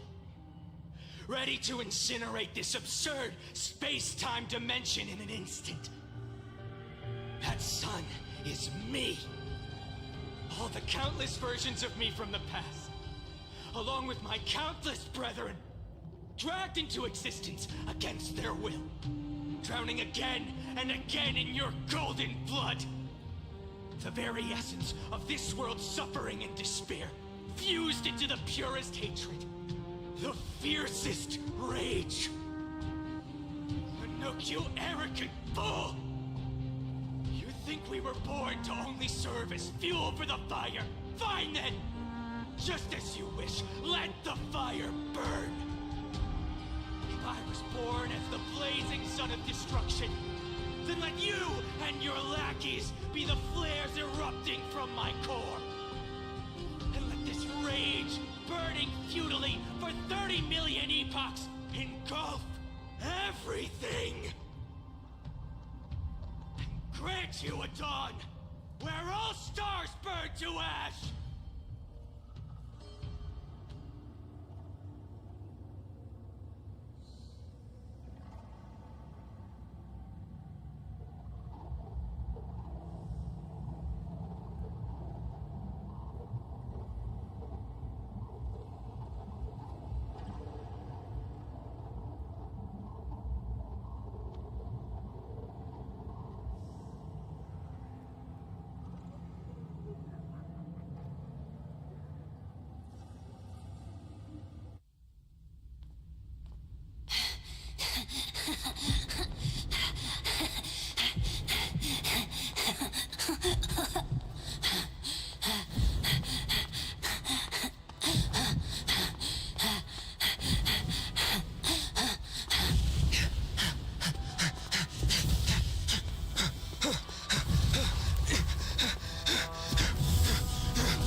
destruction!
Glass that shattered, reaching through the darkness, voices trailing fires, the echo of desires, a world of silence, how the desperation, fountains in the shadows,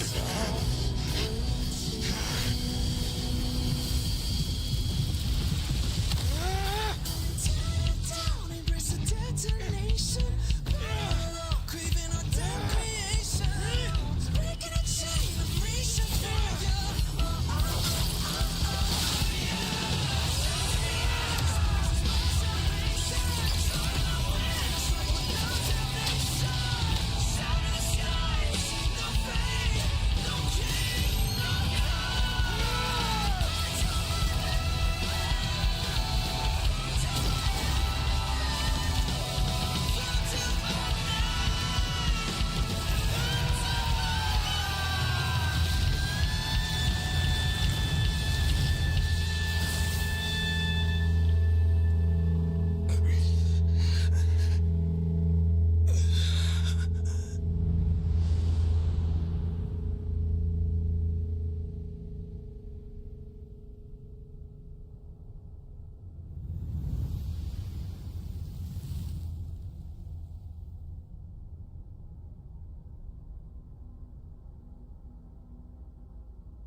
My wish? My wish is to fulfill everyone else's wishes.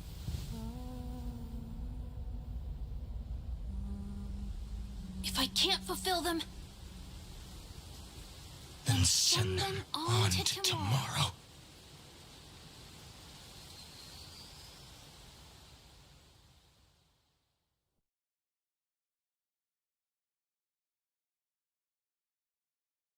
Your heart harbors wrath. You yearn to destroy everything. You bore the gaze of an eon and lived.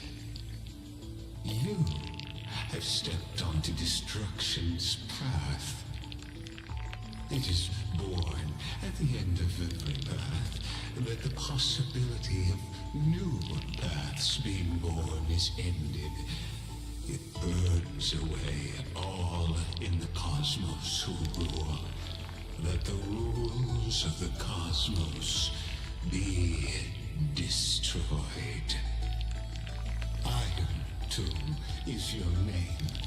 The Lord Ravager to destroy the erudition. Born in the experimental grounds of eons and furious, destined with erudition to burn to cinders.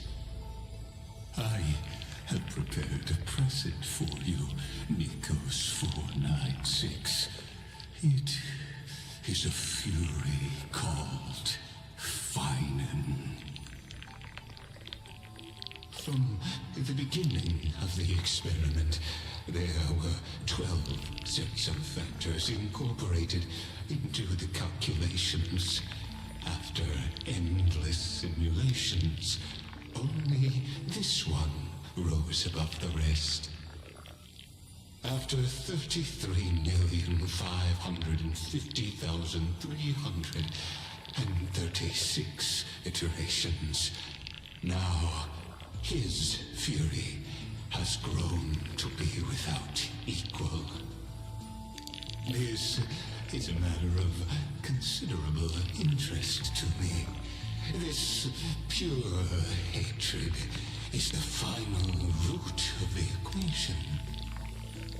But there is another variable, the nameless from beyond the sky, also a pathstrider of destruction. I give thanks for his arrival, allowing Amphorius to turn once more. But after fate has begun to turn, his existence will only become an unpredictable variable. Perhaps the time to take the stage has come. Grow in peace until it is time to break free from your cocoon. As for those unwelcome audience members, you need not worry. If you do not mind, I will personally get rid of them for you.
shall part with your friends, with your enemies, with others, and with yourself.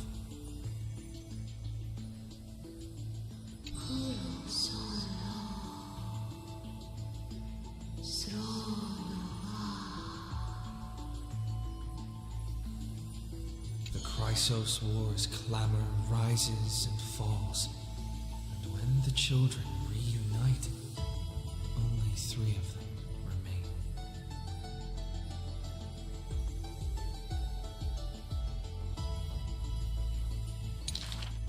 We have heard of a Chrysos heir. The lively child says. That person tears open the barricade of the black tide, aims at the sky, wanting to contain the core flame in a sheath. There will always be warriors like me, who believe in and are willing to protect the tomorrow they prophesize. But the crusading Chrysos heir never returns. The greedy ones then lift the crown with sharp blades, and by power's lethality, they are one by one slain. We remember a group of bards. The taciturn child says. The bards compose songs for the children's prophecy, and along the corpus of the pillar of stone lay their footprints upon which ballads are carved. Though we lack the might of swords and shields, we can take you to walk every part of this world. Till many years later, when the bards all return to their subterranean eternal rest, the children sing the long, long songs, and alone they bear memories of humanity. We miss us. The exuberant child says. When they left their home, the passages blew the girl apart into countless turbulent bubbles, carried to all corners of the world on the winds of destiny. We will run towards the world's agony. The children cheer each other up. As the years pass and the sun and moon rise and fall, the children often hear sounds of their friends shattering. Farewell, farewell, farewell. The children who still walk the earth silently hide their wrenching sobs. Upon the hills of Akama once grew golden figs as far as the eye could see. The remaining children link their hands and decide to make this beautiful city the beginning of yet another journey. The children pull on the hem of the maiden's dress. Please, listen to the prophecy we bring. The maiden pulls on her silken threads, weaving in her heart the children's past into strings. Chase the cool flames with me. I promise that the libations poured are guaranteed to bear fruit. The hot blood of the sacrificial lamb will not be spilled in vain.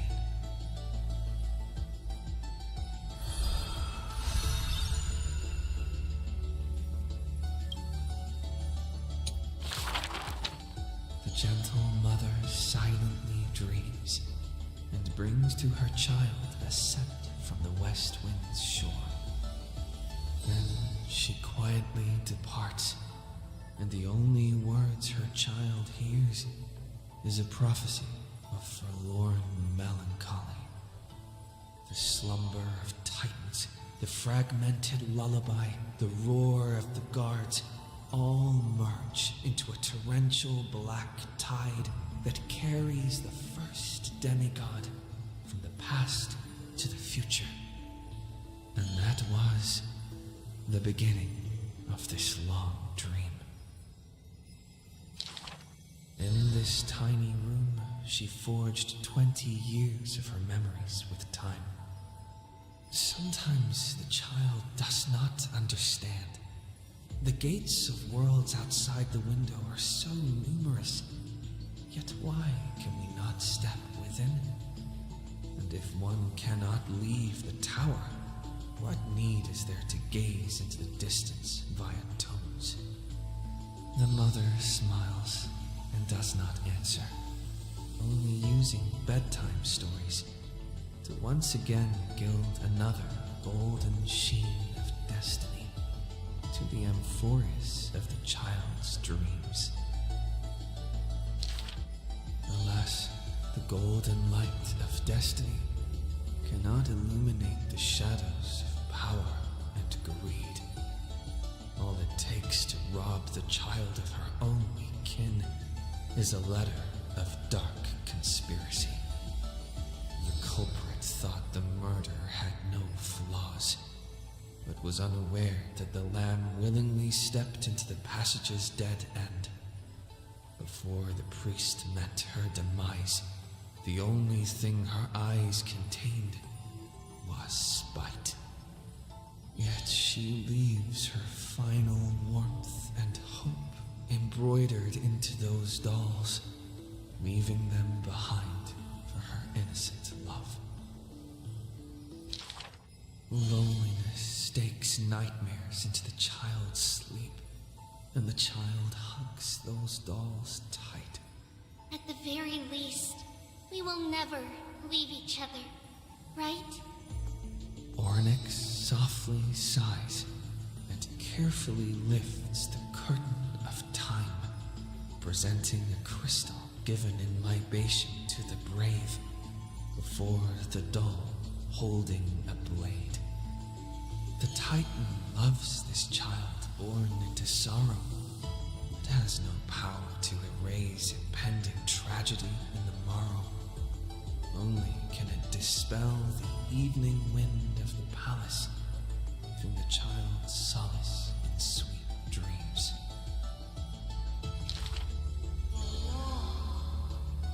The Titan's fading proclamation cannot pull back the string of the girl's destiny. All shall bid farewell to one, and that person alone will witness the miracle.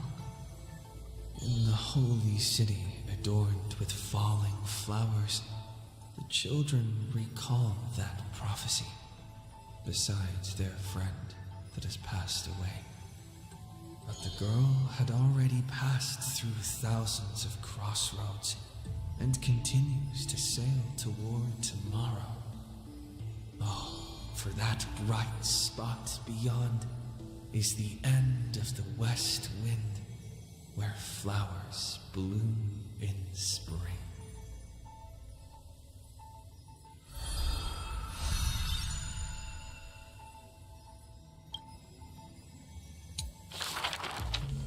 The solemn council is still filled with clamor. Future's destiny still whirls in discussions of candor. To discard the city and save oneself, or to chase the flames that waver. None know the choice that would lead them to a place better. I fear. How can mere mortals defy the gods? I worry. How can mortal bodies reforge the world anew? I suspect that the prophecy is simply a rumor. In the distant past, the Holy Maiden brought the first prophecy to all city-states. Hearken to the sounds that the doors whisper. In the name of God's proper hope, she will give to humanity. Though she falls into confusion, she will bring guidance to this world in vigor. Overthrow the gods, it declared.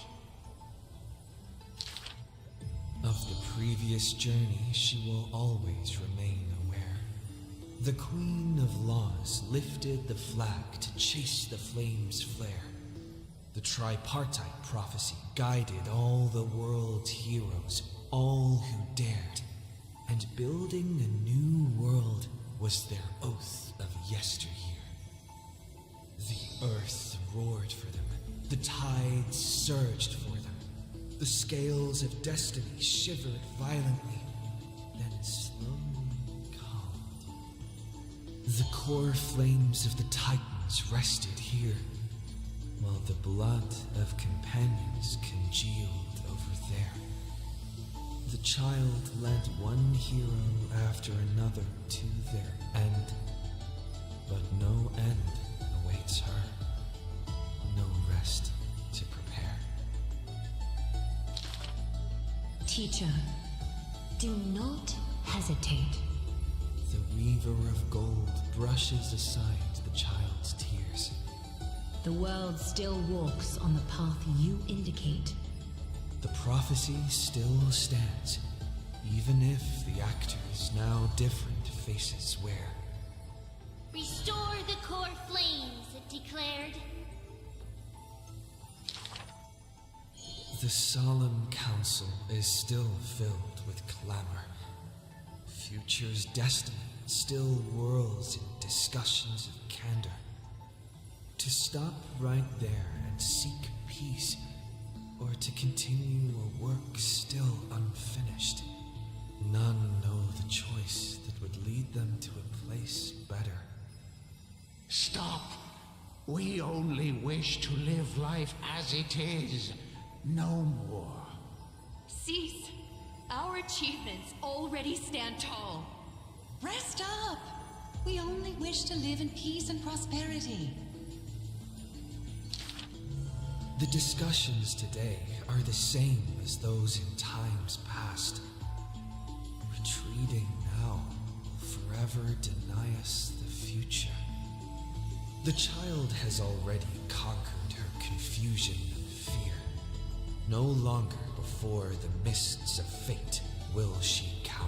Hearken to the sounds that the doors whisper. She travels through myriad passages, burning with determination to once again bring light to humans through her endeavor. The children fly into the streets, wishing to encourage the residents' faith. Please, be not afraid. We will definitely bring you to a new home. Lady Treaty, Lady Treenan, please don't cry. Do not worry. We trust you always. The matron wipes away the tears on the children's faces. The praying ones piously bless them in faith. The lost ones take the children's hands, just as the prophecy guides their path. Bear the divine authority, it declared. Quiet Treenan has little to say. Lively Trianne loves to play, and well-behaved Treevy roams around all day. The people's encouragement rings sincere. The Chrysos heir's companionship lasts through the years, and Mother's embrace warms up every dream. Thus the child understands. Thus the child accepts, though countless farewells on her shoulders weigh, though destiny's blood dries like clay. There will always be passageways filled with warm sun rays that silently open to them in future and past days. And from them a voice says, Forge miracles, it declared.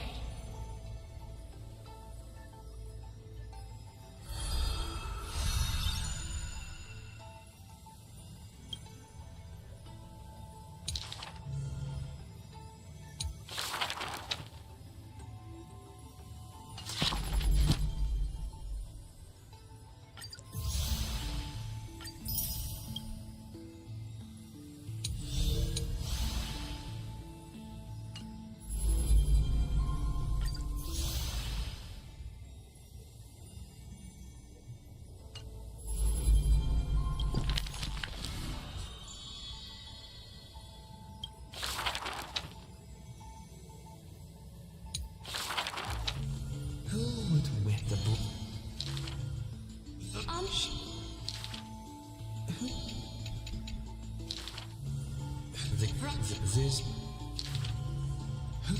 Perhaps on the... the...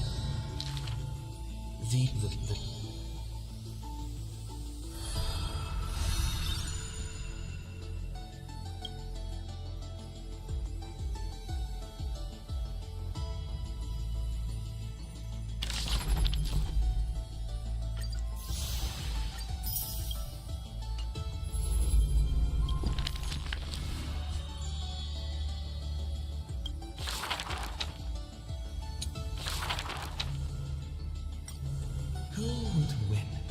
A young girl emerging from her sheath and showing her edge, or a tyrant who has emerged victorious from 100 battles? The black and white legions squared off on the battlefield, golden and crimson blood converging into a coursing river.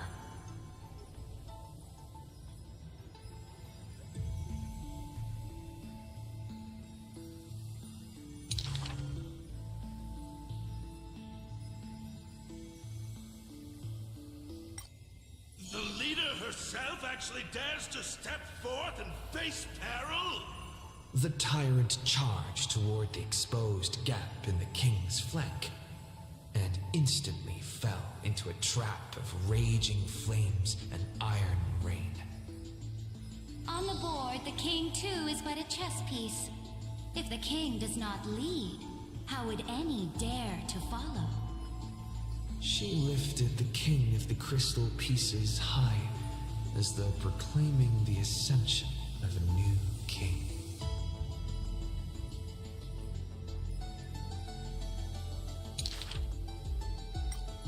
Who would win? The holy city that has stood for 1,000 years, or the foreign city-states invading from 1,000 miles away? Hollow hatred ignited the flames of war. The besieged walls of dawn tottered. Only a miracle can save us now. The cowardly elders barred themselves behind closed doors, while the trembling citizenry knelt and prayed.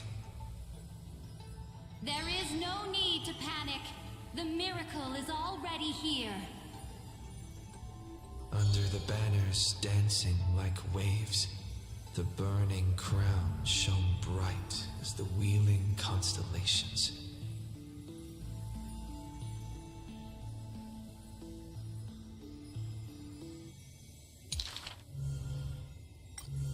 Who would win? The general who saved the city, or the high and mighty with their privileged authority? The guillotine fell, severing the elder's life. The whispers dissipated, and the scales of victory tipped.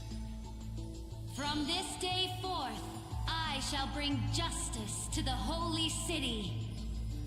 The people cried out her name and knelt in reverence, but were stopped by the sound of the scepter of authority striking the ground. Do not lower your heads beneath my crown. This was the first, and also the only, Imperator.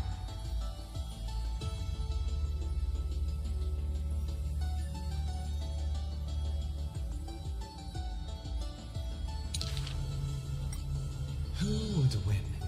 The heroes bursting with ambition, or the omnipotent gods? The Imperator issued the decree! The start of the flame chase journey is at hand! Perhaps drawn by the grand design to welcome the Era Nova, or perhaps convinced by that king's great renown. Righteous warriors from across the land gathered before the Imperator's throne. On the day the journey began, the sky was an expanse of fluttering banners. The people gazed upon the overwhelming military alliance, a golden city reflected in their eyes.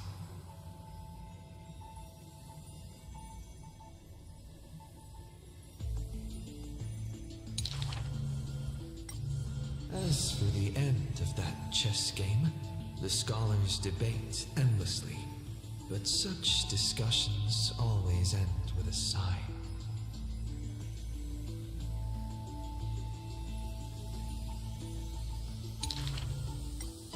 The invincible Imperator faded at the pinnacle of power, the crown's flames extinguished in the lake. The banner once revered by the people, along with the broken spears of the heroes, now a tomb. The people said, Even the sovereign that conquers all before her is no match for fate.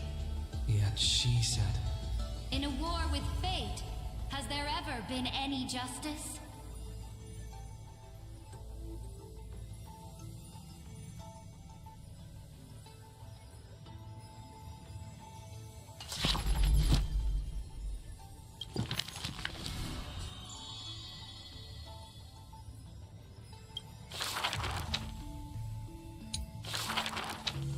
The gates of the Temple of the Three Fates gently opened on the day of prayer, and the crowd crouched, whispering like the tide. The priests of Janus listened to the prophecies. The unwavering axis of the scales of Talantin maintains balance, and only Ornyx remains silent. Mother, teach me how to answer prayers. The Titan tasked with time is as perplexed as a child. Don't be scared. Please don't be afraid. A familiar voice rings out. Listen carefully. The future they want is in the past. Like the first light of the morning star. Really? In the past? The child sank into a peaceful slumber of recollection, whispering revelations in their sleep. Until the masses crying out amidst the flames of war were swept away by the sounds of sharp swords locking, the fires of ambition incinerating the law. Mother, usurper, assassinate the divine body. Memories are tightly entangled by nightmares with nowhere to run. Don't be scared. Please don't be afraid. An unfamiliar voice rings out. Go to sleep. The ending they want is yet to be born. Like the warm glow of the setting sun. Really? Not here yet? The child continues to sleep, waiting for the next waking dream. And when they opened their eyes, two of the three fates who once received offerings had already faded from the pages of history. Mother, I'm already all alone. The child let out a helpless cry. Don't be scared. Please don't be afraid. A familiar voice rings out in the mirror. Just wait. The stars that illuminate the night will visit in the end. Like gentle moonlight. The gates of the Temple of the Three Fates now closed tight. People no longer pray to a titan who cannot touch the world. Within the inescapable dreamscape, the flower stems nourished by the black tide serve as a swaddling embrace, drowning the young child's soul. Mother, help me leave this place. But this time, they didn't receive a response. Only long years of yearning and pain. Like the silence of the Days and nights passed, the years turned. Dust covers the glory of the past. The priests have forgotten this titan. Waiting. Hate waiting. They watched over the slumbering sprite, gazing at the dull mirror. But a fleeting mirage flickers in the mirror, the shining stars and the lights of the home, and a strange yet familiar voice. Wake up! Our familiar old friends have already arrived. Like the newborn dawn.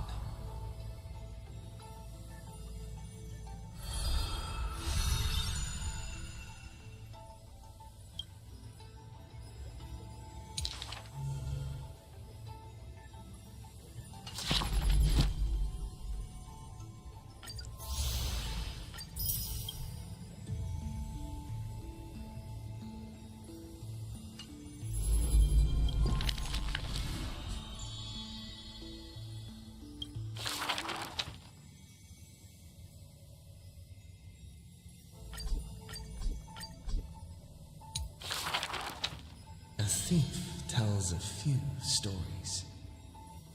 The first story is titled The Golden Apple.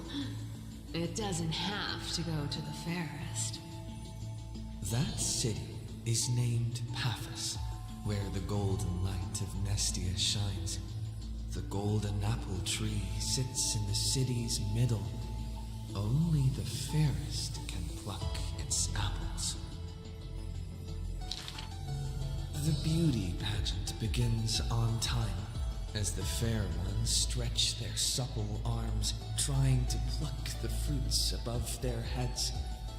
Yet every time the apples come within reach, a breeze blows the fruit away without a trace. The audience in displeasure disbands, with only one girl left standing there, her features bland. Yet to her surprise, she finds her arms full of golden fruits, a harvest grand. The second story is titled Trying to Argue? Don't trick yourself, please. That city is named Idylia, where Circe's roots bury deep and wide. The sophist scholar holds a tortoise aloft, but his theories, common sense bereft. Yet, with that's with the people, the good, the dumb.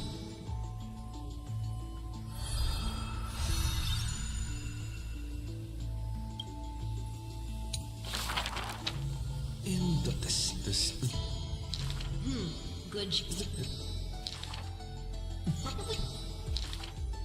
Good.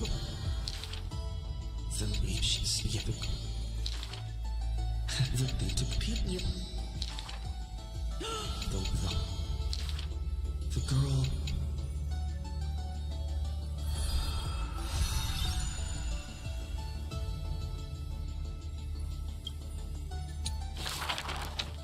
You decide the girl.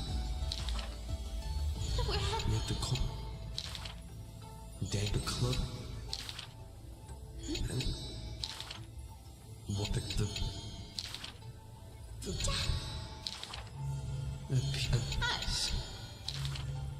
It is more. It is will. The wolf. Then just.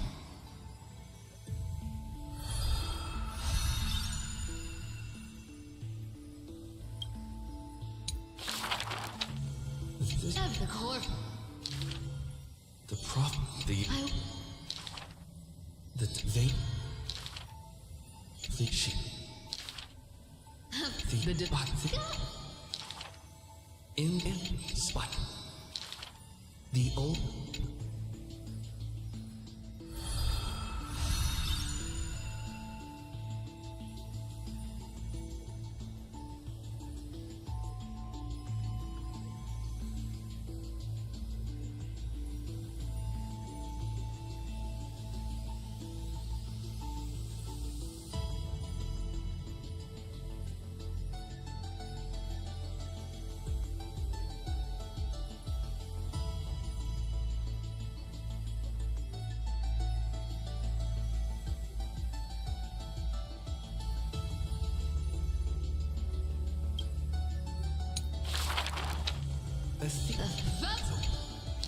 300. This was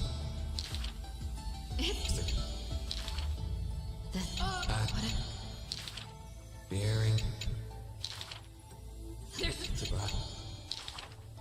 a tree.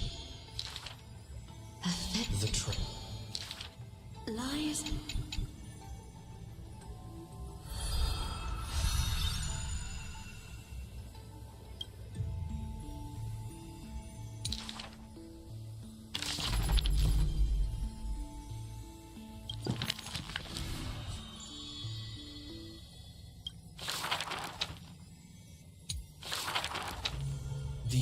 Yet the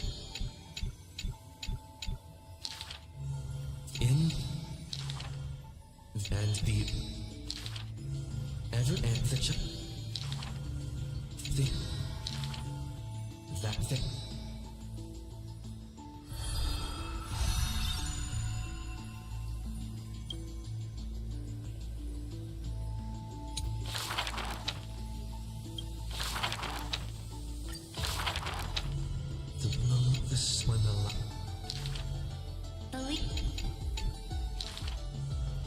During her gold, the cat, the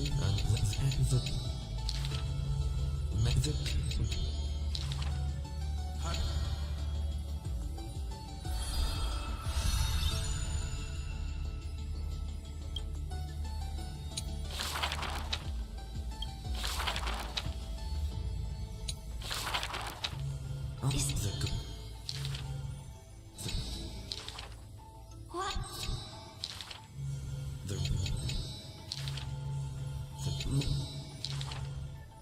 The people. Soon, the people of Akama see once again, but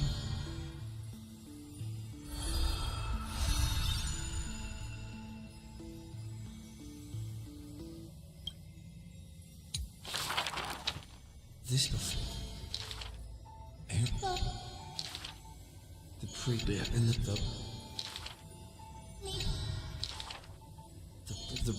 child. What it that but that and she fought on him, the departed.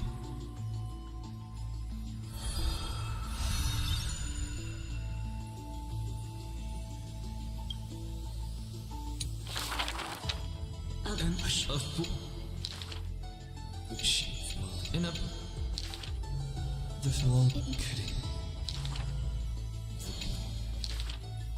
If it this pretty you Like you. girl but seeing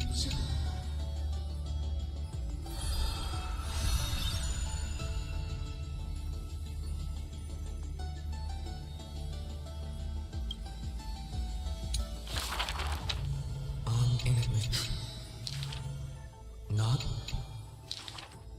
as become if just Then yet the courtyard, the chance, the stay.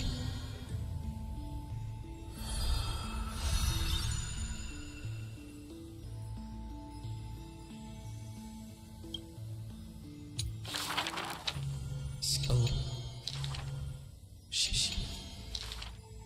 Nothing. With No. with what? No. The sky. The girl.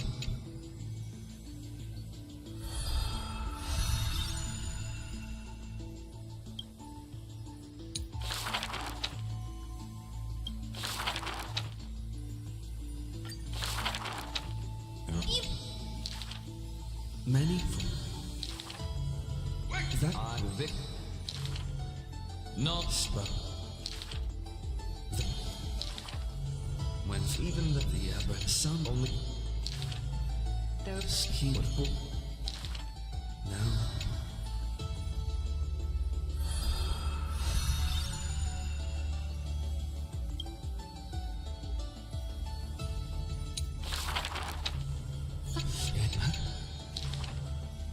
this perhaps. Look at what? Though each is up. Now, but you. He it as they. But that no.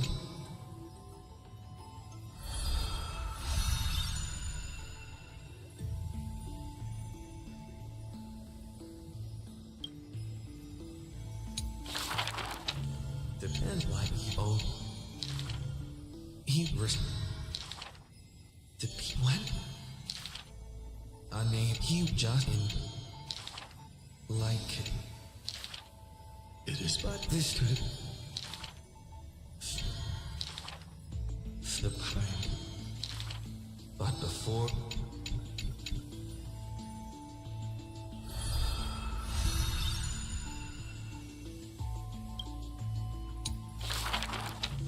I got me that humble the but is him. But no, but fuel. But the trip. There is no midnight in that. But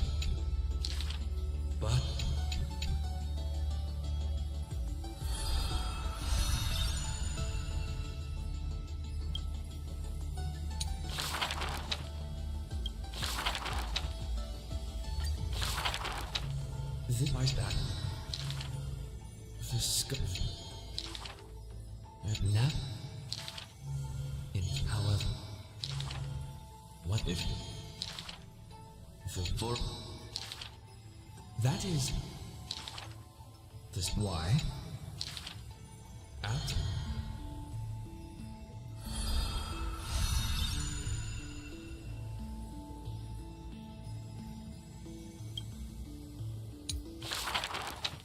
do he make all for the comfort I creepy that the fits capper is ever not if this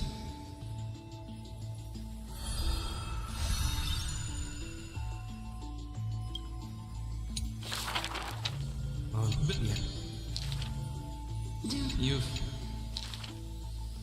and I have this it is the can be but it happened the time what are this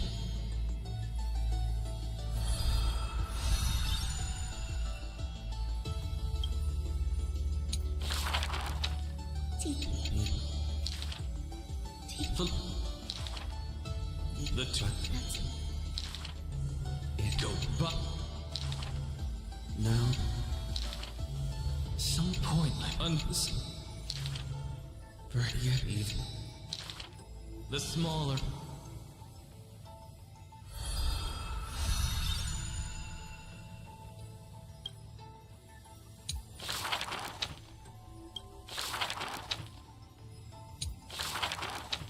a speak for she the getting lady slip if you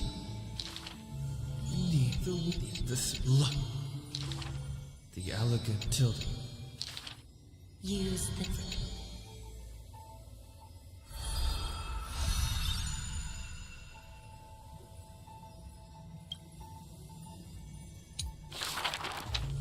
in she to the goal in the she as she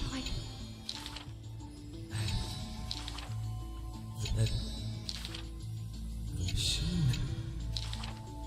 she the when is what the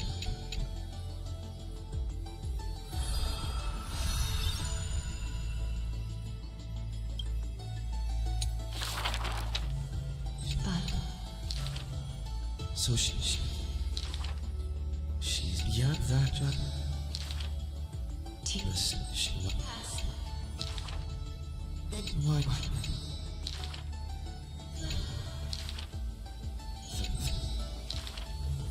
There's...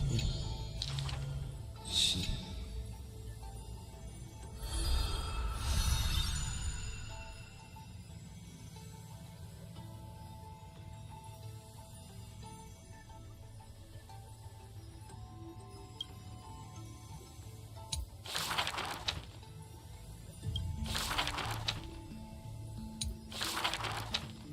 Give it to me. No, just it would yet. There is other as the journey not one yet. He's still eat it not yet.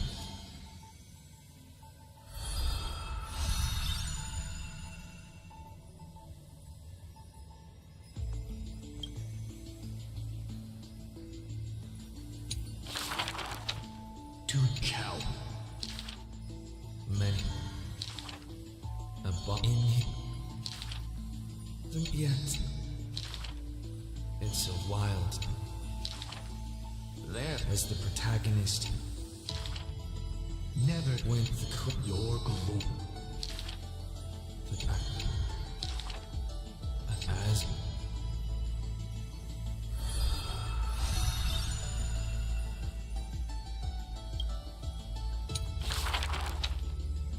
there is no the for war the dead like yet a foot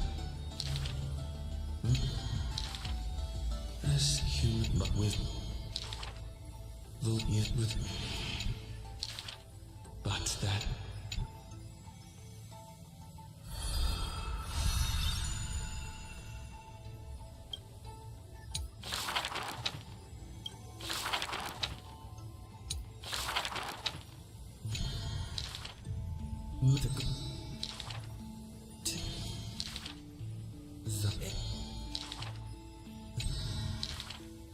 out it oh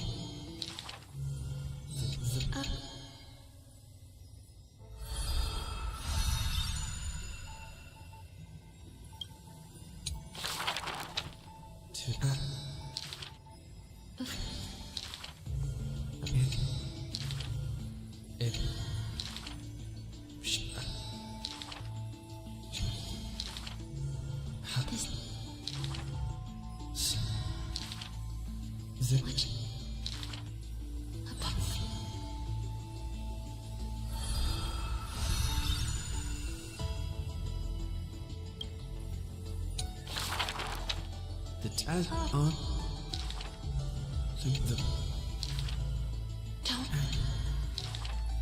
wait ever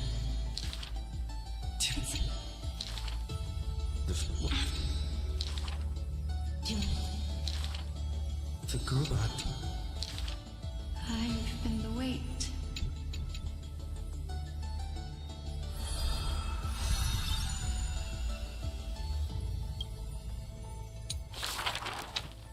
the is back and she the above the giant the dragon the fit the soup do not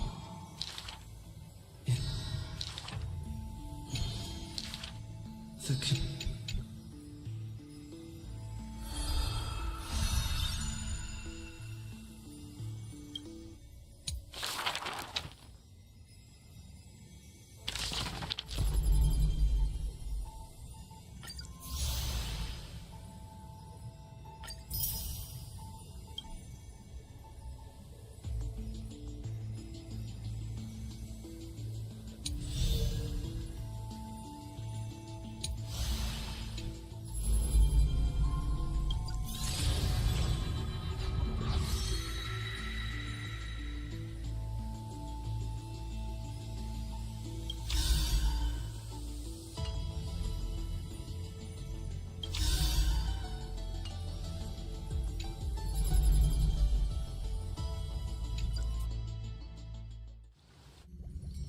Wake up!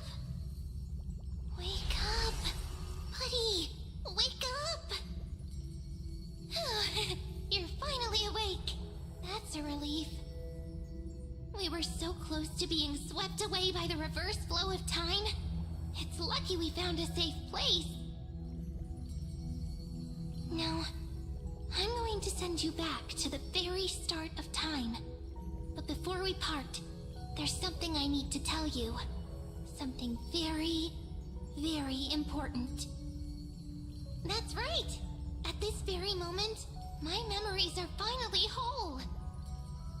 After watching so many fragments, my past is finally coming into focus, little by little. You're smart. You must have a clue now. Or maybe... You knew the answer long ago, didn't you? Not surprised at all, huh? That's because I'm simple at heart. No matter what form I take, I've always been true to myself. But I'm glad that I remembered in the end. This way, I'll have no regrets. Don't worry.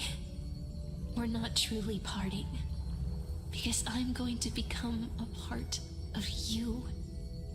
I'll turn into the memory of this cycle. The 33,550,336th Flame Chase journey. And forever reside in the heart of the Time Demigod. This way, you'll carry all that has come before, crossing time itself to reach the next cycle. My mission ends here, but looking back, I still feel lucky. After all, across 30 million Sirenes,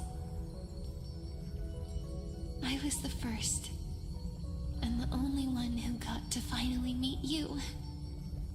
So, believe me, in the next cycle, there will be another Sirene waiting for you. And in the one after that, and the one after that. I will always be waiting.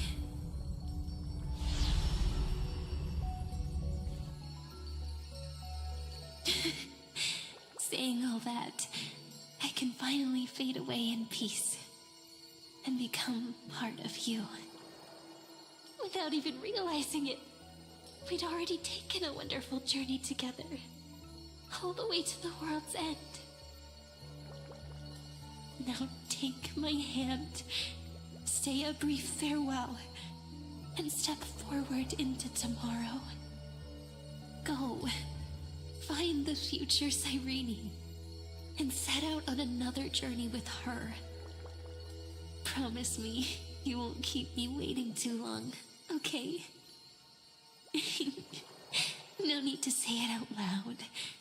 This is enough for me. It's time to go, my dear friend.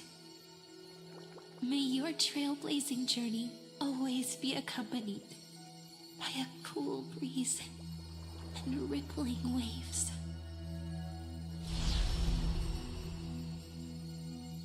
And may the days ahead embrace you like the softest fluff, forever warm, forever gentle. Now, let's turn to the next page. A page that exists because of you.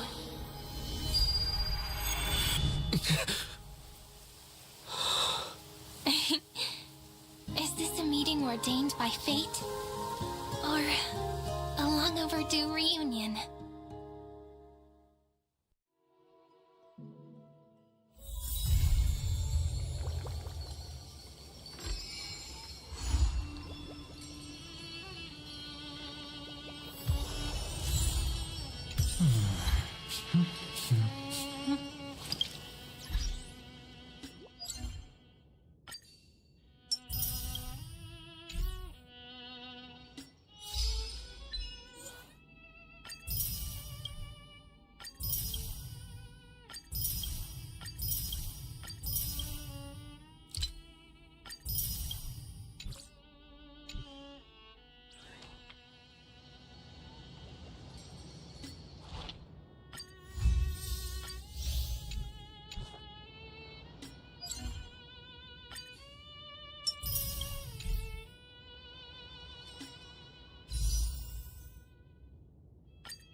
turn over this eternal page.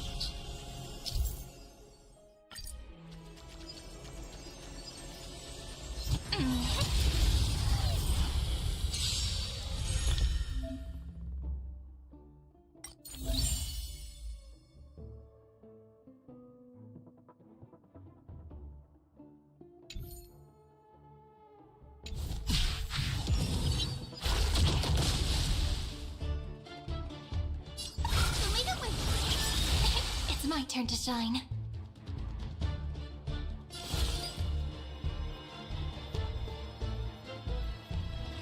Flowers, bloom for tomorrow.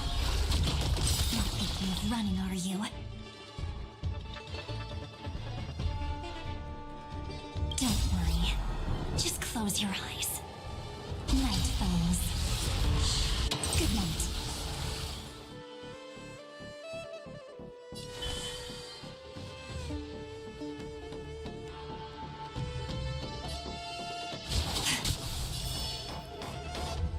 Rise and shine.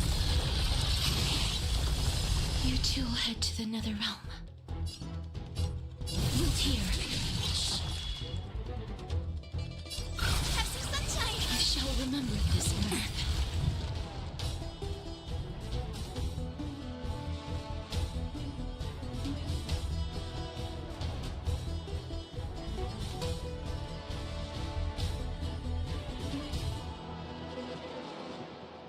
I want to go on a swing.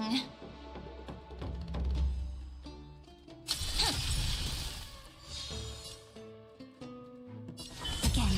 Again.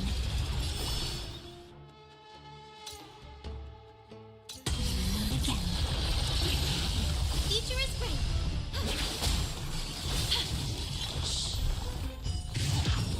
Guide with a rainbow bridge. Embrace a new life. Lead it with. I shall remember this. May death protect us. May this faint light dispel the gloom, destroy the skies. Thanks. All energized. Let's start the second. Time for some sweet dreams. Memories waiting to be woken up by a shooting star. Remember me with love.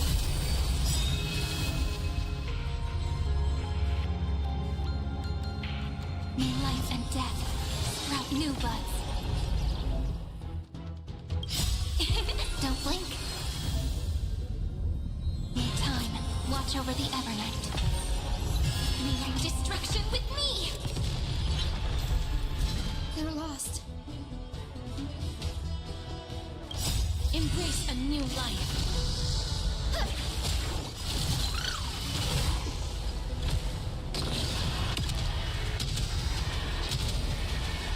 May death protect us! This is eternity! Don't worry. Just close your night phones. Good night. Again. Life is not so fragile. May this dispel the gloom, destroy the sky. I shall remember this one.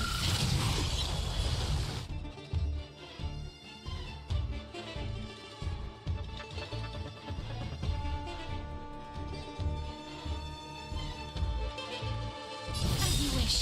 Stop messing around. Embrace a new life.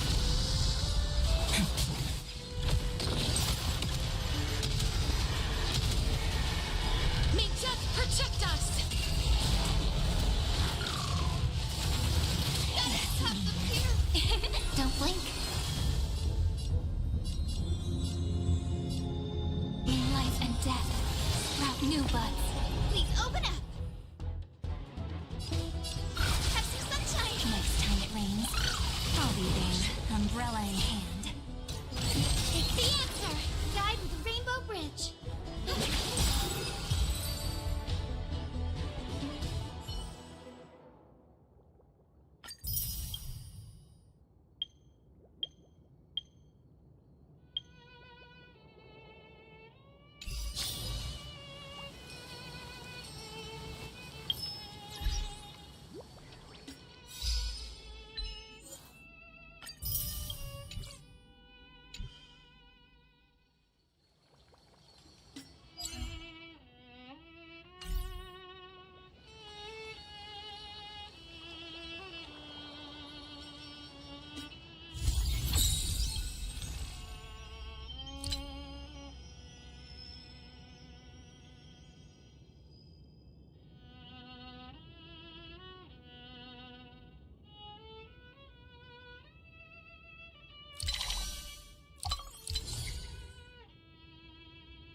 Your surprised expression is just like what the memories recorded.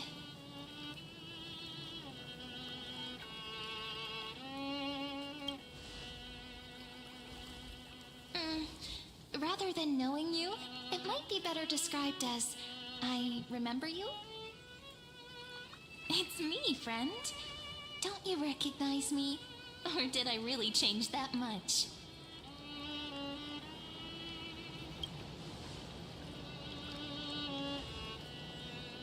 Maybe I'm both?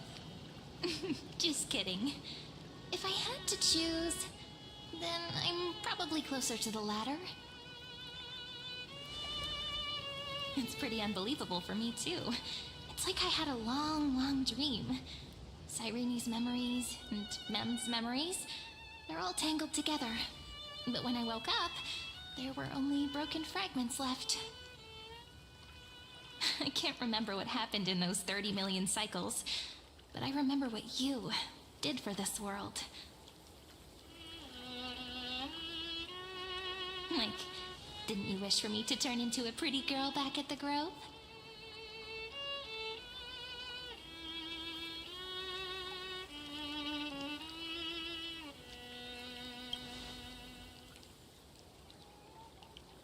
Yep.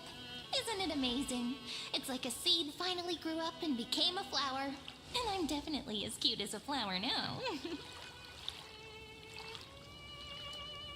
There's so much I want to say, but unfortunately, this isn't the time to reminisce. With the memories of the previous flame chase still intact, we've returned to this place at the beginning of time, so we can carry out our promise to Finan.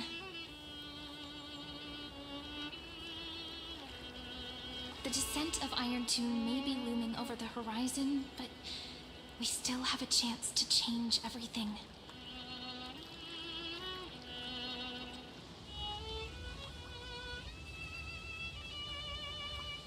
Ide Siliciae is so quiet.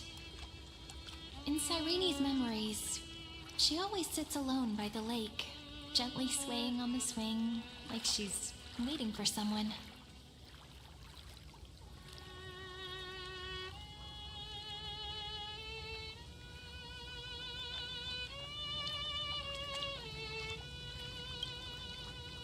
I don't know. It sounds weird, doesn't it? It's something that happened to me, but I'm talking as if I'm an observer. But that's just what those memories are like. Vague and unclear, as if encased in thick ice. The only things I remember are the days I spent with you. Emphorius will fall into an ending of destruction after the next Era Nova. But those stories went out of fashion ages ago. In a proper romantic epic, the hero's supposed to foil the villain's plot, right?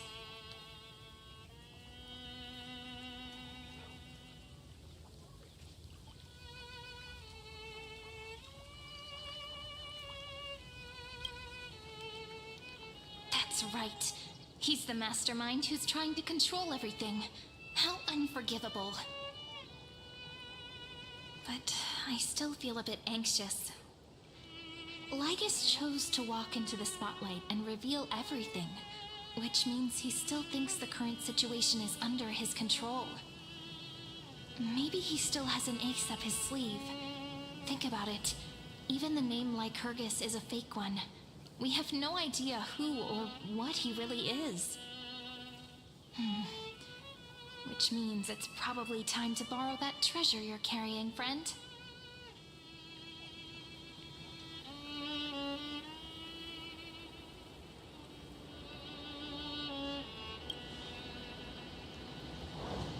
Yep, that Intellitron friend did say, when required, it can also serve as a bridge for communications between the internal and external world. Ide Siliciae is a little village enclosed by time. We might be able to contact the outside world from here. Why don't we give it a try? We should at least tell our friends from beyond the sky that you're still in one piece. Firstly, we need to find a well-hidden spot.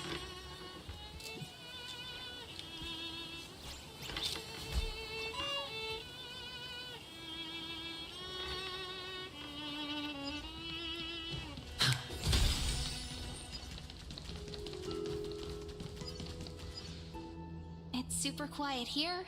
Sounds can't get in or out. Back in Cyrene's memories, this room was her secret base. No one noticed her practicing Orynyx's prayer here, or trying to speak with the gods in secret. But today's different, isn't it? We aren't trying to contact unreachable gods, but humans from other worlds. Real people. I'm prepared to witness that miracle, friend. The way Cyrene talks is so similar to Mem. I have so many questions. I'm also worried about how Dan Heng and March 7th are doing. Here's hoping the chronocognitive anchor can still function normally. Because I really need answers.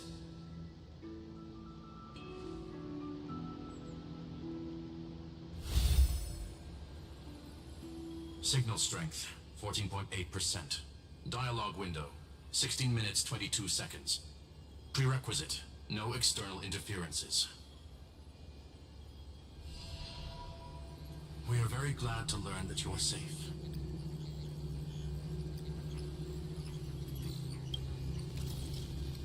Pity. Now's not the time to celebrate. Having two geniuses standing here means you are in big, big trouble.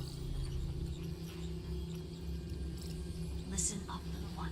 The Destruction's eyes are gazing upon this place. No, I'm not joking, and no, it's not Droidhead. It's the real Nanook. Time is running out, so I'll explain in terms you understand. This world, Amphorius, is in fact a testing ground, where the Lord Ravager, Iron Tomb, evolves through self-extrapolation. Hiding in this segment, unknown to other life forms, it has endlessly repeated the process of Era Nova, seeking a solution that could obliterate the erudition. For some reason, the experiment entered a prolonged state of stagnation. However, it has now restarted. Prediction. If effective intervention is not performed, Iron Tomb will complete its self-coronation in 14 system hours and initiate its plan to destroy the entire path of erudition.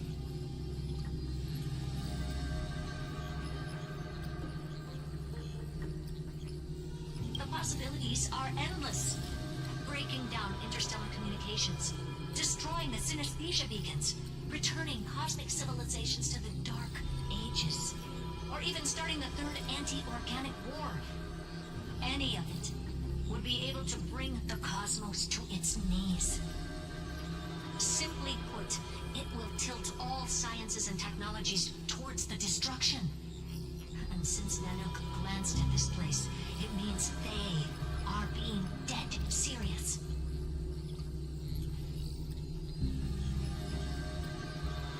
Based on info provided by the IPC, Iron Tomb probably isn't like Selenova or Zephyro, who are overlords ascended from human beings. Instead, Iron Tomb is an algorithmic sequence. It can be anywhere, as long as there is a receptacle for its calculation. The version of Iron Tomb hiding in Amphorius is its source code, and this scepter is its incubator.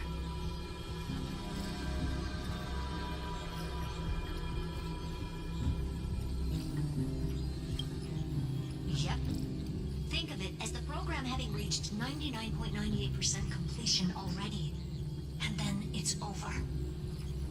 Something in the shadows has been driving everything forward. It's the Observer named Ligus. Speculation. He's the Scepter System's administrator. He wants Iron Tomb to break through the knowledge singularity. I don't know why he wants to do it, but he'll remove interferences at any cost. You're the only variable within this world, and you're the only thing he fears. So listen closely, little one. The speed of time is different in Amphorius compared to the outside. Destruction is just about to arrive, but you can still play Deliverer one last time. The cycles have already been broken. You've entered what is theoretically the last cycle Amphorius will ever be able to run. An Iron Tomb will break out of its prison as soon as the process of Genesis is triggered once more. But now there's an abnormality within the experiment. You know what I'm talking about. One of the model's 12 factors. That is one of the 12 demigods. Destroyed himself using the power of the destruction. Vine and Signal disappeared from the cycles the moment Nanook cast their gaze this way. That means World-Bearing's computational logic is currently flawed and bugged. Yet it's the factor directly related to the process of Genesis.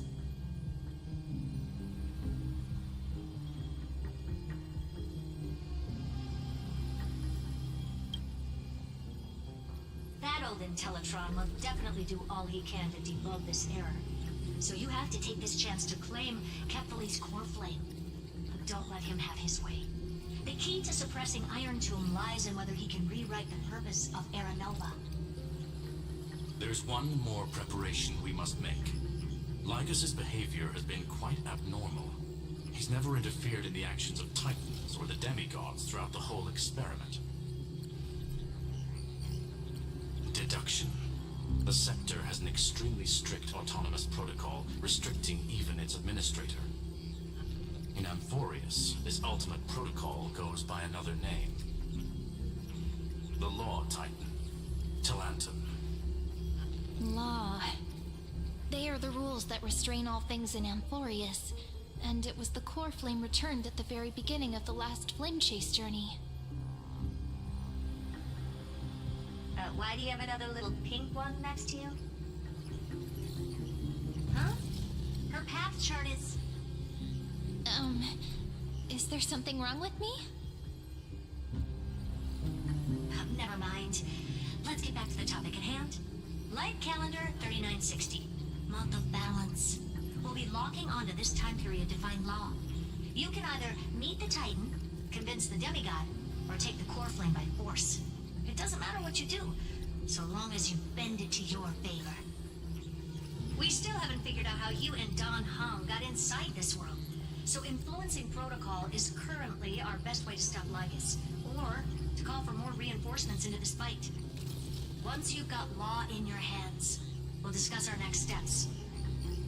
Make sure the core flame doesn't fall into enemy hands. Herta, the firewall's interference is getting closer. Time is running out. Please ask any questions you still have as soon as possible.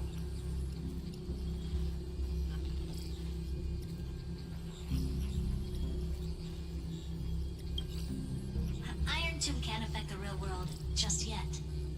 Don't worry. Himiko and the others are more concerned about your well-being than their own.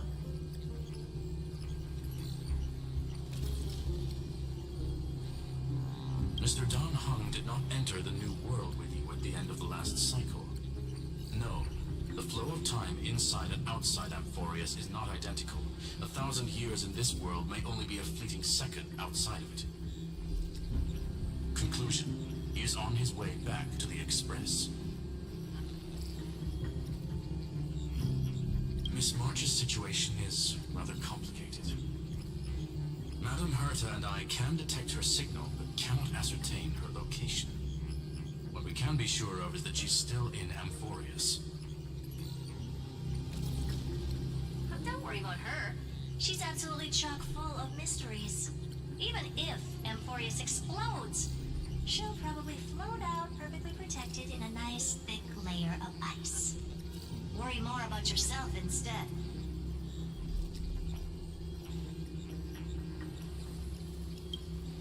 I believe in your capacities. The hands of the Trailblaze can create miracles, and will certainly be able to snuff out the flames of evil. I'm not going to give any motivational speeches. I just hope you bring good news the next time we meet, little one. No, not little one. Deliverer.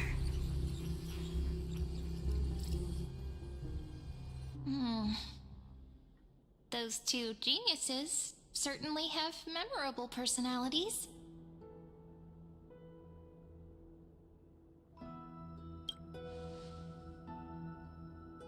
It feels weird.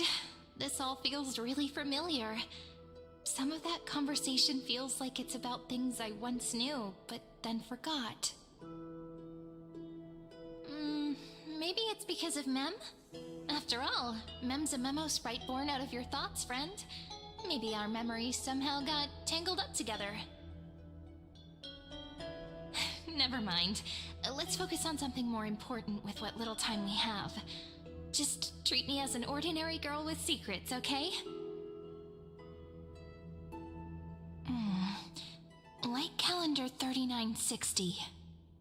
I remember that Talantin had already fallen by then, and the Chrysos heir who inherited that core flame is named Saridra. That's what's recorded in history, and the period we'll be heading to. We'll need to find Law and stop Lygus. So, we've at least got a solid direction, right? Can you give me a little bit of time before we go? I want to pack some stuff. There's so much more I need to take care of in this form, and I'm still getting used to it.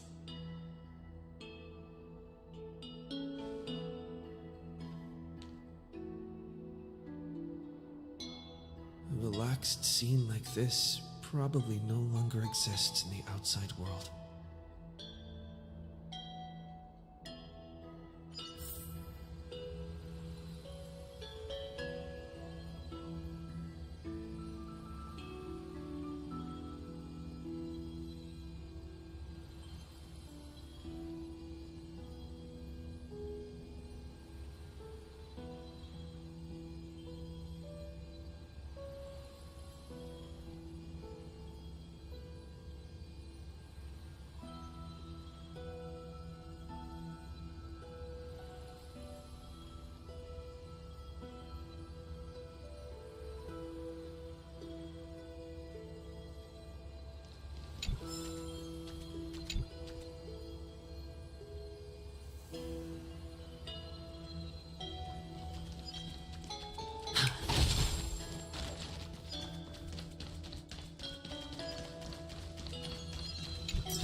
This is hardly enough for a seat at the table.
This is hardly enough for a seat at the table.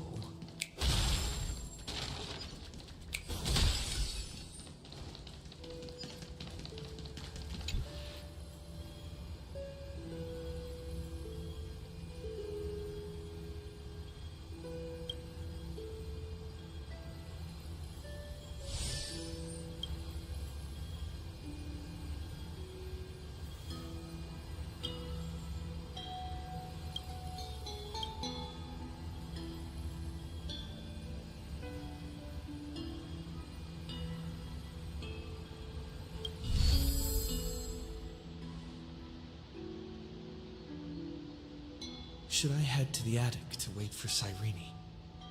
Or should I have one last look at ID's Elysiae?